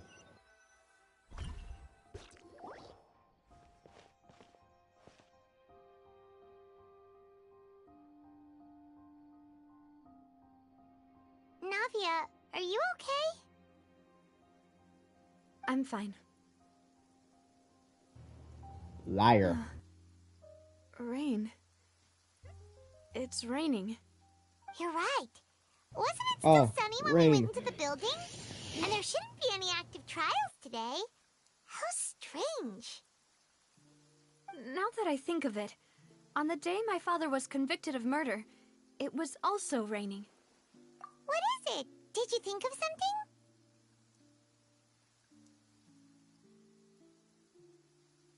Yeah, he was outside.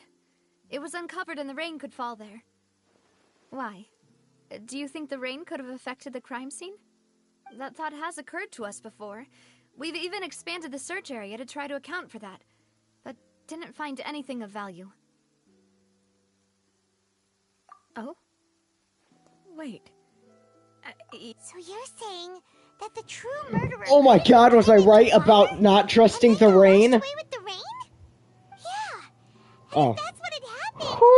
No one would have believed your dad, even if he explained what he saw to the authorities. Thank God. I really think I found a true genius for a partner. You're completely right. How did I not connect the dots earlier? All right, let's go to Poisson. With this new lead in mind, we'll get to the bottom of my father's case for sure. Yeah, we're gonna make progress for sure this time. Do you want to go with me now? Or do you want to head over by yourself later?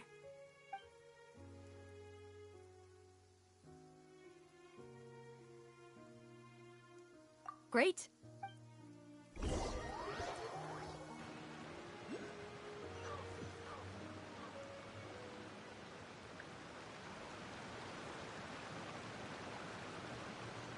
Where the fuck am I?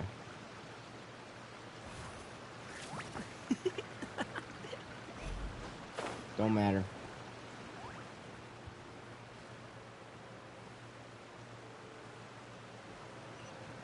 I'm a bird.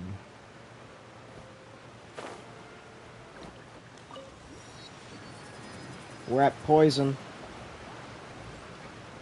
Welcome to Poison.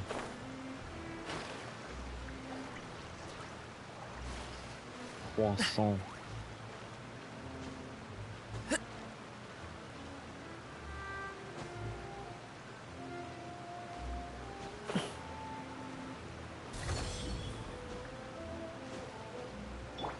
The wind knows me. Where's the Akio?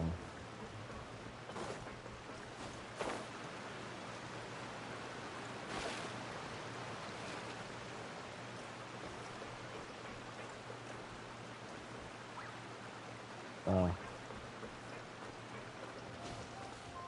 Time to go.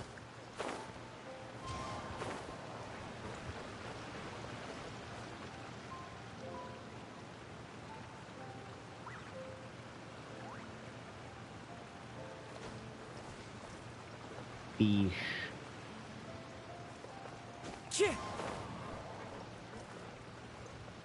I don't know why it took me so long to realize that that was jellyfish in the bucket. It's like, it looks like octopus, but it's not.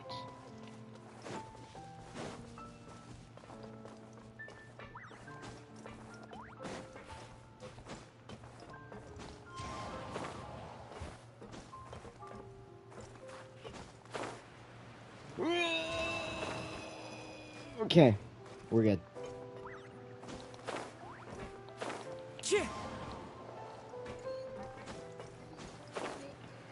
Yep, alright, we're good.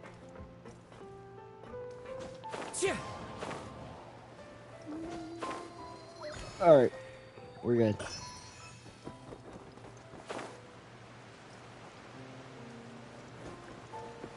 Follow the wind.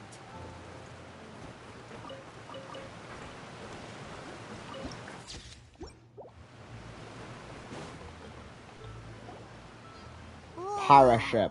What a huge ship!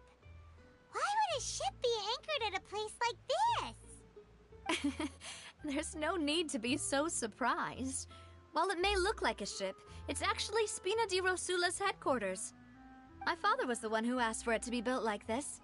Perhaps our taste in exterior design is the only thing we occasionally That's had in Noah's common. Ark, bro. A gigantic and glamorous ship embodies Your dad was discovery, Noah. opportunity, ambition, and conquest. It symbolizes Spina di Rosula's bright and limitless future. Your dad is in the Bible, bro. He was been planning on the world flooding this entire time. And Paimon thought you were bluffing when you said Spina di Rosula had a glorious past. Paimon was confused why a group with such a history would live in the sewers. But now that Paimon has seen this ship for herself, she's been convinced. Well, Poisson is where Spina di Rosula began, after all. It's our main base, our home.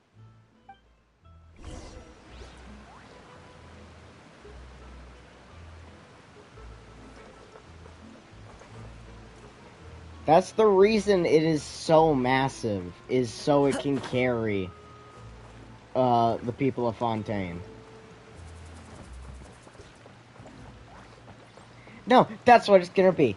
When the cutscene plays, it's gonna be Navia evacuating the last few people onto the ship, and then we fight the giant fish. That's gonna be the cutscene.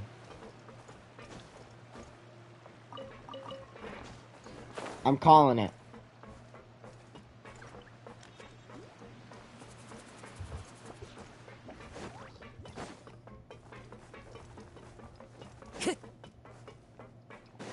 Time to go.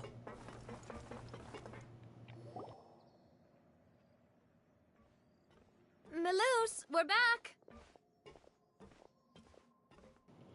What would be really Apologies for the wait, cool Demoiselle, and our most important partners. You said is if before this that you still had some ship business had like at the giant court. cannons. What brings you back to Poisson That so would be quickly? so awesome. About If that, it's because my partner I here was reminded me using of the something ship really and like important. shooting the You cannons see, like what it if was my a father's wave rider case or had something to something. do with water from the primordial sea? You still remember, right, Maloose? On that night, it was raining. It would be like what I Yes, the wanted case was the quite fight with similar to that of the Mr. giant snake Linney's. dude to Both be like. were what you'd call impossible murders. Could you tell us a bit more about what happened before? Yeah, of course. Many years ago, something called synth began to gain popularity in The Poisson. best part about At a prison glance, is it was a breaking kind out of drink prison. that could excite your mood and produce many pleasant hallucinations. Wait! Didn't that guard guy who turned into water also mention that the primordial water could be used to produce some kind of potion? Yes, he did. Considering what we know now, it's almost certain that synth is created using water from the primordial sea. If you drink synth for an extended amount of time, you'll suffer many side effects, such as losing the ability to focus or control your emotions. And if you were to stop drinking it completely, you'll experience flashes of paranoia and anxiety while lacking energy to do anything. It's an extremely dangerous substance. As he oversaw Poisson, my father was compelled to put a stop to synth abuse. Ooh, my and monthly called for a recap complete is ban ready. of it.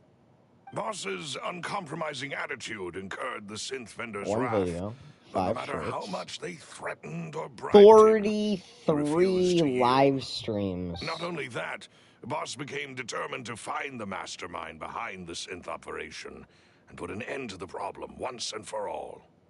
Yes, but the enemy was very cunning. So he could never get anything out of the dealers, all of whom only sold the stuff and weren't privy to the rest of the operation. Recognizing that, my father decided to contact the dealers in 158 secret likes, and cultivate personal relationships with them. 41 Finally, shares, he was 8 able to convince comments. someone to become his informant.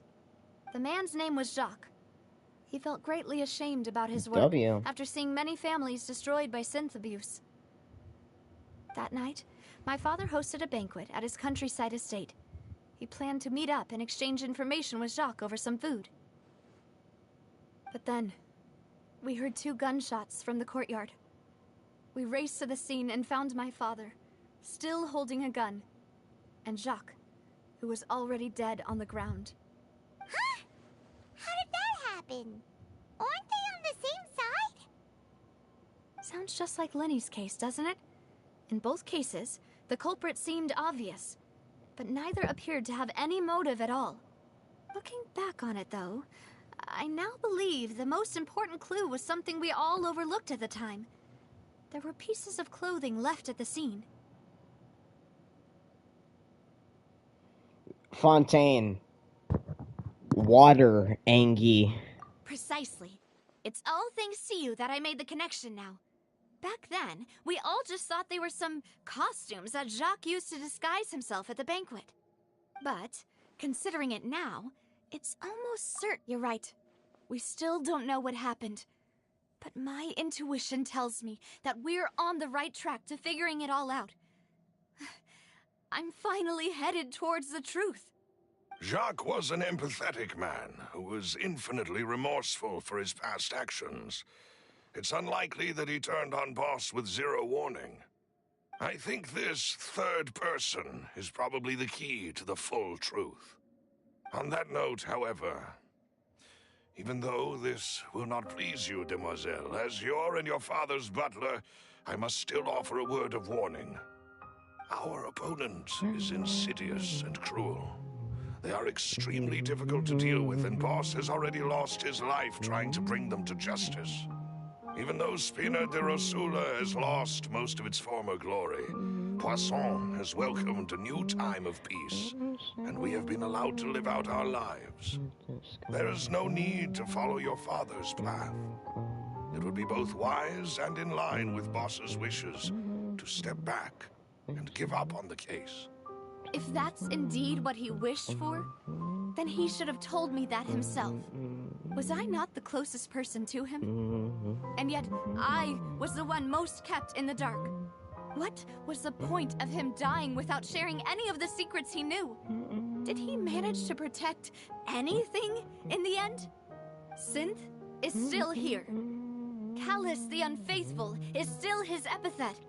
And Spina di Rosula is barely getting by. Nothing has changed. Did he think I'd just accept his meaningless death and live out my life just as meaninglessly? I've never accepted that. Ever. Not since that day, and certainly not now. I want to find out the real answer for everyone's sake. For the missing girls, for the victims, and for myself. Navia. This is Have you indeed been the looking best this moment to entire act. time? Your partner appears to be quite reliable, and more importantly, demoiselle, I think you're also ready to take this on. So you do know something else, Maloose. Is that what you've been doing? Yes, I do. In fact, even before that banquet, Boss already knew of the connection between Synth and the serial disappearances case.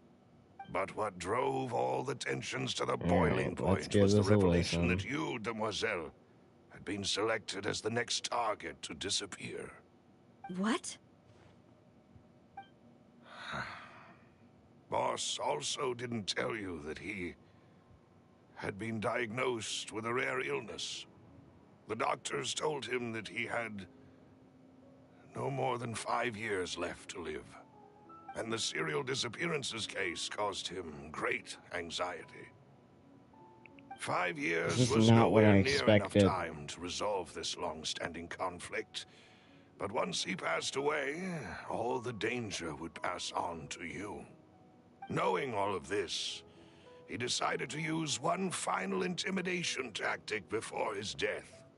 He claimed to have already gotten his hands on some key incriminating evidence for the other side, and even told some members of Spina de Rosula about the details. But as long as you remained safe, he would not share the evidence with the public. If something were to happen to you, then he and all those he told would immediately expose all they knew about Synth and the disappeared victims. Right, so nobody would be able to get off scot-free. As we've seen, Boss's tactic has worked. Even though Boss has been gone for a long time, the other side has not tried to take Demoiselle's life. No, I don't believe it. He never appeared to look sick to me. No father wants their daughter to see them weak and haggard, especially someone as proud as Boss. To him, dying in a duel and suffering lasting dishonor as the unfaithful was still far preferable than losing face in front of his daughter. So he chose to die in silence, so that he could protect me. I'm afraid you're not understanding this correctly, demoiselle. What Boss wanted to hand to you was not a parasol, but a sword. If Boss's spirit could hear you telling me that you want to find the answer for the sake of everyone involved, I'm sure he'd be extremely proud. That fool. Couldn't he have just given it to me straight? No. He might have set up everything precisely because he never thought I'd be able to understand him. Is that the amount of confidence he had in me? And what if I was never able to make it to where I am now? Yeah. I suppose that's true. With the way he'd set things up, if I had wanted, I could have just lived out my life without a care in the world. But thankfully, that he is rarely not talked to at me about all complex what I matters, expected. and thus understood little of me as a person.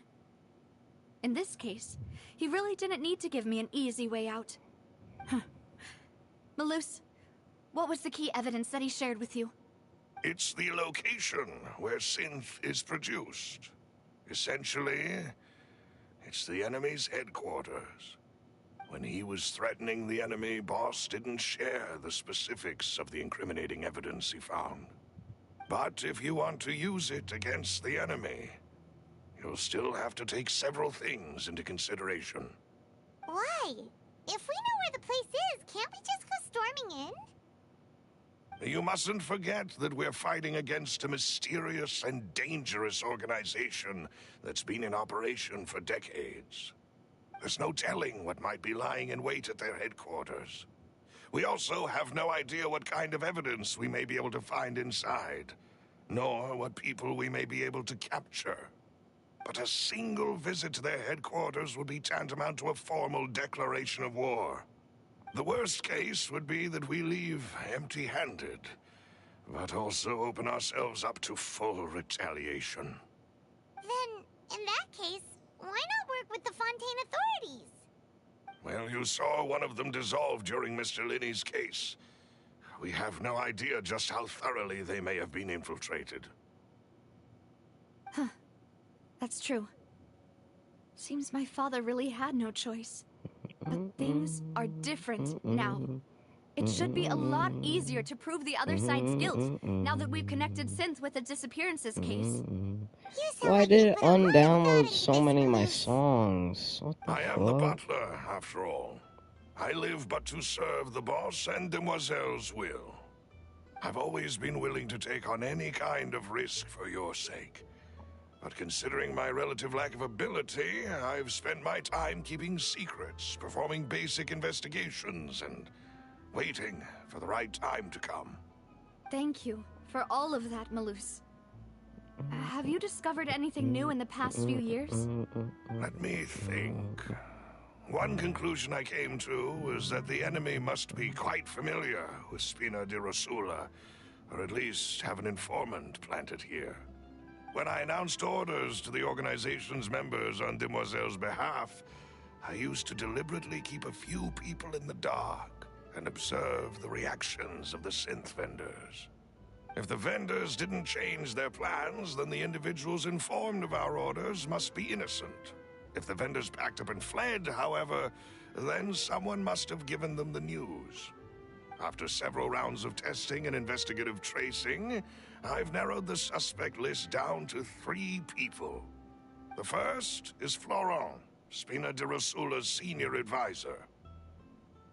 Huh? Florent? Yes, surprising, isn't it? He was one of the people Boss trusted the most, which also means that he was someone who understood Boss really well. Thanks to his position within Boss's innermost circle, he always knew our upcoming plans and could thus avoid capture this whole time. There's someone else like him too. Marcel, the head of Confrérie of Cabrières. Uncle Marcel.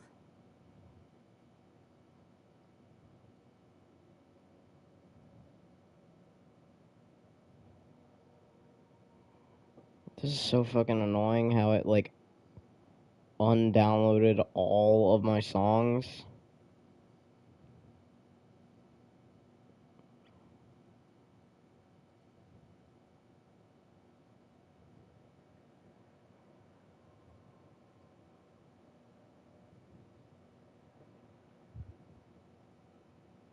It's a guild in Poisson.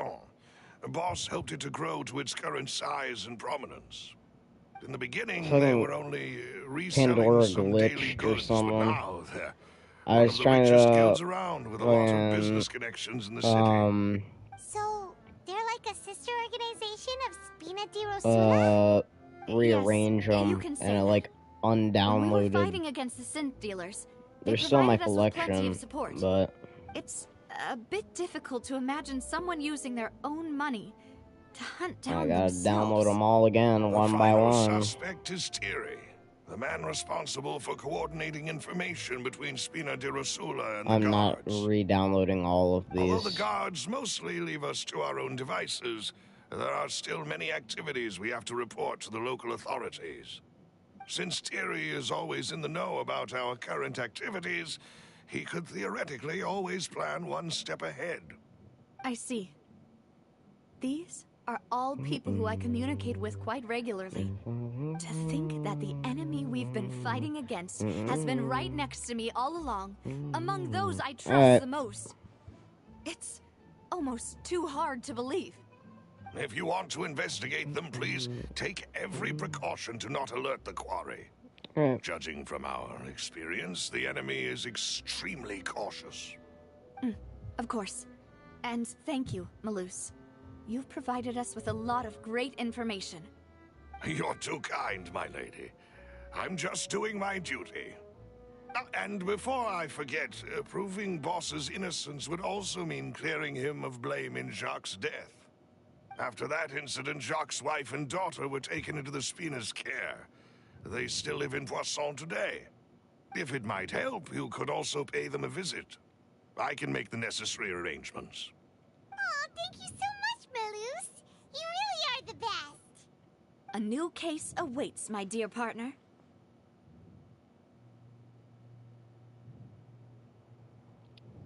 I hope we can work together to uncover the truth and end this case once and for all.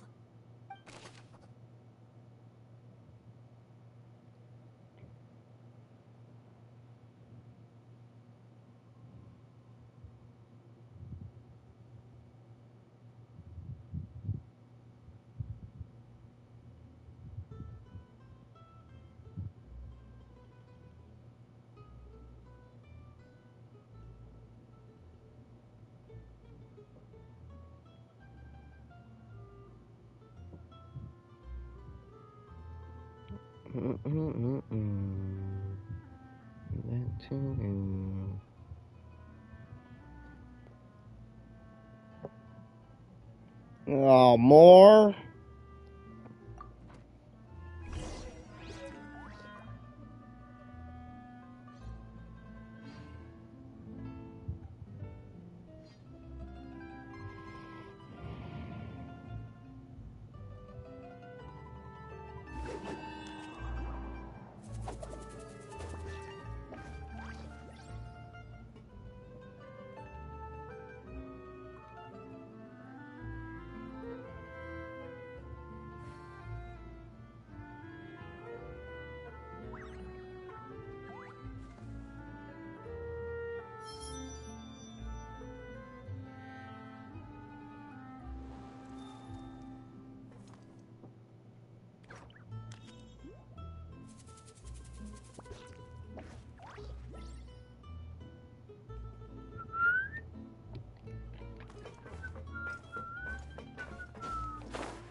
It is settled, then. Please excuse me, and enjoy your conversation at your leisure. Thank you for arranging everything for us, Malus. Excuse me, miss. Do you need anything from us? Oh. Hey, Navia's all quiet. This isn't like her at all.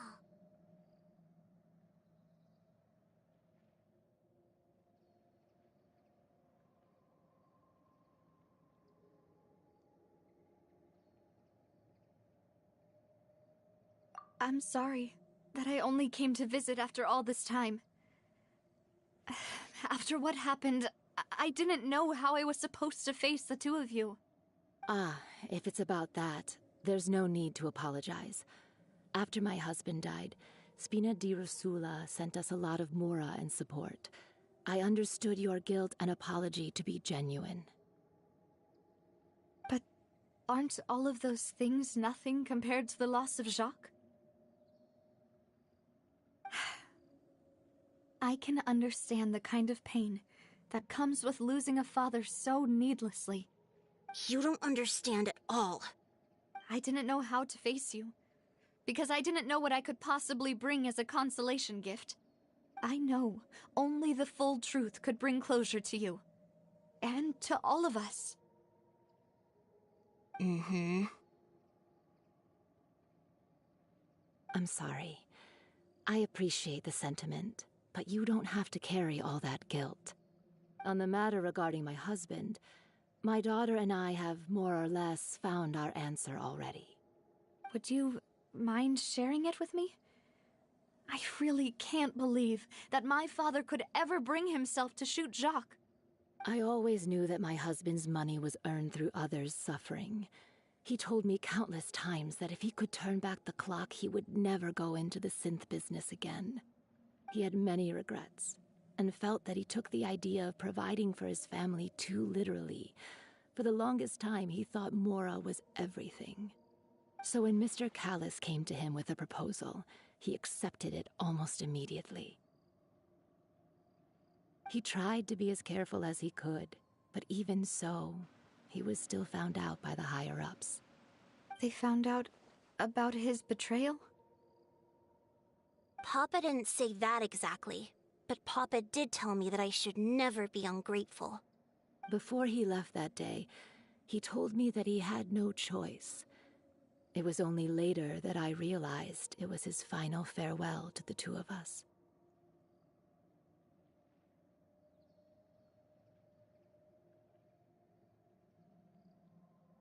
I don't know that for sure, but you could say that's the conclusion I eventually came to. Which is why I'm the one who should feel guilty. Callis had always taken great care of us, both when he was still alive and after he passed away. Even if he fired the shot that killed my husband, it was likely in self-defense. It is impossible for me to hate him for what he had done. But Mama, why is Papa still the bad guy if he did the right thing? Papa always wanted to be a good man, so why did he have to do a bad thing in the end? Well, things aren't always as they seem. You still feel like your Papa was a good man, right? Yeah, Papa was a really good man. The best in the whole world. Then you should hold on to that. If a good man had to do a bad thing, then he must have had his reasons, regardless of whether he left you a parasol or a sword. He must have done so to give you a better life. Oh. Thank you for everything you've told me. I will definitely find the truth. The current state of things is not something I'm willing to just sit back and accept. Thank you. I'm very grateful to hear this from you. Even though your personality is quite different from your father's, your determination when you speak is really similar. You really think so? That's the first time anyone said that to me.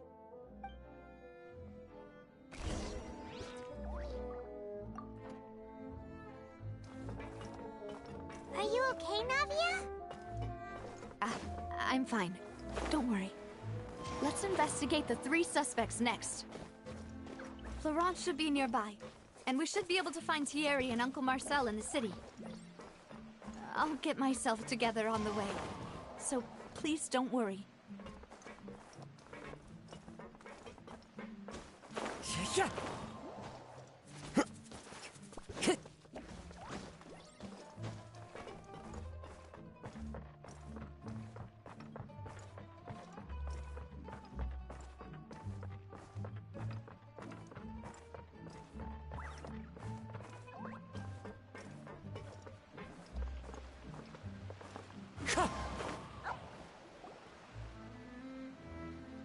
Greetings, boss. How may I be of assistance today? I'm sure you've heard about what happened at the Opera House. Someone got turned into water right in front of us. Yeah, I've heard. With something that dramatic, I'm sure journalists will milk it for all it's worth. And it'll be all the talk for the next several weeks. It also reminded me On the day that the incident happened with my father, it was raining outside, and we found some clothes left at the scene. After my partner here put the dots together for me, I feel like we should try to reopen his case. Can you do me a favor and try to recall what happened that night? Let me think. Mr. Callus was feeling pretty upbeat that day, so he was drinking and bantering away with us at the table. After that, he told us that he wanted to go get some fresh air, so we let him go without thinking much of it. Who knew that we would hear 2 gunshots ring out right after? My first reaction was that Mr. Callus's life was in danger, so I grabbed my holster and made a mad dash toward the scene. But when I got there, it was already too late. Mr. Callus was standing over a dead body with a gun in his hands. All we could do was look back and forth at each other, not knowing what to say. So you also remember 2 gunshots then? Indeed. The guard said that the first shot didn't hit anyone, while the second killed Jacques. But I've never really bought that explanation. Reason being, Mr. Callus had left his gun on the table. I even made sure to confirm that before running to the scene. But according to the guards, that doesn't mean he couldn't have had other guns on his person. About the clothes left at the scene that you mentioned, do you think there was a third person there who was turned into water?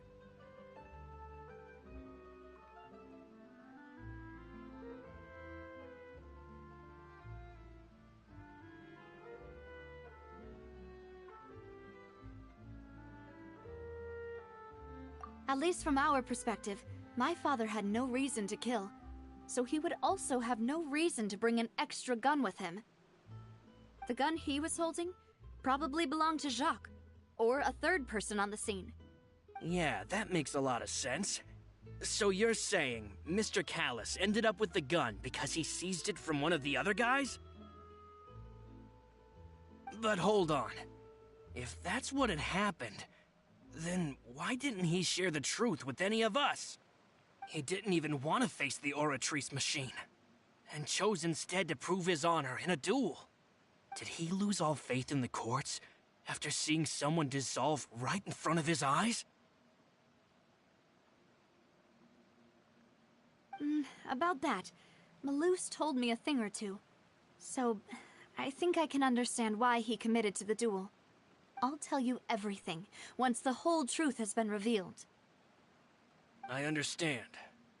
Then I'll leave Mr. Callus's honor in your hands, boss.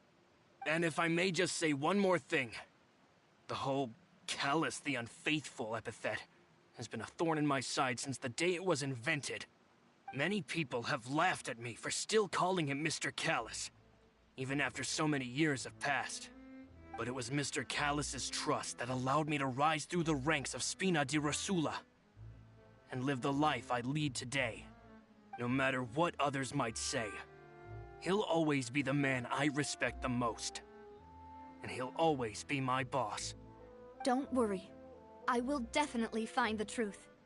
You and all our other comrades at the Spina deserve to know the truth as well.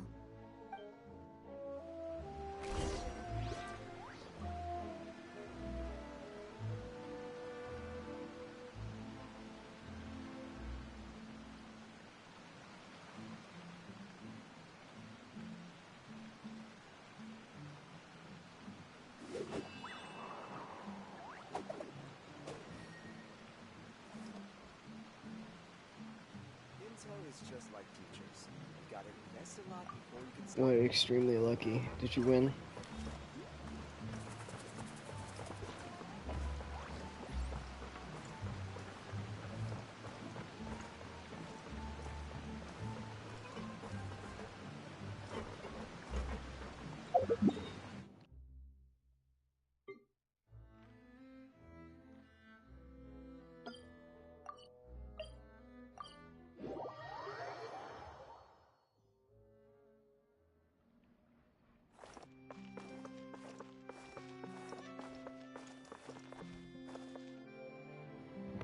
I'm an idiot. Hey, Thierry! It's me! Oh, now, what brings you here, What Miss the Navia? hell? I've heard that you What? made What did I quite the name do? for yourself at the Opera House. Oh, so you've caught news of that already. Oh, okay. Hey, I'm also a member of the guards, you know. The way you make it sound, people would think I was sent off to Poisson because I had done something wrong. Are you sure there isn't a little bit of truth in that? Under normal circumstances, shouldn't you have been called back to the city already? I mean, where I work is really up to me. Let's just say I enjoy the ambiance of Poisson. Callis did a fantastic job running the town, building Spina di Rosula from the ground up and clearing many obstructions in my way. It would be next to impossible for me to find a similarly easy but high-paying job in the city. Anyway, enough chit-chat. Are these two friends of yours? You, here for some formal business? Yes. These two are my partners. What happened at the Opera House made us realize that Linny's case and my father's may be related. We're trying to reinvestigate the details of my father's old case. Ah, I get it. You think there might be more to the case now that we know people can be dissolved into water, right? I was also flabbergasted when I first heard of it. If you want to go through the original files from your father's case, I can help you look for them. That'd be much appreciated. Thank you. Actually, I have another question. Do you have the authority to dispatch Gardamex? Of course. Without them, I couldn't possibly handle Poisson on my own. Why do you ask? We definitely can't use them to forcefully get more evidence for your father's case. Well, you see, just recently, we were attacked by a horde of unnumbered Gardamex in the city. So, if you hypothetically wanted to do something against me, all you would need to do was get rid of the mecha serial numbers and send them after me. Then you think too highly of my abilities. Dispatching mecha is very different from controlling them. If I had to make an analogy, when you order a dish, the chef will make it for you. You can ask the chef to cook, but not to massage your shoulders or carry your baggage. If you try to make unreasonable demands, the chef would just think you're out of your mind and ignore you completely. The same goes for me and my Gardamex. Removing a serial number is also not as easy as you might think. There are a lot of complex steps to it, and it's almost impossible to keep it a secret. So I can promise you, those mecha were definitely private units.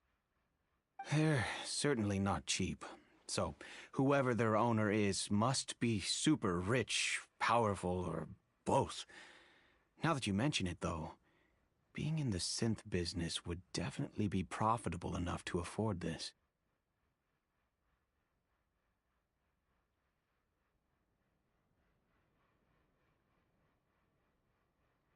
Oh, then you're officially in the clear, Thierry. Oh, well, thank you for the vote of confidence, Navia. Jokes aside, I'd like to wish you all the best with your investigation. I'll be staying in the city for a little while, so just come find me if you need any support from the guards.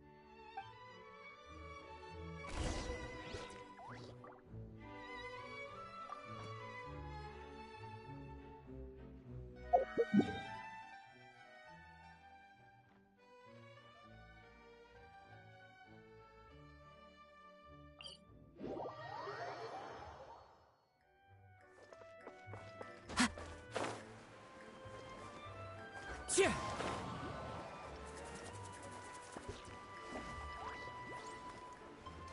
Yeah.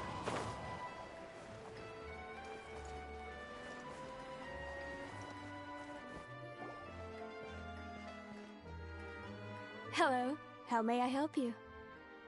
I'm here to see Marcel. Could you please let him know? You can just say Navia's looking for him. Sure. I will let him know right away.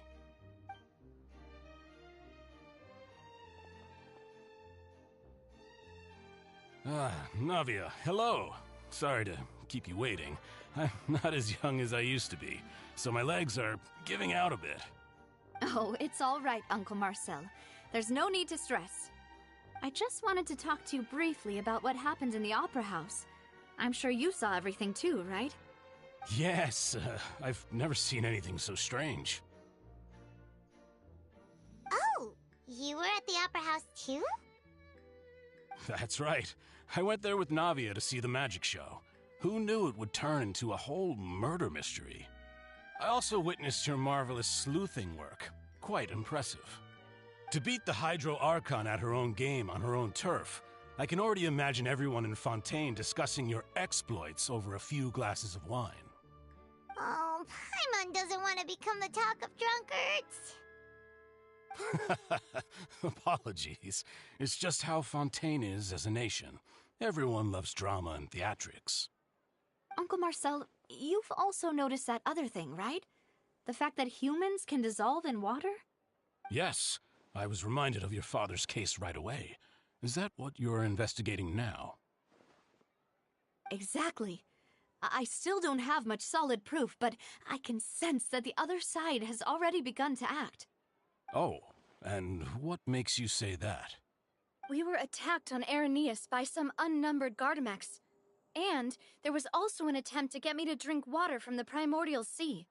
If not for the vigilance of my partner, I probably wouldn't even be here talking to you right now. Oh, you're giving us too much credit. Wasn't it you who protected us? Alas, it seems things are heating up again. The peace that Callus sought so dearly will soon become a thing of the past.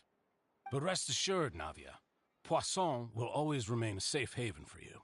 If you're scared, you can always return there. If anyone dares to lay their hands on you there, the Confrérie of Cabrières will use its funds to the last Mora to bring them to justice. Thank you, Uncle Marcel. But I don't intend to go into hiding. I'm going to strike while the iron's hot. Do you have any new thoughts on my father's case? About that. Sorry, my age is catching up with me, so it'll take me a while to recall my memory.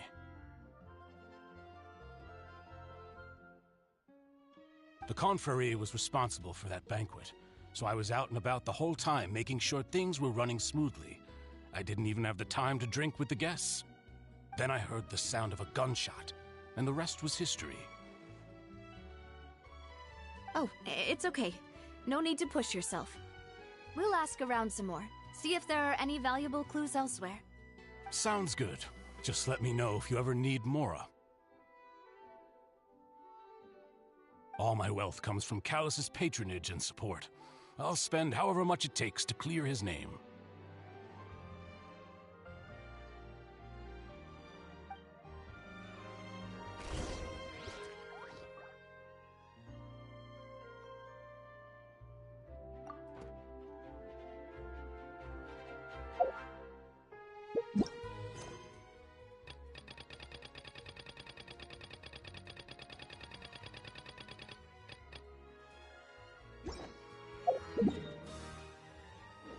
There are leaves around, and I know just the tune to accompany them. If you wish. Into the wind! We've talked to all three suspects, purely based on their conversations with me. None of them sounded particularly suspicious.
I suppose that's to be expected, though. If a single conversation's all that's needed to find them out, then my father wouldn't have needed to investigate the case for so many years. Anyway, even though we didn't make a breakthrough, let's still compile what we were able to find.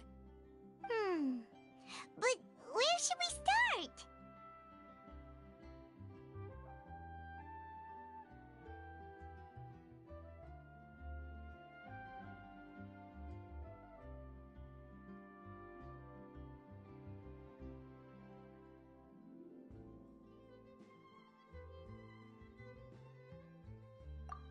You're right!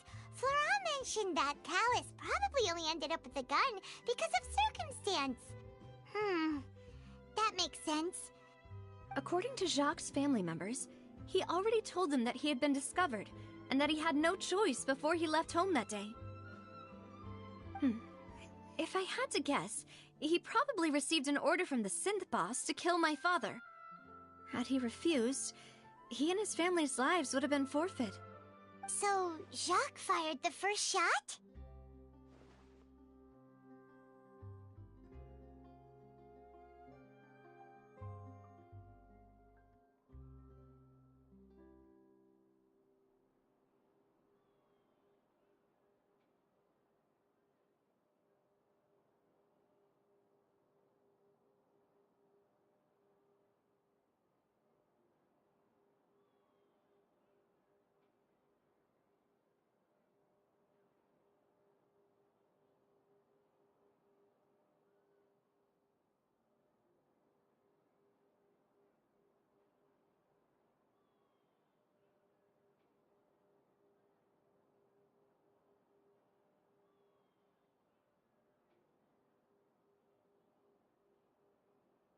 Oh? And why is that?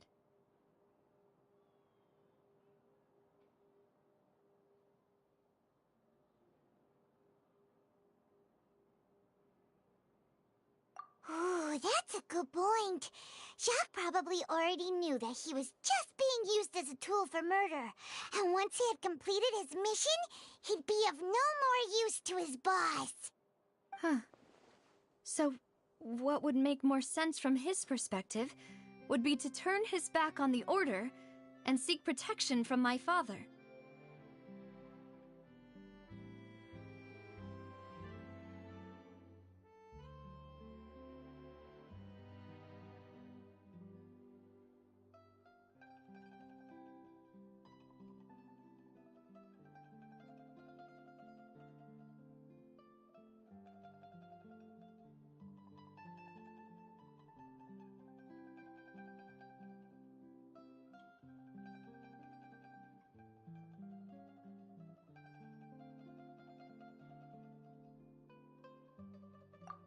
Makes sense. But without evidence, that's still just a theory. Besides Jacques, the attack from the Gardamex has been bothering me quite a bit as well. It's obvious that our enemy has become more antsy after the secret of the primordial seawater was revealed. Do you think he knew, even then, that we'd follow this lead to the end? Given everything that's happened since, it's quite possible. But who among the three suspects would have the ability to control privately owned Gardamex?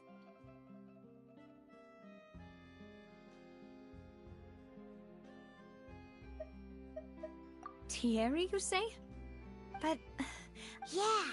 If the mecha were taken from the guards, it should be pretty easy to find out when and how that happened. Florent? But... So you're saying... Exactly. He can't. And even if he could, I don't think... Uncle Marcel? My father did really trust him. And they worked together on a large number of projects. Maybe that's how he got to know Jacques. And with funds from the Confrérie, he could also afford a large number of Gardamex. It's still really hard for me to imagine, though. After all, Uncle Marcel has been around since I was just a child. Also, wouldn't this mean he has been spending a whole lot of mora and energy to fight his own synth business? Who could it be?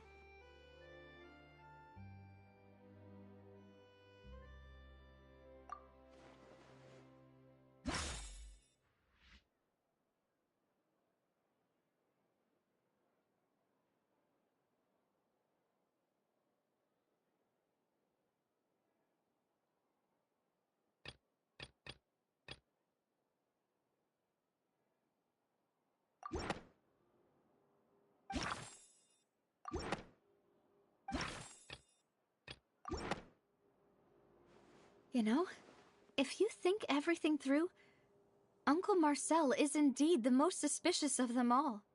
Could we be missing other suspects? Malus didn't know about the people turning into water thing when he narrowed it down to these three, did he? Malus has always been very reliable, and his judgment of others' trustworthiness has been fair and well considered. When he laid out his case for the three, the rationale he gave me made a lot of sense as well. The suspect is knowledgeable about the Spina's internal affairs, has the means to dispatch Mecha to assassinate us, and possesses significant intellect and foresight. Even if I don't want to believe it, I'm starting to see how things could all tie back to Uncle Marcel.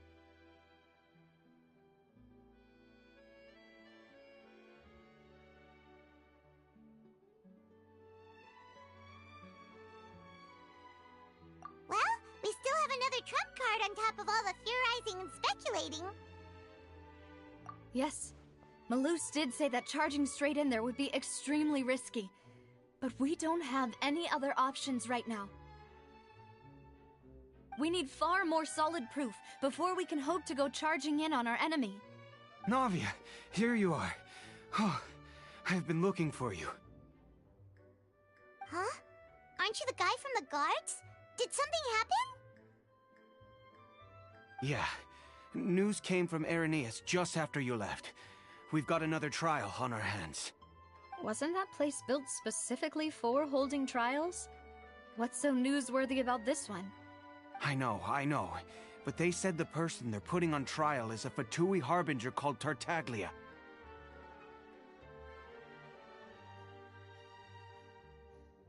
What? Is that someone you know? Yeah, we know him.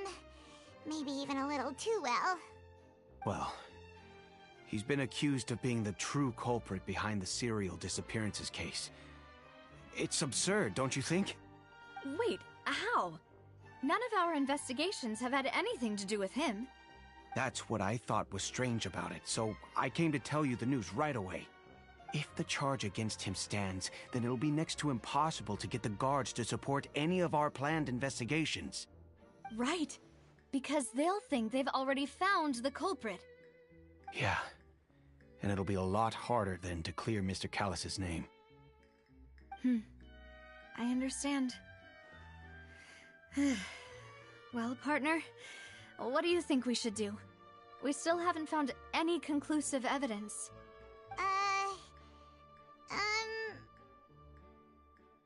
Huh?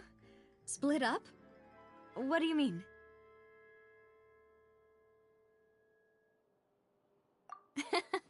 Just as expected of my partner. Since this is a trial about the serial disappearances case, the culprit's attention will be focused on Irenaeus, leaving his home base wide open. You're right. This is our best opportunity. All right then, let's do this. I'll stall them at the Opera House and charge Marcel as the true culprit.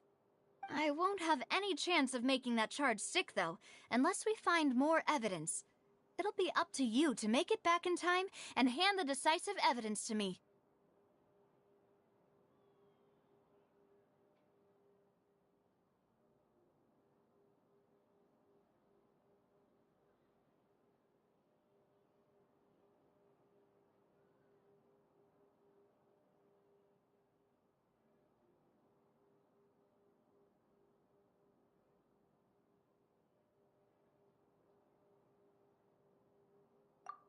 You, just like you helped us in Lenny's trial.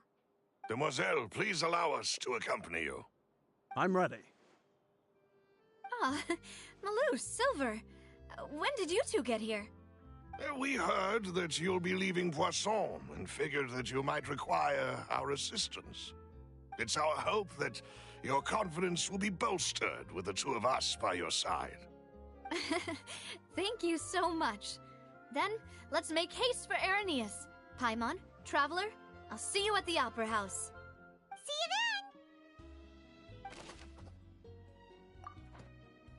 then!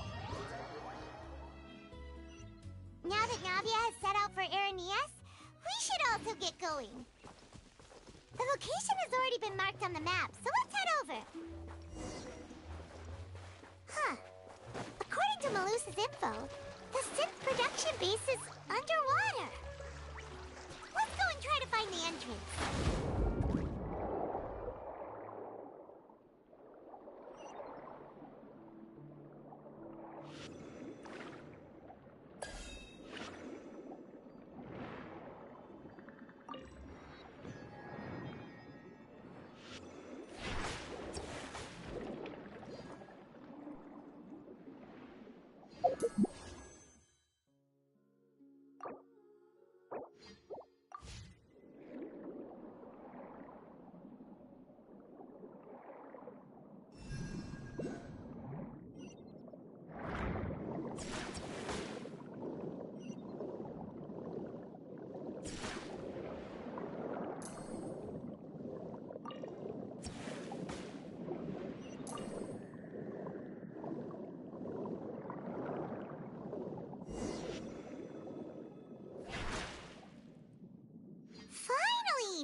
It.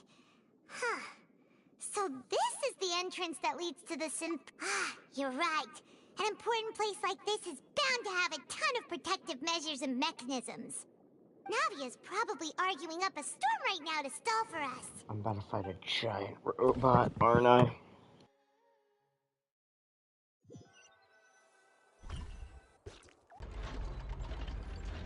And if it would not, appear that I must repeat my question again, Mr. Tartaglia.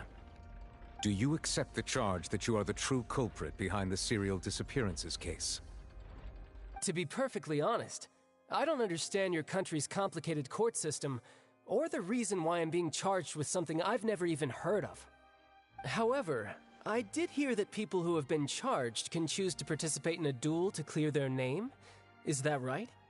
In which case, as long as I accept the charge, I can have an all-out fight with that champion duelist Clorend, right? I've got to admit, that's one of the most enticing offers I've ever received. When I privately sparred with her last time, she was obviously holding back. Real disappointing. Hey! Don't you understand? You're currently the prime suspect for a major case. This isn't the place for you to be looking for fights. Oh? Sounds like the Hydro Archon wants to lecture me on the ways of the Opera House. Then why don't you duel me too? I'm the kind of student that learns best in the heat of battle. No. That's not what I meant. Alas, it would appear that communication with the defendant is going poorly, and we have made very little progress. In that case, let me explain everything from the very beginning again. The goal of this trial is to determine the culprit behind the serial disappearances case. That case had nothing to do with him. You've got the wrong man. Huh? What's going on? Why is she interjecting again? I told you it couldn't be one of the Fatui Harbingers. Miss Navia, this is the second time you've interrupted the court proceedings. I only tolerated your behavior last time because you were able to provide the court with a key eyewitness. But that was an exception rather than standard court protocol. I can very well charge you with contempt of court for your interjections. Oh, please. Did you ever think I had any respect for this place's pointless theatrics? We can put that discussion aside for now. I'm not here to argue with you. I'm here to charge the true culprit behind the serial disappearances case. And if my charges prove true, then Tartaglia here will be proven innocent by default, correct? Oh, a young lady has charged in and offered to clear my name. How fascinating. Well, I'd gotten half bored to death by all these rules and procedures anyway, so I'll take you up on that offer. So, Your Honor, is there nothing else for me to do now? You may take a seat for now in the audience, but that doesn't mean the suspicions against you have been lifted. Now then, Miss Navia, who is the person you would like to charge instead? That person is...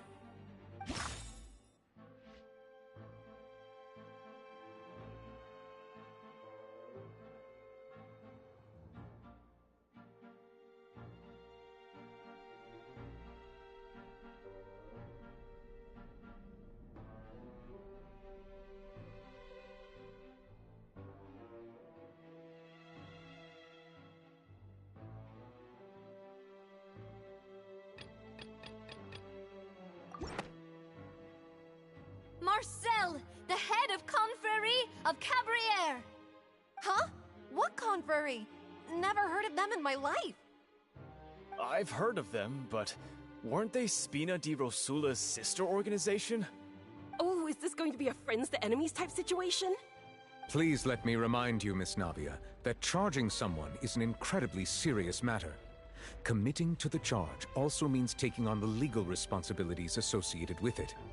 And if the charge fails, depending on the circumstances, you may also be charged with the crime of making a false accusation.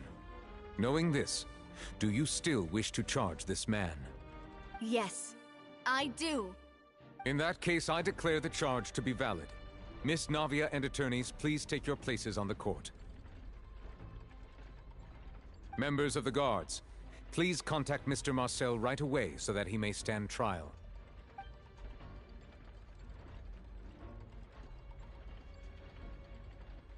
Mr. Marcel, you will not require an attorney. Is that correct? Apologies. It all just happened so quickly. I still haven't figured out what's going on. I think an attorney won't be necessary. This is probably just a misunderstanding between me and Navia. Very well. In that case, since both sides have now arrived, Miss Navia, please present your charges. I would like to take everyone back to 3 years ago, to the case of Callus the Unfaithful. Only through elucidating what really happened in that case can we connect all the dots for the serial disappearances case. Navia, do you really think that I was the one who killed your father? Come on, why would I do that? Callus was my benefactor, and remember, both you and I only ran to the scene when we heard the sound of a gun. If that's enough to make me a suspect, wouldn't that make everyone at that banquet a suspect as well? I think there's no point in getting into the specifics right now. The audience doesn't even have the big picture yet. Even I'm struggling to remember some details of that case. Exactly correct, Your Honor.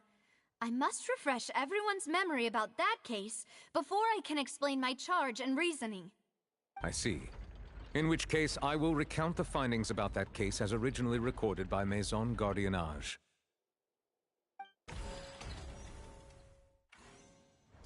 On the day of the murder, Spina di Rosula hosted a large banquet in a countryside estate owned by the Confrérie of Cabriere.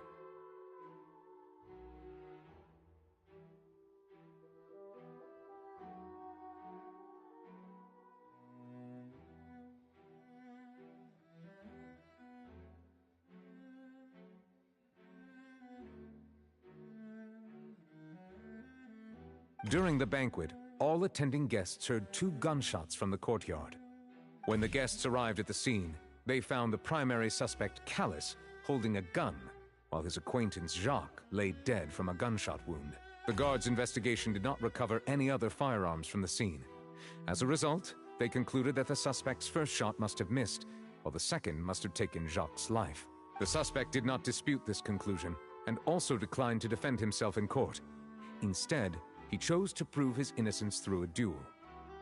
Callus was defeated by champion duelist Clarande in the ensuing duel, and soon succumbed to the injuries. These are the known facts about the case.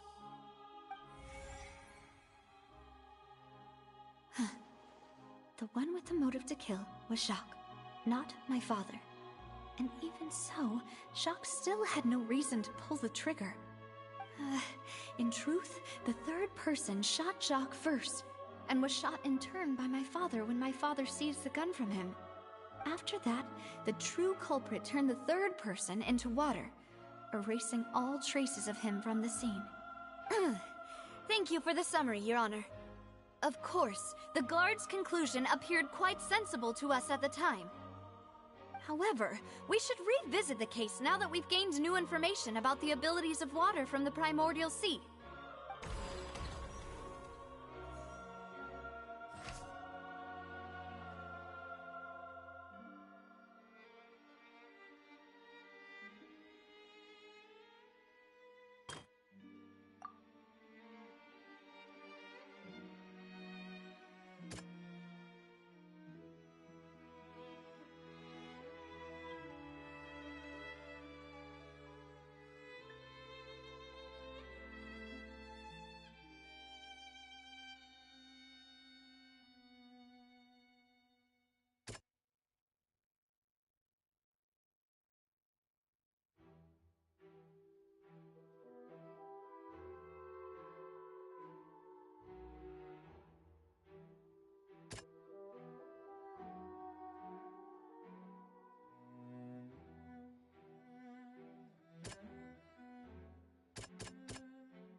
The testimony, however, unfortunately.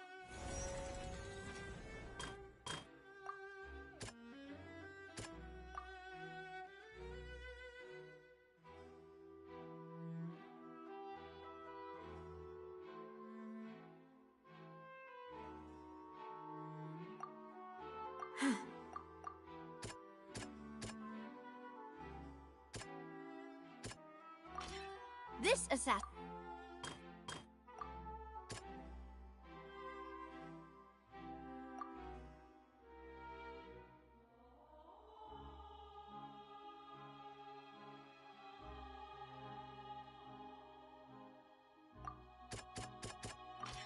A pile up, but now, since it was... Realizing this, the true culprit caused the hired assassin to dissolve into water, leading everyone to believe Callus was responsible for Jacques' murder. This is the true version of events.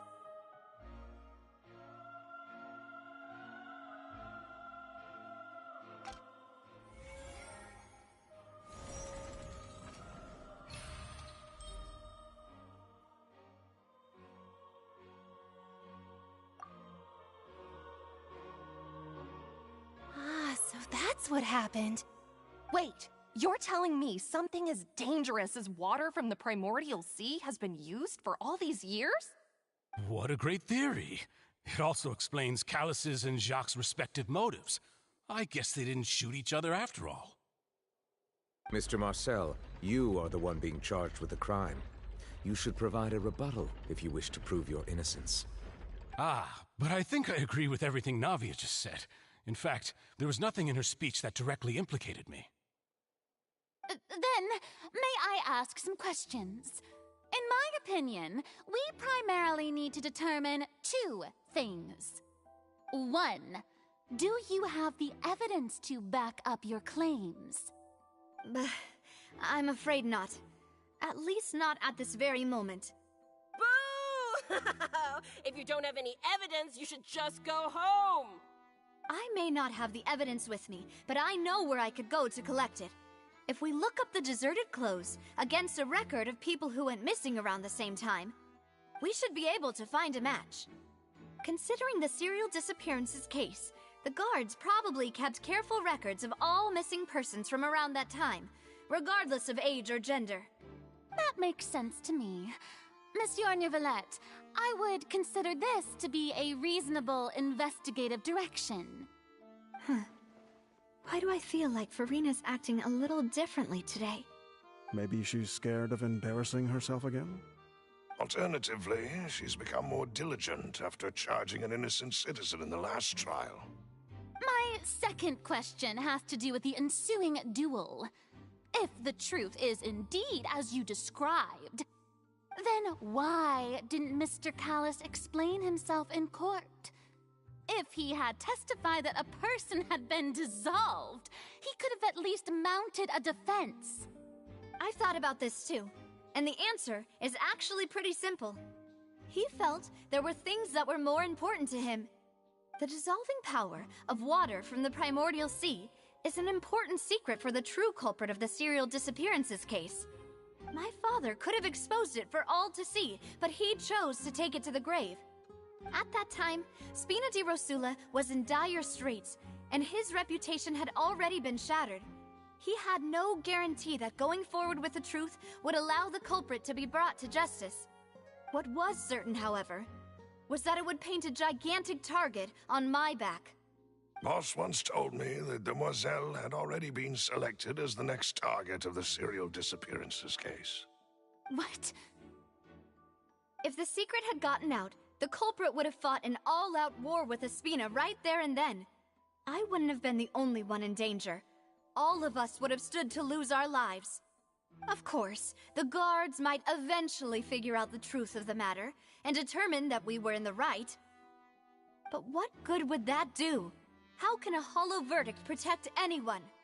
Had this opera house ever given my father any kind of confidence in its brand of justice, Spina di Rosula would have had no reason to exist. But by staying silent, we retain the ability to deter our opponents and continue the stalemate. I was able to become Spina di Rosula's president, which made me harder to target, as well as giving me more time to grow and learn. And once I have figured out the truth and stepped up to the challenge, I will do what this opera house cannot, and restore my father's truth and honor back to him. So, you mean to say, your father intended to die in the duelist's ring? That's right. Do you have any proof? Of course. All you need is to ask his opponent, Clarand. I don't need your apology, your guilt, or your support from the shadows. You don't have to do anything for my sake. But since he entrusted his will to you, Clarand, you should tell us the truth about his sacrifice. So, during the duel, did you believe that Callus was intending to die? Yes, I did. As a champion duelist, I've fought many battles and taken a countless number of dishonored lives. In my line of work, I've seen all kinds of people give their all for the faintest hope to continue living. Some were determined, others passionate, and some even manic and twisted. Just one look and I can tell if a duelist is hoping to live or if they're looking to die. I hereby swear on my name and honor as a champion duelist that Mr. Callus never intended to leave the ring alive. Since that's your testimony, I have no more questions. It appears there really are good grounds to reopen this case. I concur. However, Miss Navia, you still have not explained the link between your father's case and the serial disappearances case. Right? What she said was fascinating, but kind of beside the point. Wait, weren't they just talking about the serial disappearances case? Of course, Your Honor. The two cases are connected via a matter of timing. In my father's case, the culprit intended to kill both Jacques and Callus. As a result, they planned to act after hearing 2 gunshots. And, at the end of Linny's trial, the culprit also only dissolved the victim in front of everyone because they realized they were at risk of being identified. The culprit could only time their actions so precisely if they were already at the scene. Coincidentally, Marcel attended both the banquet and the trial. So that's why you suspected me. Even after hearing your reasoning, I still can't help but find it a little preposterous. I'm used to it, though. You've always been an impulsive and sentimental child, Navia. It's one of your most endearing traits. No need to appeal to pathos. I won't try to refute your points one by one, but even if everything you just said was true, can you prove that I was the only person present at both events? On top of that, does a person have to be physically present to control the timing? Can't someone remotely monitor the place?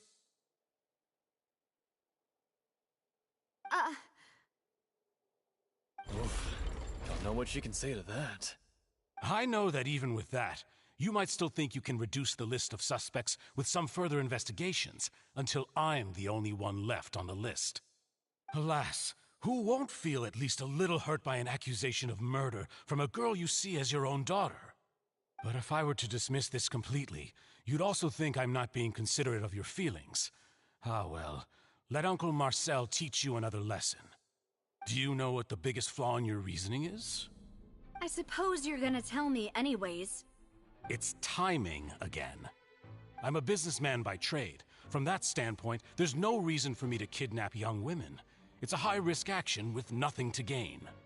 In addition, I left my home in Snezhnaya when I was young to come to Poisson and work in some trade. My business only thrived when I received Callus's patronage. But the disappearances began before I ever stepped foot in Fontaine. I do apologize, demoiselle. This was my mistake. No, it's not your fault. I'm sure he had come prepared.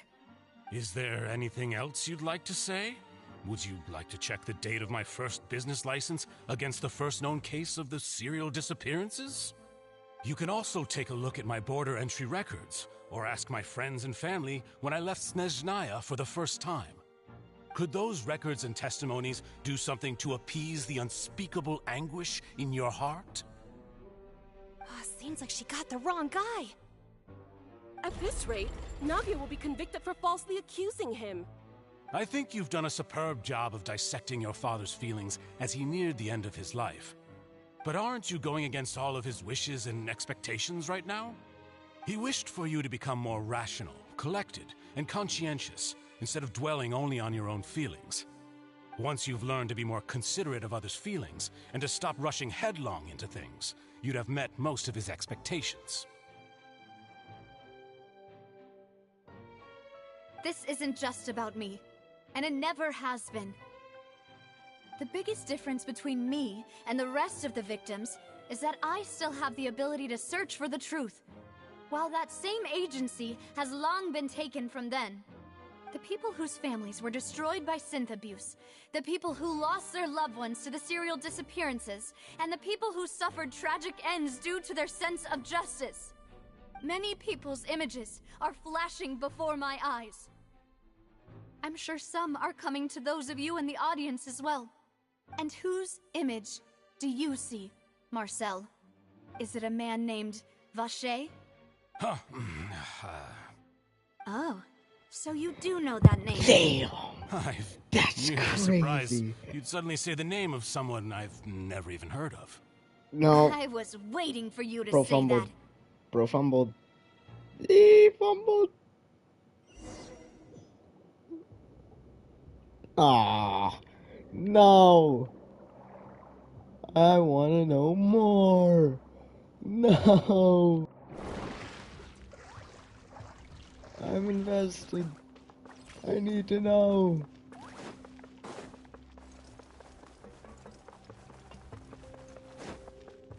The wind knows me.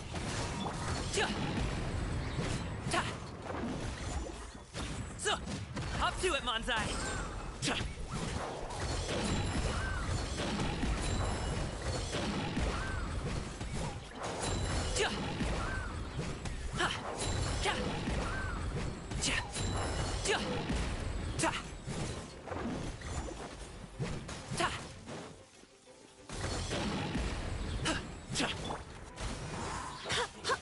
Wind Strider.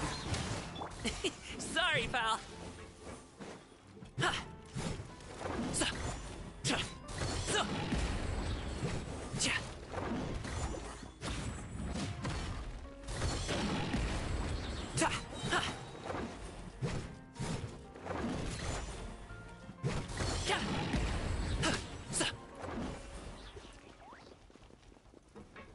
I keep forgetting how small 40% is. Whoa! The floor is going up! Is it because of this mechanism in the middle? That guy really prepared a lot of stuff for this place.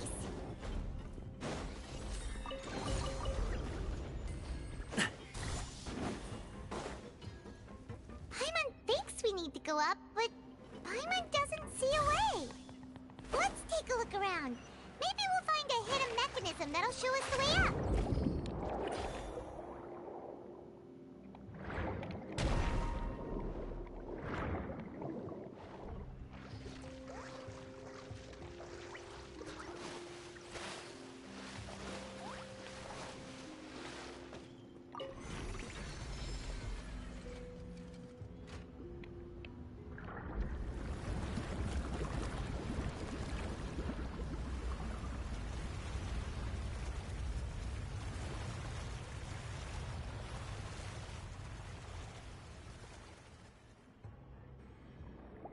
The water level is rising. Now we can swim to the top. But this is still a ways away from where we need to go.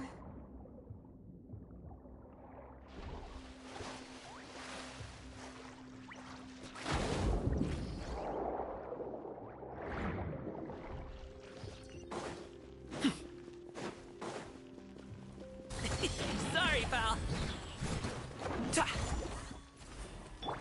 Teamwork is dream. As one one with wind and cloud. Into the wind. Still breathing.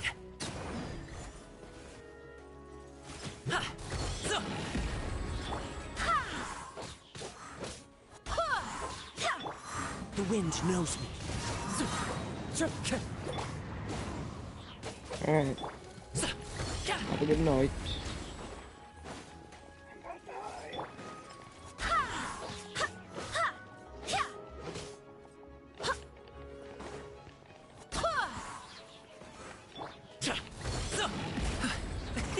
Many happy returns.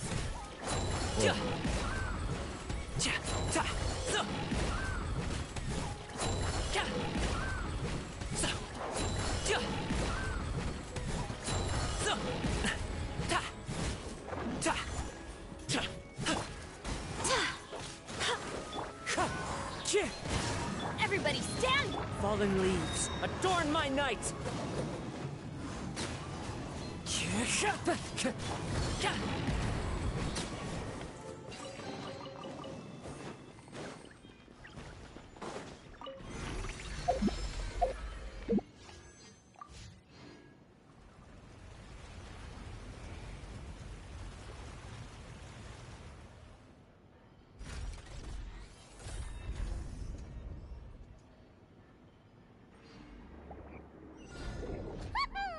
Now the path is clear! Let's go!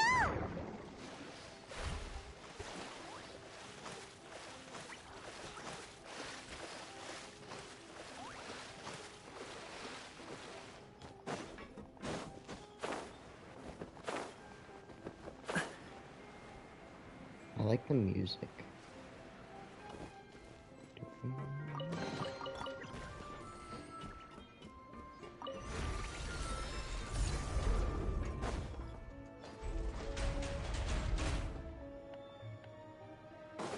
Alley-oop!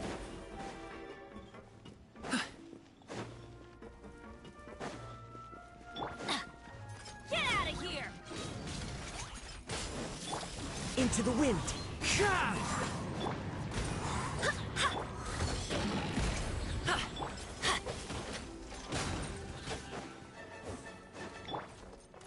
One with nature!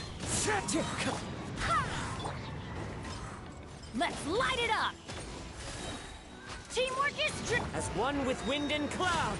Barbados, guide us.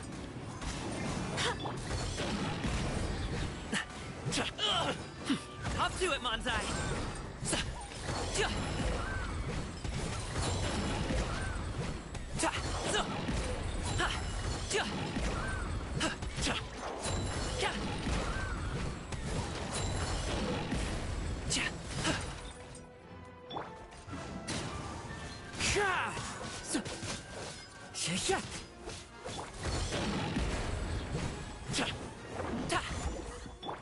Into the wind.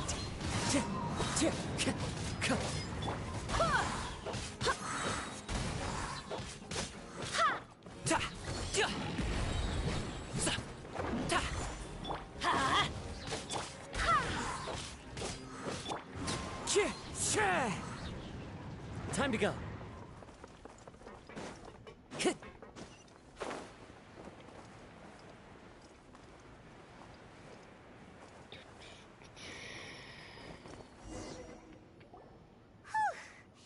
After all that, we finally made it to the innermost sanctum. Though, as expected, the mastermind isn't here. That's right. Then let's hurry up and find some evidence so we can get back to the Opera House and help Navia.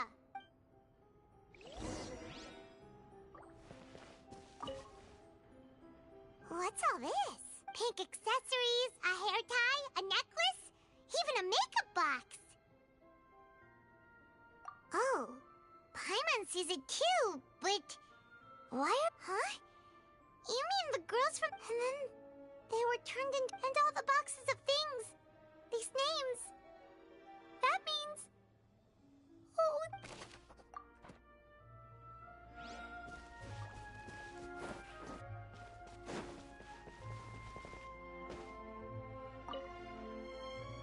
What's this over here?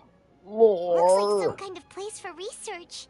I Alright. Experiment number Have a good 16 night. aims to verify Jacob Ingold's research conclusions on the primordial sea and use his theory as a foundation to achieve a breakthrough.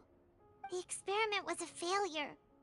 No individual managed to resurface from the water from the primordial sea. Female specimens 22, 23, and 24 were dissolved. Sorry, Traveler. Paimon will try her best. It's just that... How can someone write something that terrible in such a matter-of-fact tone? You read the rest. Paimon's too scared to keep going. What does that even mean? So that's why he did all of these experiments. But did he really think he'd be able to find a way just by dissolving people over and over? That's just insane!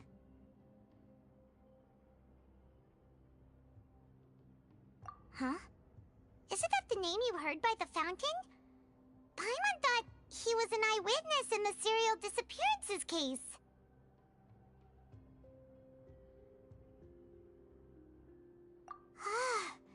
You mean Vache is the one who did all of these... experiments? So that's it! Vache was no victim, but personally took his lover and... No, that's not it either! If that's the case, why would he want people to resurface from the water? In any case, Paimon will write it all down.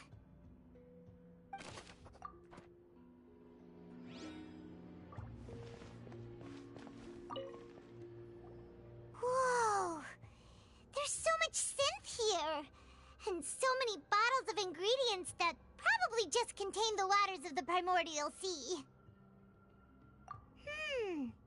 Mixing in progress. Ready to drink? Stock sample? Whoa! There's even fruit-flavored synth?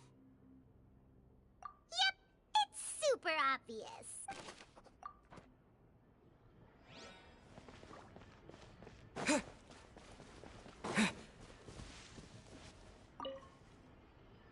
Oh, look! There's an important-looking basin over here, and it's full of water. That means this is where they make all the synth, and that special water is the main ingredient.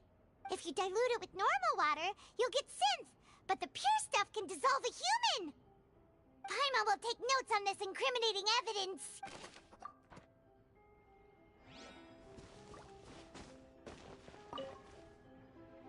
Let's see what's written here. Nothing escapes Detective Paimon's eyes. Callus. Navia's father. Oh, this seems to be an investigation report on him.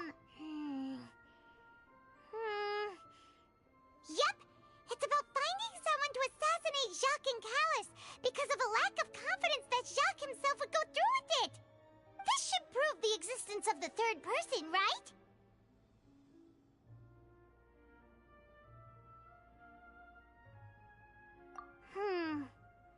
We still have not determined the exact content of the key information Callus has passed on to certain members of his organization. The old dog's a real menace to deal with. Even if he abides by the promise he's made to us, he will still have the upper hand. He can act whenever he wants to make our lives miserable. The only option left is to remove him from the picture entirely.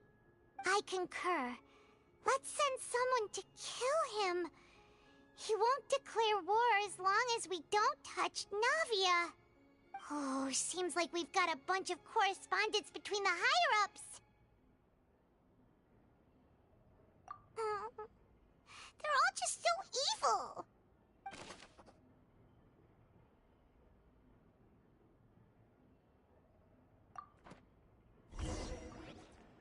We've looked at almost everything here, and it seems like our theories were spot on. But, yeah, we haven't found anything that reveals his true identity. No wonder even Neuvillette wasn't able to find anything. That way, even if we bring all this back to the opera, sure thing, Paimon won't admit defeat to this guy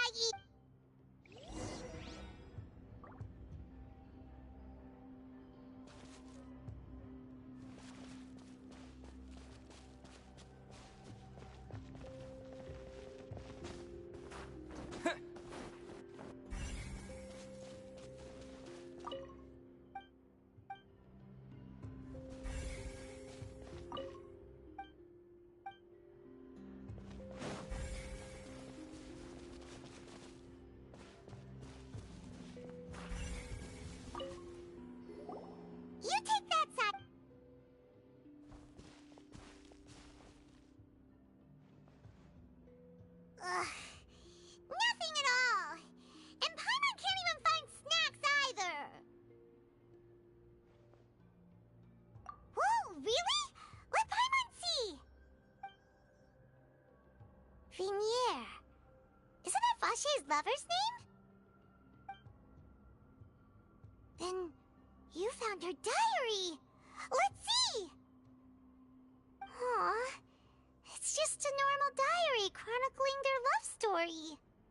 She was... so many! A whole page's worth! But they're all crossed out. Was she unhappy with all of them? The final name she decided on was... Marcel. Wait, but Marcel's pretty old. Has this case been going on for so long that he's Vache and Vignier's grown son? Hey! Paimon's...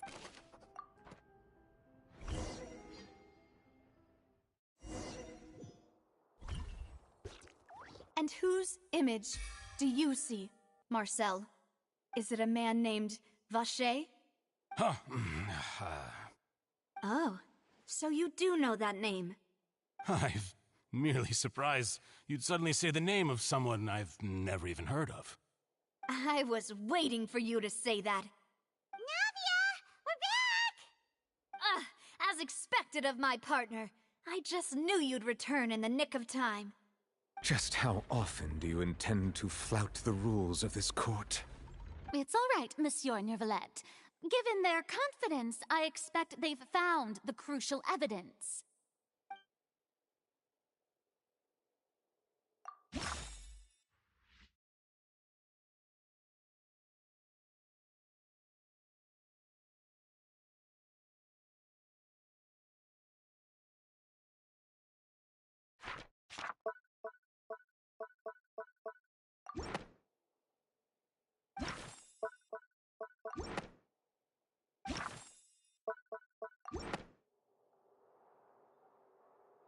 But the truth of it, Marcel, is that you've always been Vache.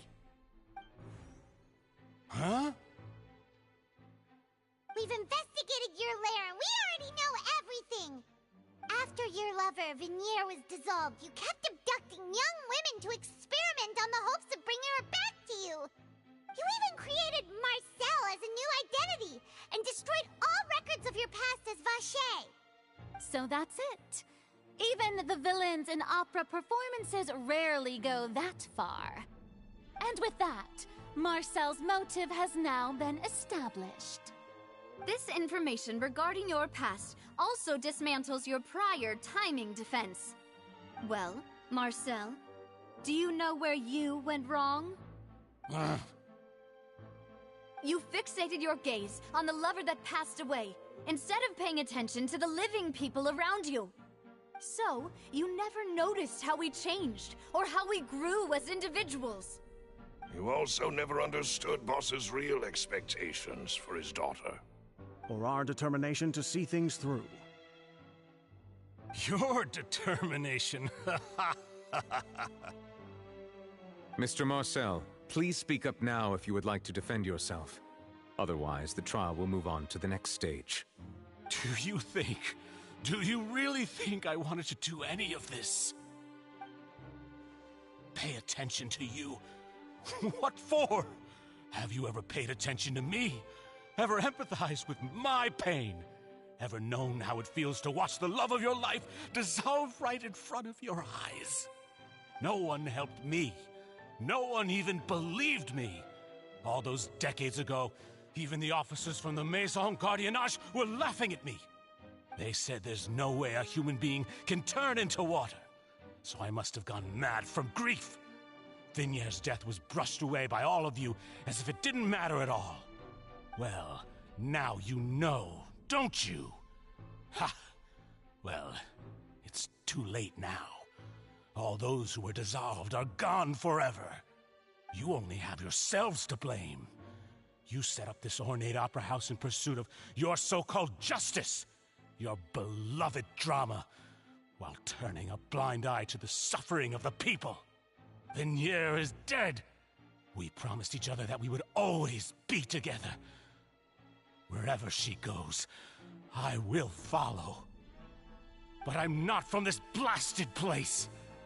So I can't be dissolved, no matter what I do.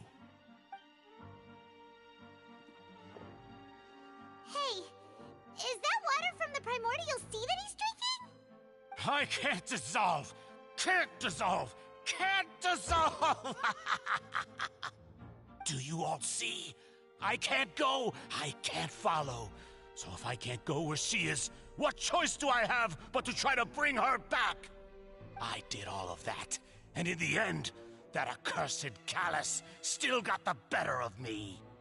I spent my entire life living on pins and needles, only to get stabbed by his idiot daughter at the very end. The suspect is exhibiting signs of mental distress. Guards, please restrain him. Don't touch me! Don't anybody come near me! I still need to save Vignere. I promise. We made a promise. Vignere. Vignere! Please, Vignere. Don't think badly of me. All I want to do is fulfill our promise. At this point, the verdict of this trial is clear. With Mr. Marcel's conviction, the charges against Mr. Tartaglia no longer have any basis. Fine by me. I was in a bad mood, but after a show like that, I'm actually feeling pretty good. Traveler, please submit all the evidence you have collected to the guards, so that I might review and summarize the truth behind the serial disappearances case. The man now known as Marcel was originally named Vacher and worked as an adventurer with his partner and lover Vignere. During an underwater expedition, Vignere accidentally came into contact with water from the primordial sea and was dissolved in front of Vacher as a result. Vacher learned of the primordial water's existence through the work of others and began to kidnap young women for research, with the goal of discovering a method to restore Vignere back to life. To cover his tracks, he invented the new alias of Marcel and began to operate a business in Poisson. During the course of his research, Vacher discovered that a diluted concoction of water from the primordial sea can induce feelings of euphoria, and began to manufacture and market synth. However, as he accumulated wealth to fund his continued research and expanded the scope, he came into conflict with Spina di Rosula. After exchanging blows with Spina di Rosula for many years, Vacher decided to assassinate their president Callus at a banquet. Although the assassination did not go as Vacher expected, he was able to turn Callus into the murder suspect by dissolving the assassin he sent to the scene. And just recently, Vacher attempted to frame Linny as the culprit of the serial disappearances case, using a similar method. However, his attempt to frame Linny failed, and the power of water from the primordial sea became public knowledge. This case also exposed enough of Vacher's machinations that he was eventually successfully charged in court. Thus concludes the enigmatic history of the serial disappearances case, with the truth revealed to all.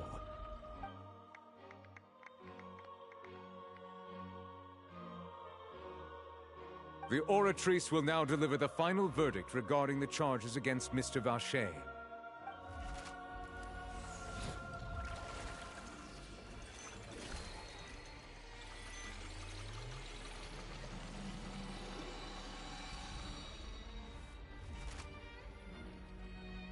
According to the judgment of the Oratrice Mécanique d'Analyse Cardinal, He Mr. said the Vacher thing! is guilty. He said the thing!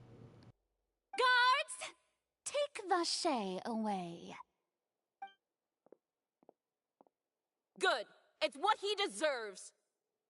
With that, the serial disappearances case is over now. We really just witnessed history. Who would have thought the true culprit would be such a polite and well-spoken guy? Yippee! We helped Navia bring the bad guy to justice! He's hurt so many innocent people and now he's finally getting what he deserves! Huh? Are you okay? Demoiselle, you were absolutely brilliant. The day our late boss had always hoped for has finally come. You can rest easy now. knowing justice has been served. Yeah.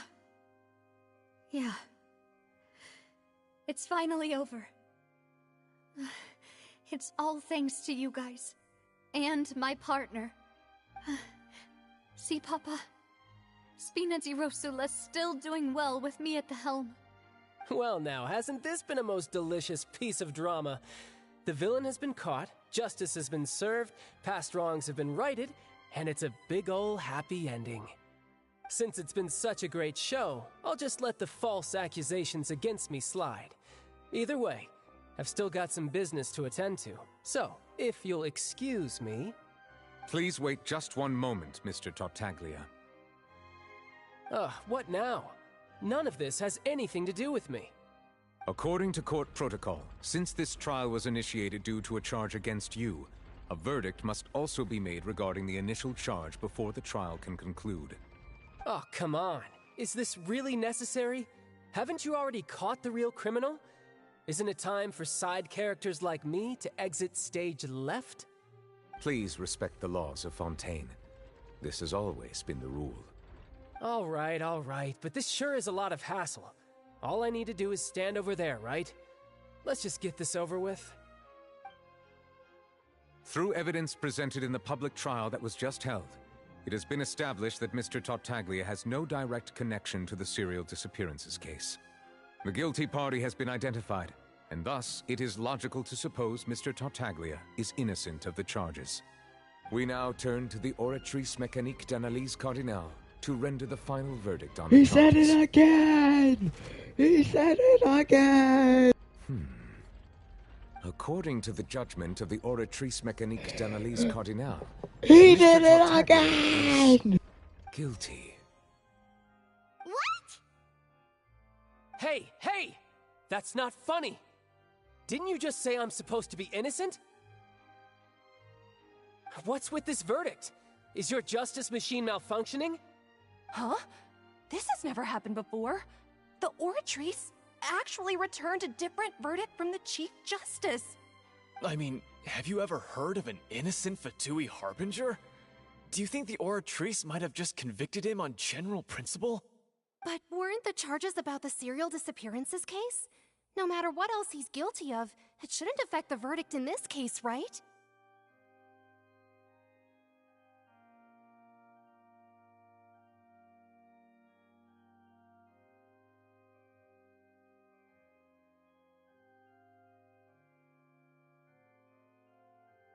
The judgment of the Oratrice Mécanique d'Analyse Cardinale is, by law, the final verdict of the court. Fourth time. We must accept the guilty verdict. Guards, please take the suspect into custody per court protocol.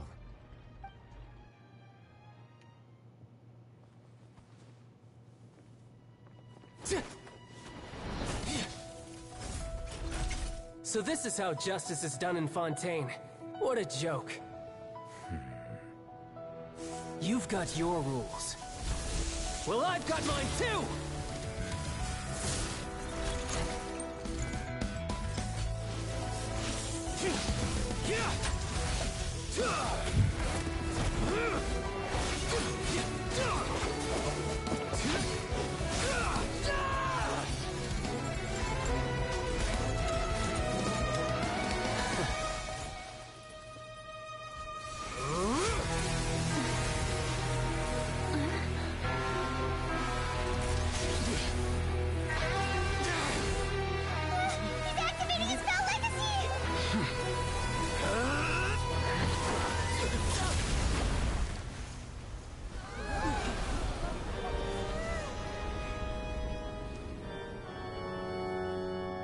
I am sorry.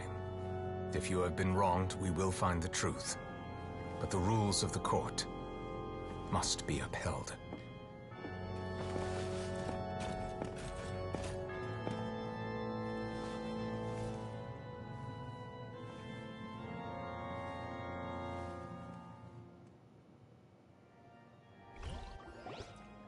Hey, Monsieur Neuvillette, what's going on? Shouldn't they have been cleared already? Apologies. This is also the first time I've encountered such a situation. However, according to the rules established at the conception of Fontaine's court system, the Oratrice's judgment is the final verdict of the court. All I do is follow court procedure. As for why the Oratrice arrived at the conclusion it did, you should probably ask someone more knowledgeable than me.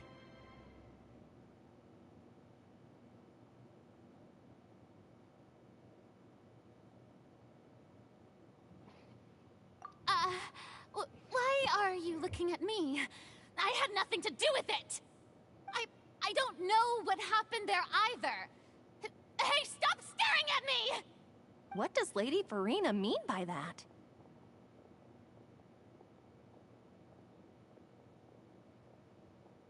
She says she has no idea either? But that's impossible. Didn't she create the Oratrice herself?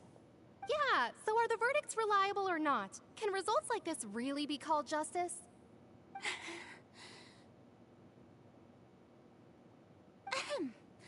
My dearest citizens, did you really think we'd allow an incorrect verdict to be handed out in this court? Did you really believe that the judgment could be mistaken or be the result of some sort of random mishap?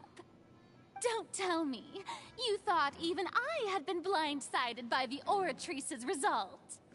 But the way she looked just now, it was pretty obvious she had no idea what was going on. However, given the state of things, I shall give you an explanation.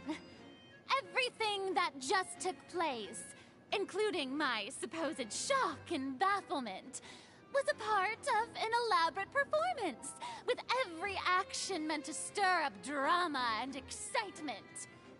And, of course, for every performance, there is a script.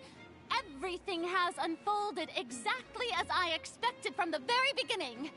As the embodiment of the very concept of justice, the Oratrice shall never render an arbitrary judgment! If you thought Child had nothing to do with the serial disappearances case, it is only because you've been blinded by the superficial appearance of innocence. Everything he's done, not to mention the danger he poses, are beyond ordinary comprehension and completely unforgivable! All shall be revealed in time. You will come to understand my noble intentions, as well as the absolute correctness of the Oratrice's verdict.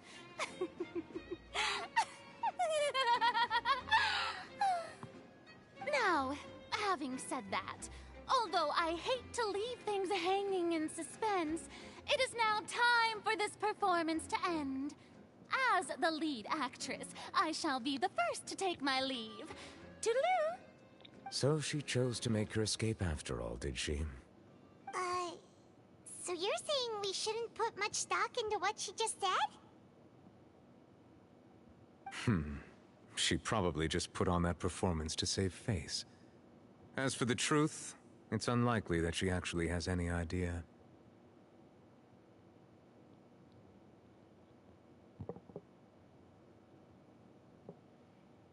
However, please be assured that I will continue to investigate this case in a personal capacity. Just as I promised, if the judgment has been incorrect, we will do our utmost to clear his name. All right. Even though we feel pretty badly for him, we'll take your word for it for now. After all, he's done plenty of bad stuff, so he should have known he'd go to prison someday, right?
Hey, what are you doing? Quick, stop him!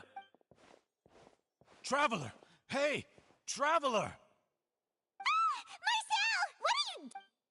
Stop resisting arrest! Cease, or we'll add another charge to the list. No, wait! I just want to ask the Traveler something.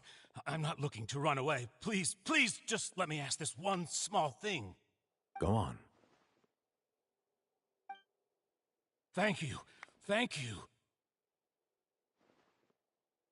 I was being led away when I finally realized something. Where did you first hear the name Vacher? I erased all records of that name.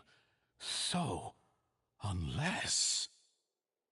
Are you still trying to prove your innocence? Give it up. You've already been convicted.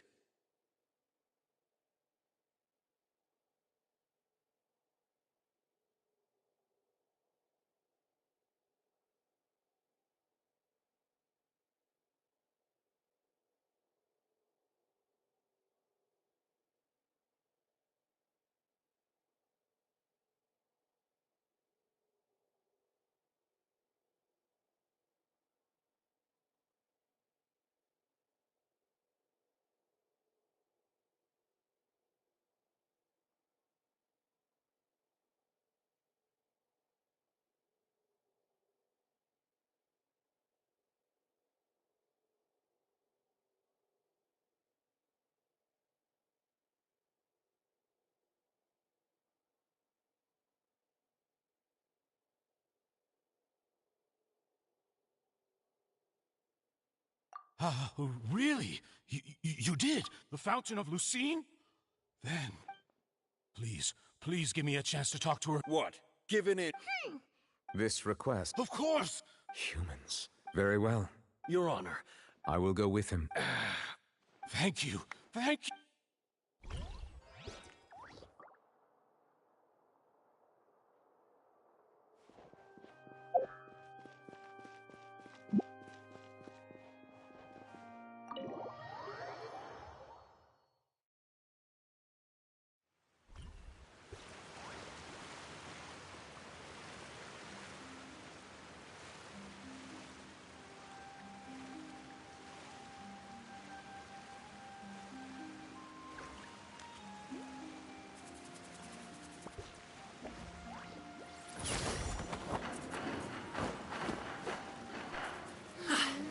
Lady Verena hasn't changed one bit.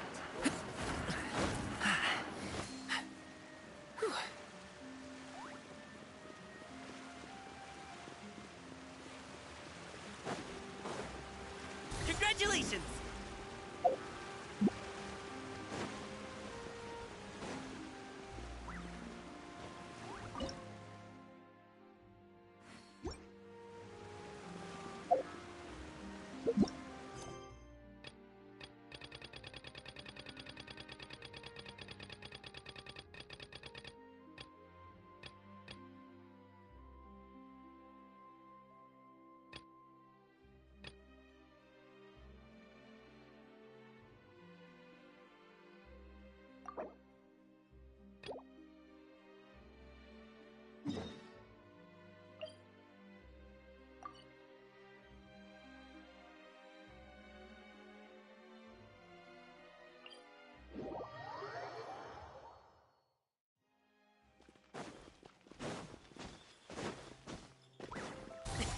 Sorry, pal.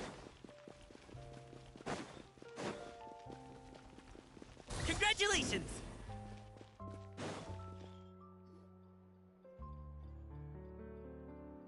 Huh? Isn't that Charlotte?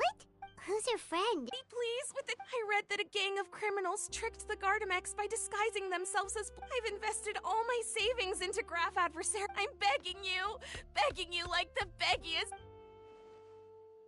I need you to calm down a little. I admire your... But I'm afraid I'm not... Funnily enough, but to our surprise, in truth, since we ran that... So I knew this... Uh-oh. She really... Hey, Charlotte! Traveler, Paimon! I was in the area She read an article inspired by... She was hoping But unfortunately... This is a new situation for us, too. It's such a pity. Wait. Miss Lapine Pauline! I'm gonna pick a fight with a Gardamek, head to the Opera at Biclez, and get a one-way ticket to the Fortress of Meropide. That way, I won't have to repay my debts. It's the only way I can afford to keep on living. Whoa! There's no need to go that far. I mean, come on. Actually, instead of going into the Okay, well... Not anymore. It's not just my savings that are gone. It's my whole... my life. Don't despair. This prototype you've given me, the camera length, the rapid focal length adjustment is a very useful... So your research... Absolutely. So keep calm. I can't... If this is true... Oh, maybe... Come on! Stop it! And I can probably speak to some people. There's no time to lose. I need to get to work. Early bird gets the worm. Can you believe her? Paimon's pretty sure our advice wouldn't... It's understandable. But don't you worry. Her research... It's reassuring to know that you'll be... Actually, it takes the right... Thanks a lot, Chef. What a nice... You're welcome. The boundaries, but yes, that's how I'll...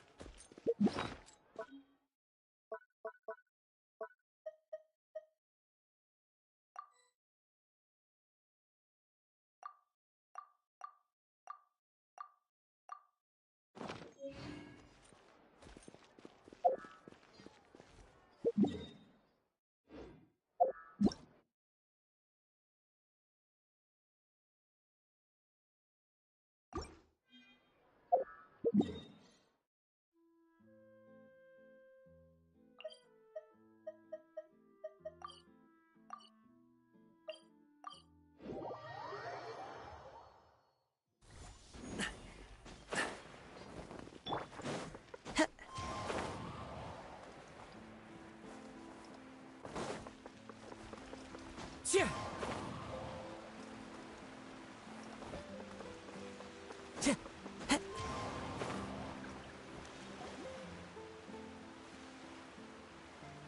Is this the place? You said she's here, but what do I need to do to see her? Yeah, and even Paimon could hear her after drinking that thing. Didn't you just drink a lot of it on the stage as well? Oh, in that case... Vache! Ah! Yes, that's it! So you heard it too! Vignier, it's me! It's me, Vache! Vache? Vache! I'm here! I'm here! Where are you, Vignier? I'm coming for you. I'm finally here for you. Hey, wait! Be careful! Hey, wait! Vignier, is that you? It's me, Vache! Vignier! Vache? Why did you come? Didn't I say? You don't need to look for me. You look a lot older than I remember. How long has it been? It's been more than 20 years. I've suffered for over 20 years since the day you left. All this time, only the thought of bringing you back has kept me alive. Nothing else mattered to me. I must be dreaming. Who would have thought I'd get the chance to tell you all of my feelings like this? Vignier, you are my everything. I really don't know how I could live without you. But Vache, if you ask me, this world would be better off without you.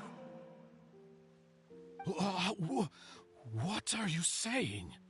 If not for you, I would have finished my law degree and probably become a top-tier attorney one day. If not for you, I would have continued to pursue my love of the arts, and my works would have been displayed in the Palais Mermonia itself. If not for you, I would at least have been able to take care of my mother. And she would not have grown old and died alone, with nothing but the tears on her cheeks. It's all because of your selfishness, Vache. It's all because of you. You... Wait, you are not Vignier. Who are you? You're right. I am not Vignier. I am the sacrifices. Every woman who died by your hand, as our bodies dissolved, our consciousnesses flowed back to the primordial sea. Our thoughts circulated endlessly within the primordial sea, and we were no longer individuals, but we became one, just as streams of water come together in the sea. I'm Cressy. I'm Lemony. I'm Azine. The only one I am not is Vignier. Why? But then, where is Vignier? She doesn't want to see you anymore. Every tendril of her consciousness is avoiding you. This is what you get for your selfishness. Your selfishness robbed us of our lives and our futures. You said time and time again that you'd do any and everything for her. But did you ever consider whether she'd want to see you do the things that you did? If she would despise you for what you became?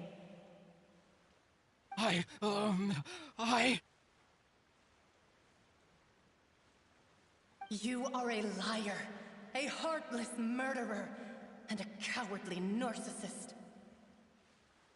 The only thing you are not is Vignier's beloved.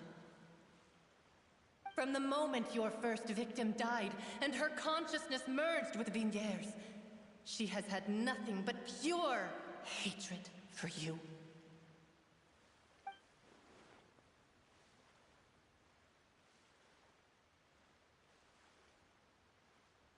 No!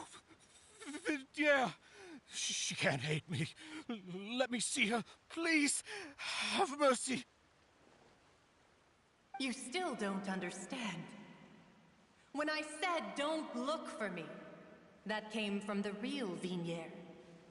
She really doesn't want to see you anymore. But on top of that, she also said that because it's her final drop of pity for you. She said that because she knew that if you did come here, we will show no mercy to you. Vache. Vache? Vache. Vache. Vache. Vache. Drown.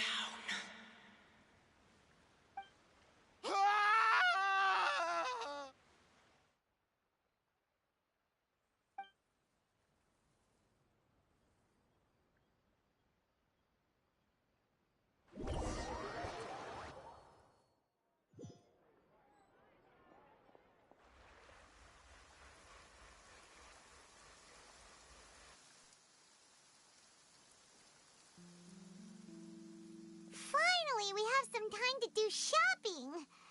Gosh, it's really been a long time since we've been able to relax. Huh. Well met, partner. I knew something great was going to happen when I woke up in such a good mood today. Even this weather can't put a damper on the demoiselle's mood. It's a pleasure to see you both again. Oh, hey, Navia! It's been a few days. Paimon's already started to miss you. Oh, now that I believe. I'm easy to work with and always bring home the bacon. Who wouldn't treasure having a partner like me? Sounds like you're really enjoying life these days, Navia. What have you been busy with since the trial? It's just been one thing after the other. I've been making non-stop trips between Poisson and the courts in Seine. Everyone from Spina di Rosula organized a memorial for my father. We never held a memorial when he first died, since everyone knew that even if we held one back then, no one was going to come. This time, though, everyone in Poisson, and even many people from the court, all attended. So his name's definitely been cleared now. That's what we like to hear. It's been the dearest wish of Demoiselle all along. That blasted stubborn fool. I was right to put my faith in him. I'm so glad I didn't give up on the case all those years ago.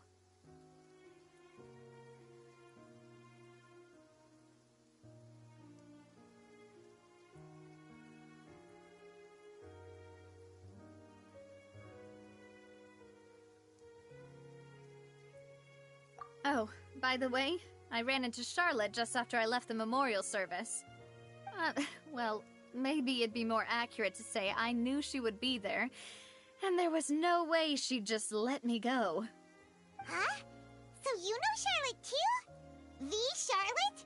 Journalist from the Steambird? Yeah, way back when I first became the president of the Spina di Rosula, she was all over me. Wouldn't take no for an answer. I believe the story was called The True Heart of Darkness, Secret Tales of the Yellow Rose. To be fair, though, it was a really flattering feature. So, we've been on pretty good terms ever since. She was trying to lean on our friendship to get me to do an exclusive piece on the serial disappearances case. Oh yeah, she told us about that. She's always been super interested in that case, so now her wish has finally come true too. Anyway, I told her to make sure that when she writes about you guys entering the opera house with the critical evidence, that you both sound really cool. Now that's another thing to look forward to. We trust Charlotte's skills with a pen for sure. Oh, and in other news, I also took Clarand out for a meal. Oh, are you two on better terms now? While you were investigating Vache's headquarters, Clarand gave testimony on my father's behalf. It was thanks to her that we were able to turn the tide. I wanted to thank her. I mean, there's also no point in being awkward all the time, so we took the chance to reconcile with each other. Oh, that's great! Paimon also thought Clarand wasn't actually a bad person. It's always good to have more friends. Anyway, now that the case has finally been solved, perhaps it will slowly begin to fade from the public consciousness. Oh, actually, there's still one last thing I need to do. What is it? I should pay a visit to my father's grave, and tell him the truth of what happened, as well as how it all ended. And on top of that, just how much people still look up to him, to this day. That includes me, too. Miss Navia. Indeed.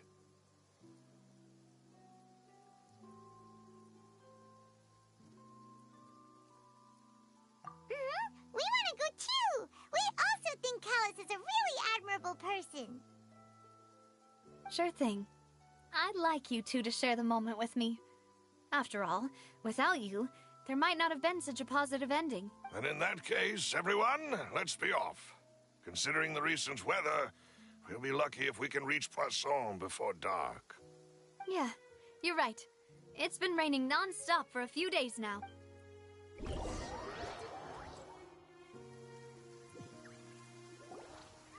Huh. This is where my father's grave is. Huh? Hmm? Isn't that Nervalette? Why would the Chief Justice be here? Huh? Navia? My apologies. I should have asked before coming to pay my respects. Don't say that. Sorry about that. Oh, I was trying to say there's no need for you to apologize. I wanted to show my father how much I've grown, but still, I doubt I've grown to the point that even the Chief Justice would feel compelled to apologize to me over and over. In that case, I will stop apologizing for now. You really could use some pointers on understanding human emotions, Monsieur Nervalette. In any case, why did you come to Poisson? Well, ever since that day, I've been turning a question over and over in my head. Just what is justice anyway? There was once a time when I didn't want to believe that there could be anything more important to humans than life itself. Oh, rather than that, it's probably more truthful to say I didn't believe humans were capable of resisting the most basic instinct of living things. that they could rebel against their own nature, or consider certain things to be more important than their own lives. Which is also why I didn't stop your father from beginning that fateful duel. I believed that a truly innocent man would never throw away his life like that. That there was nothing, should have been nothing more important than one's own continued survival. But Mr. Callus proved me utterly and decisively wrong. If not for his sacrifice, the serial disappearances case would have remained unsolved to this day. Mr. Callus made the choice he did for his daughter, for his associates, and for many people completely unrelated to him. And in the end, from a certain perspective, one could say that he did it all for the sake of justice. A justice that's higher than life itself. So, you asked me why I came here. I just wanted to say my apologies to Mr. Callus in person. I should have noticed all of this much sooner. This regret has filled me with a sadness that has haunted me for days. That high and mighty chair in the opera Epiclese indeed insulates one from many important things. Spina di Rosula, thank you so much for your hard work and perseverance. I'm sorry for being mad at you before. So, you're actually one of those types that's cold on the outside, but pretty thoughtful on the inside, huh? That reminds me of Silver, one of my guys. Sorry about that. Self-expression is not one of my strong suits. Didn't I just say you don't need to apologize? Ah, so Navia and Neuvillette seem to have made their peace as well. Let's not disturb them for now. We can wait till after they're done.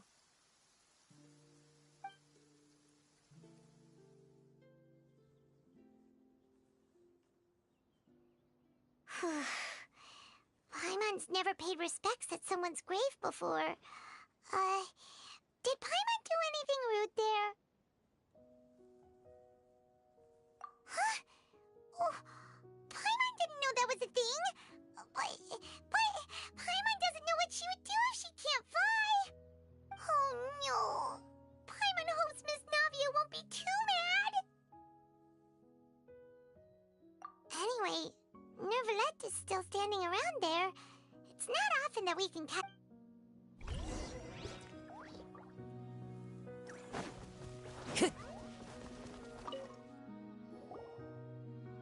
Oh, it's you two. Did Miss Navia invite you to come pay your respects to her father?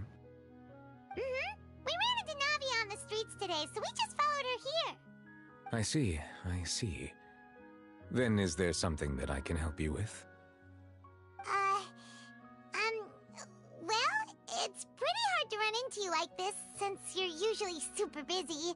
So we figured we could try to ask you a few questions, if that's okay. Please feel free. Though outsiders, you helped us solve one of the greatest mysteries in Fontaine, and it would be my pleasure to return the favor.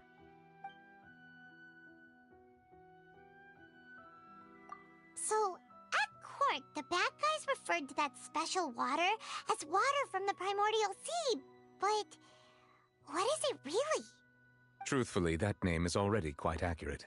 I can only surmise that Vacher and his ilk only learned of its nature and existence after extensive research. There used to be a special sea on the surface of this planet. The nature of its seawater was rather different from that of the sea we know today. Most of Tevat's life forms were first born in that special sea. You could say it nurtured much of the life on this planet. Huh. So it really was where everything began. It makes sense to call it primordial then. But today, the primordial sea no longer exists on the planet's surface.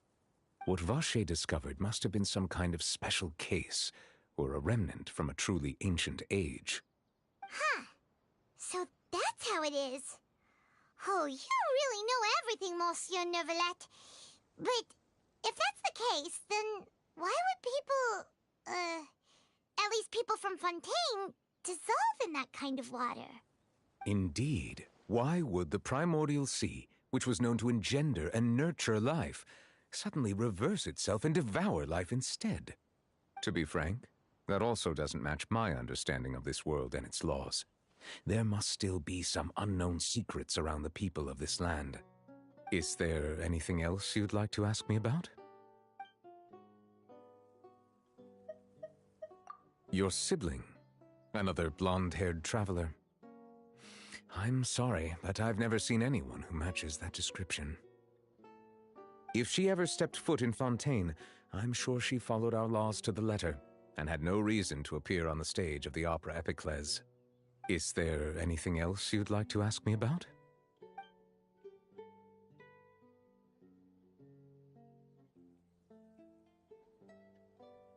So, Truthfully, there used to be a special sea most of Tevat's. But today, what Vache discovered must have been some kind of. Indeed. Why would the. To be frank, is there anything.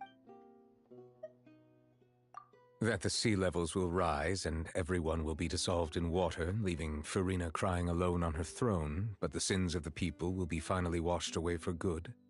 Does that appropriately summarize the version you've heard? that's right! It was Lenny that told us back then. And that about covers all the main points. Yes, up to the present, I think we reached a point where we have no choice but to confront this prophecy directly. Rumors have it that this prophecy is rooted in the last words the former Hydro Archon left to the world before she passed away. A prophecy? Of the former Hydro Archon? Wow. This is the first time that we've ever heard of it. 2 parts of the prophecy have already proven correct. The rising sea levels and the ability of the people of Fontaine to be dissolved. We should be more vigilant and stay on the watch for further signs. Speaking of the prophecy, Farina has also always taken it quite seriously. Indeed, she has been collecting information and intelligence from across Tevat for this purpose. If the rumors were true, then perhaps this prophecy is the conundrum left to Farina by her predecessor. But with Farina being the way she is, can we really trust her to solve it? Is there anything else you'd like to ask me about?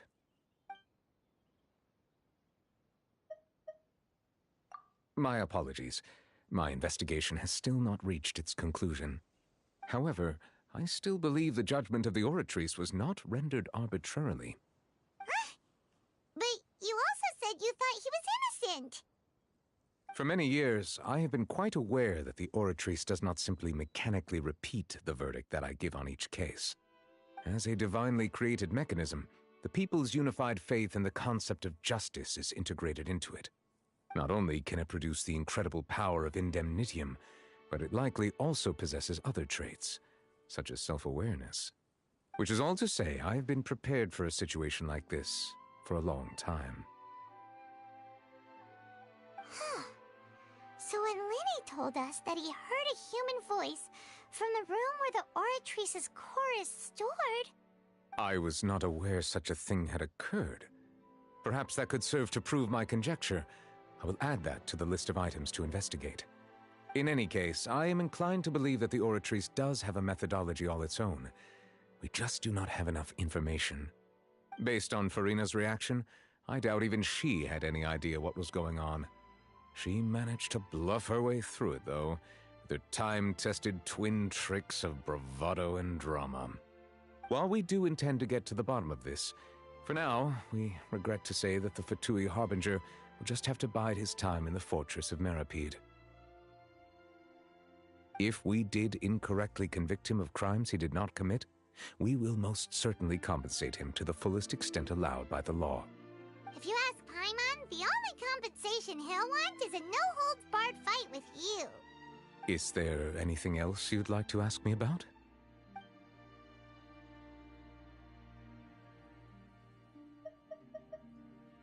Very well. It was my honor to provide you with what answers I could. I very much enjoyed conversing with you. It will soon be time for me to leave this blissful tranquility behind and return to Palais Memornia. You really are super busy, Monsieur Neuvillette. Paimon thought you only came here to pay your respects today because you had the day off. Crime and villainy do not have the day off, and so justice must work around the clock as well. This is merely the nature of a justice's work. All right, you've got a point. Huh? Paimon just noticed that the rain has stopped.